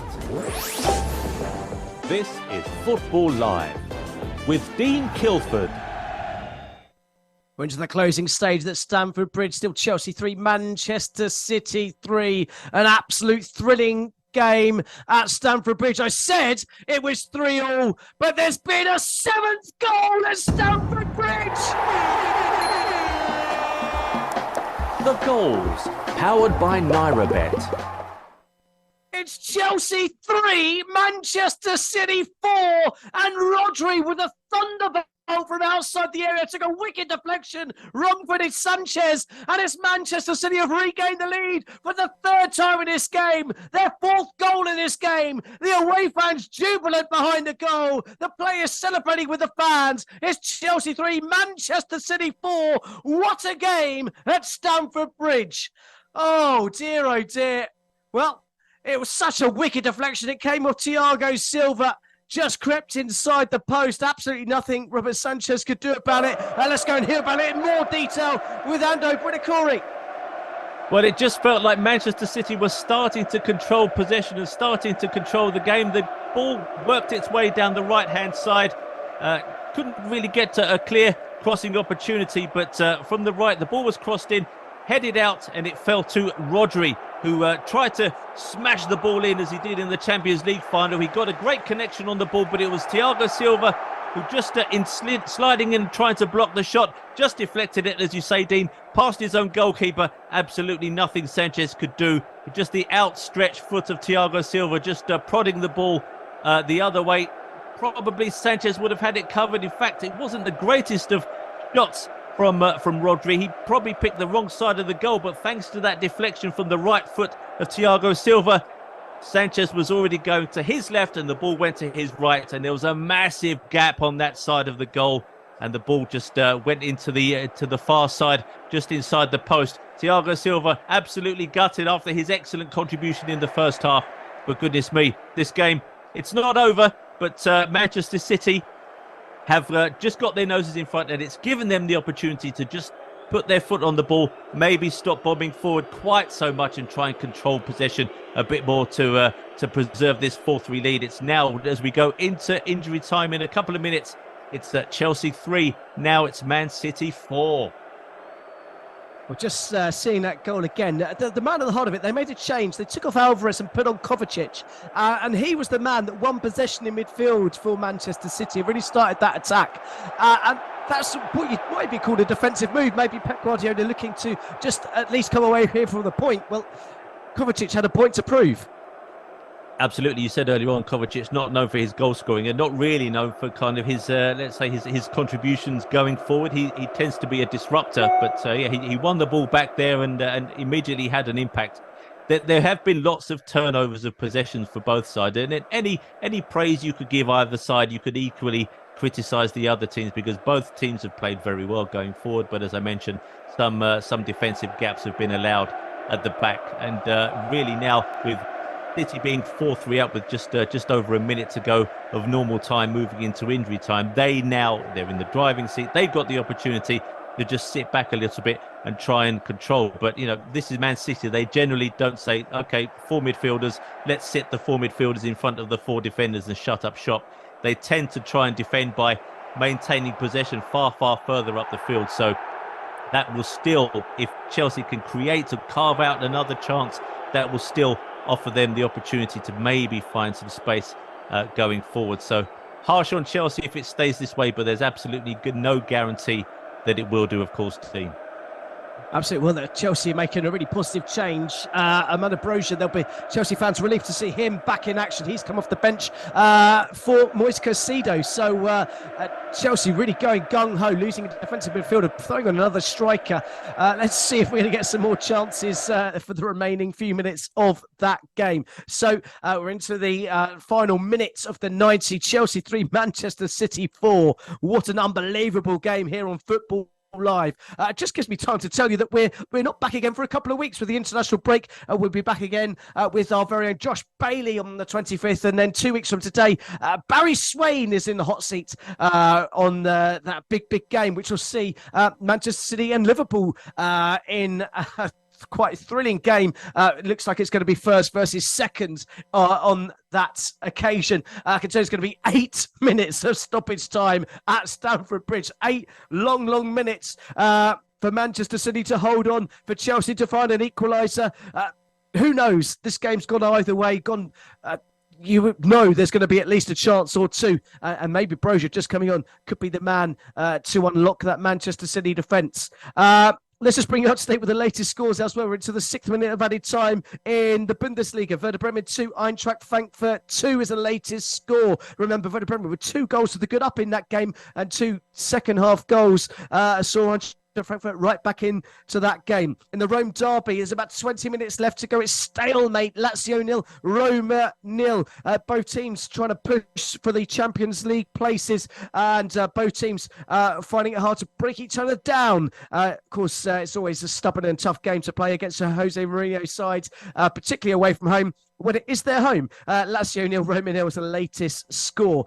In our feature game in the English Premier League, it's Chelsea 3, Manchester City 4. Let's just run through the scores that we had earlier on in the early window games. It finished Aston Villa 3, Fulham 1, Brighton Hove Albion 1, Sheffield United 1, Liverpool 3, Brentford 0. A game, of course, with 2 Mo Salah goals. That brings him up to 200 goals in English football. And it finished West Ham United 3, Nottingham Forest 2. Let's just check in once more with Andrew Buonocore in the game at Stamford Bridge. Oh, and I think Chelsea have been awarded a penalty. Chelsea have been awarded a penalty at Stamford Bridge. A shocking challenge. I'll go to Andrew very, very shortly. The referee, Anthony Taylor, has pointed to the spot. Brozier bursting through on goal. A leg sliding in. Caught Brozier, he went down to the ground. Anthony Taylor had no hesitation in pointing to the spot. It was a double challenge, and it was Ruben Diaz who stayed completely unnecessary, bringing down the Armenian. And Chelsea have the chance to level in this absolute crazy, crazy game at Stamford Bridge from 12 yards.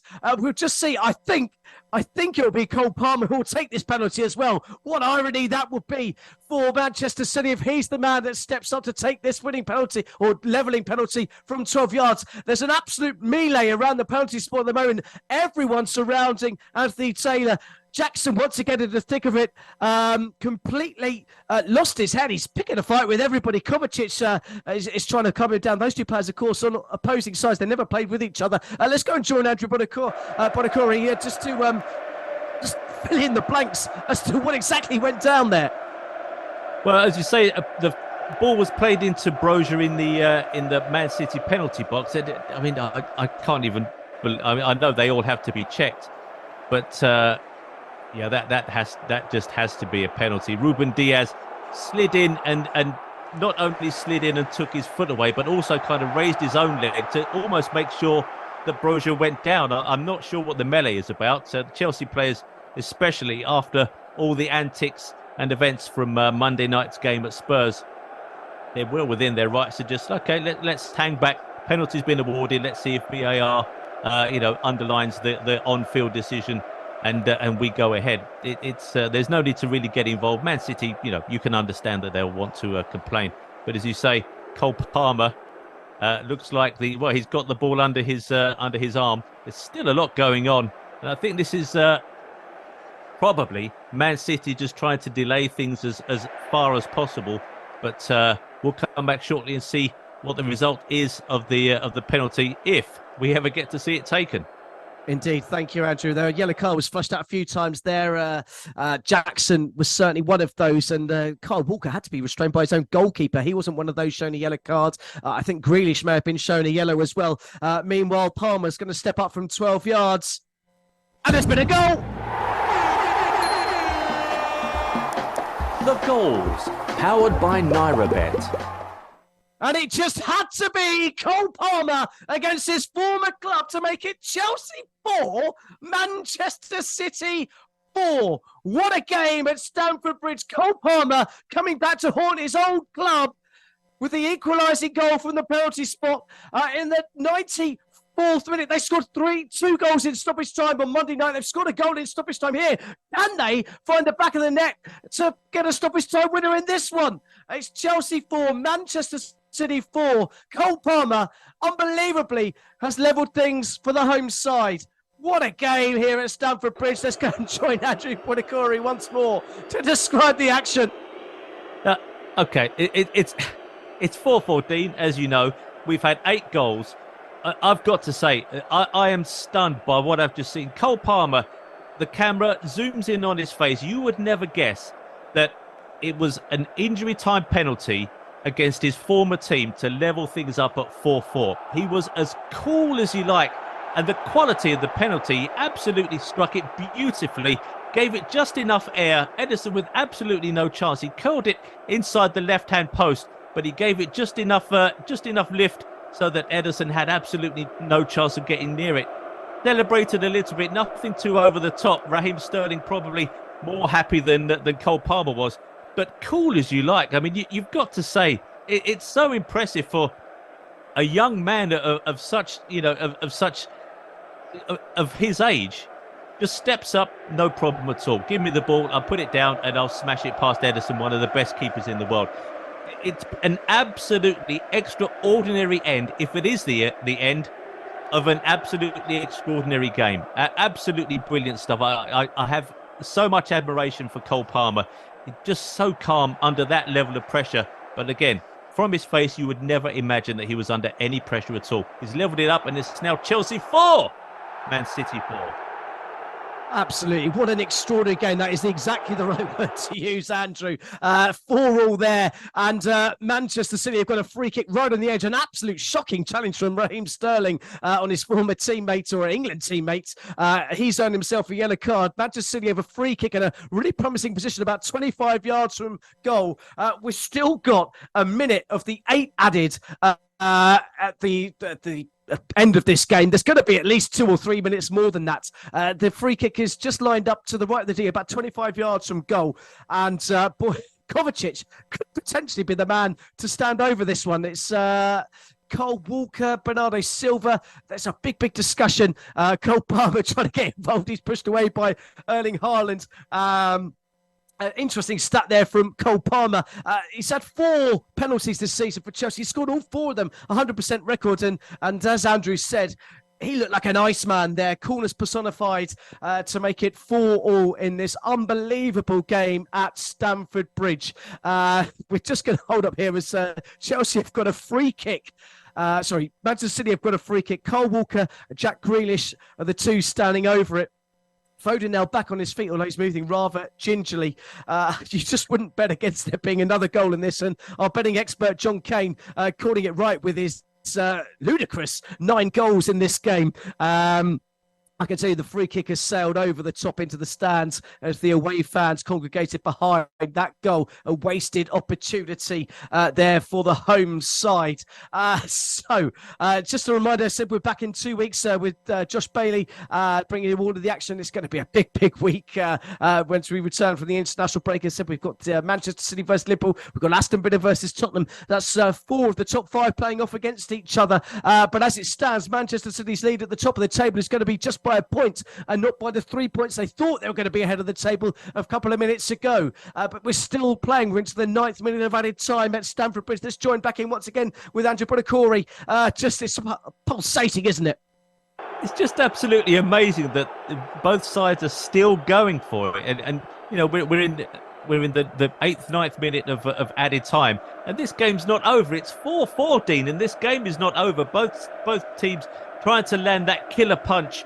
It's just been an absolutely amazing game, and it's almost a choker to think that we miss a weekend of Premier League football next week with the international break, because Chelsea are the team to watch.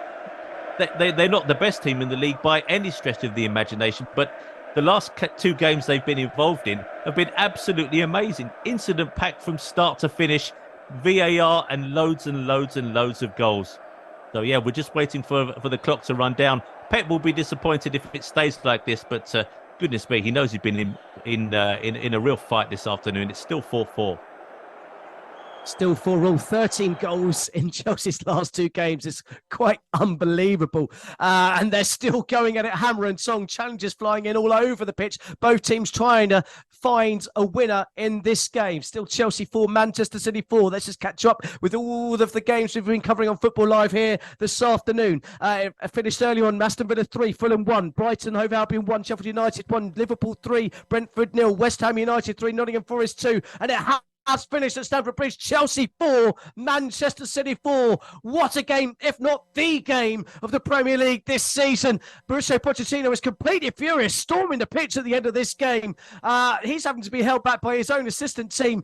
Not quite sure what Anthony Taylor has done to get Mauricio Pochettino so worked up, but he certainly is, and he'll need just to calm down. He then hugs his former player, Carl Walker, who's of course lined up for the opposition today, and now he's got smiles all round. Let's just catch Andrew Buonocore just to see if we can sum this up in about a minute or so. Good luck, mate.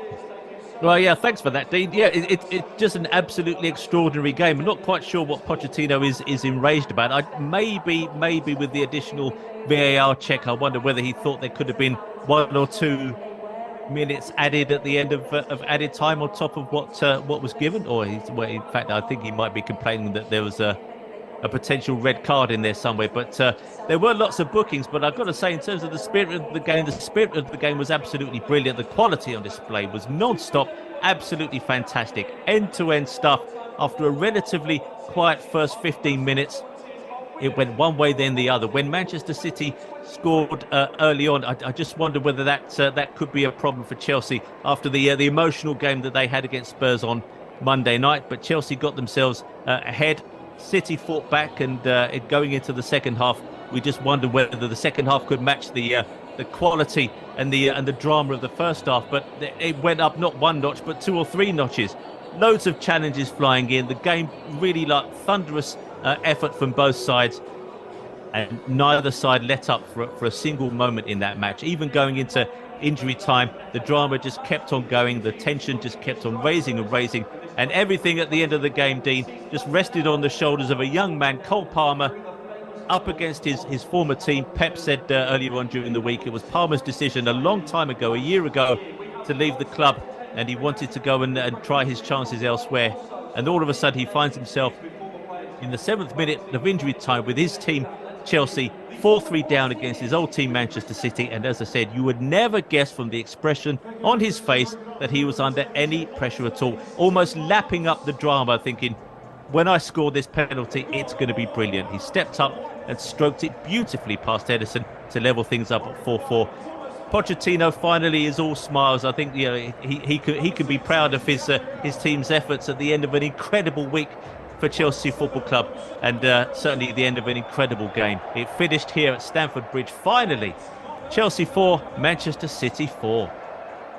Good stuff. Thank you very much, Andrew. 4 goals in the first half, 4 goals in the second half. Nothing to separate the two teams. Cole Palmer, ultimately the man to cost Manchester City all 3 points and earn Chelsea a valuable point. So that result leaves Manchester City top of the table by a point at their first draw of the season, sees them move on to 28 points from 12 games.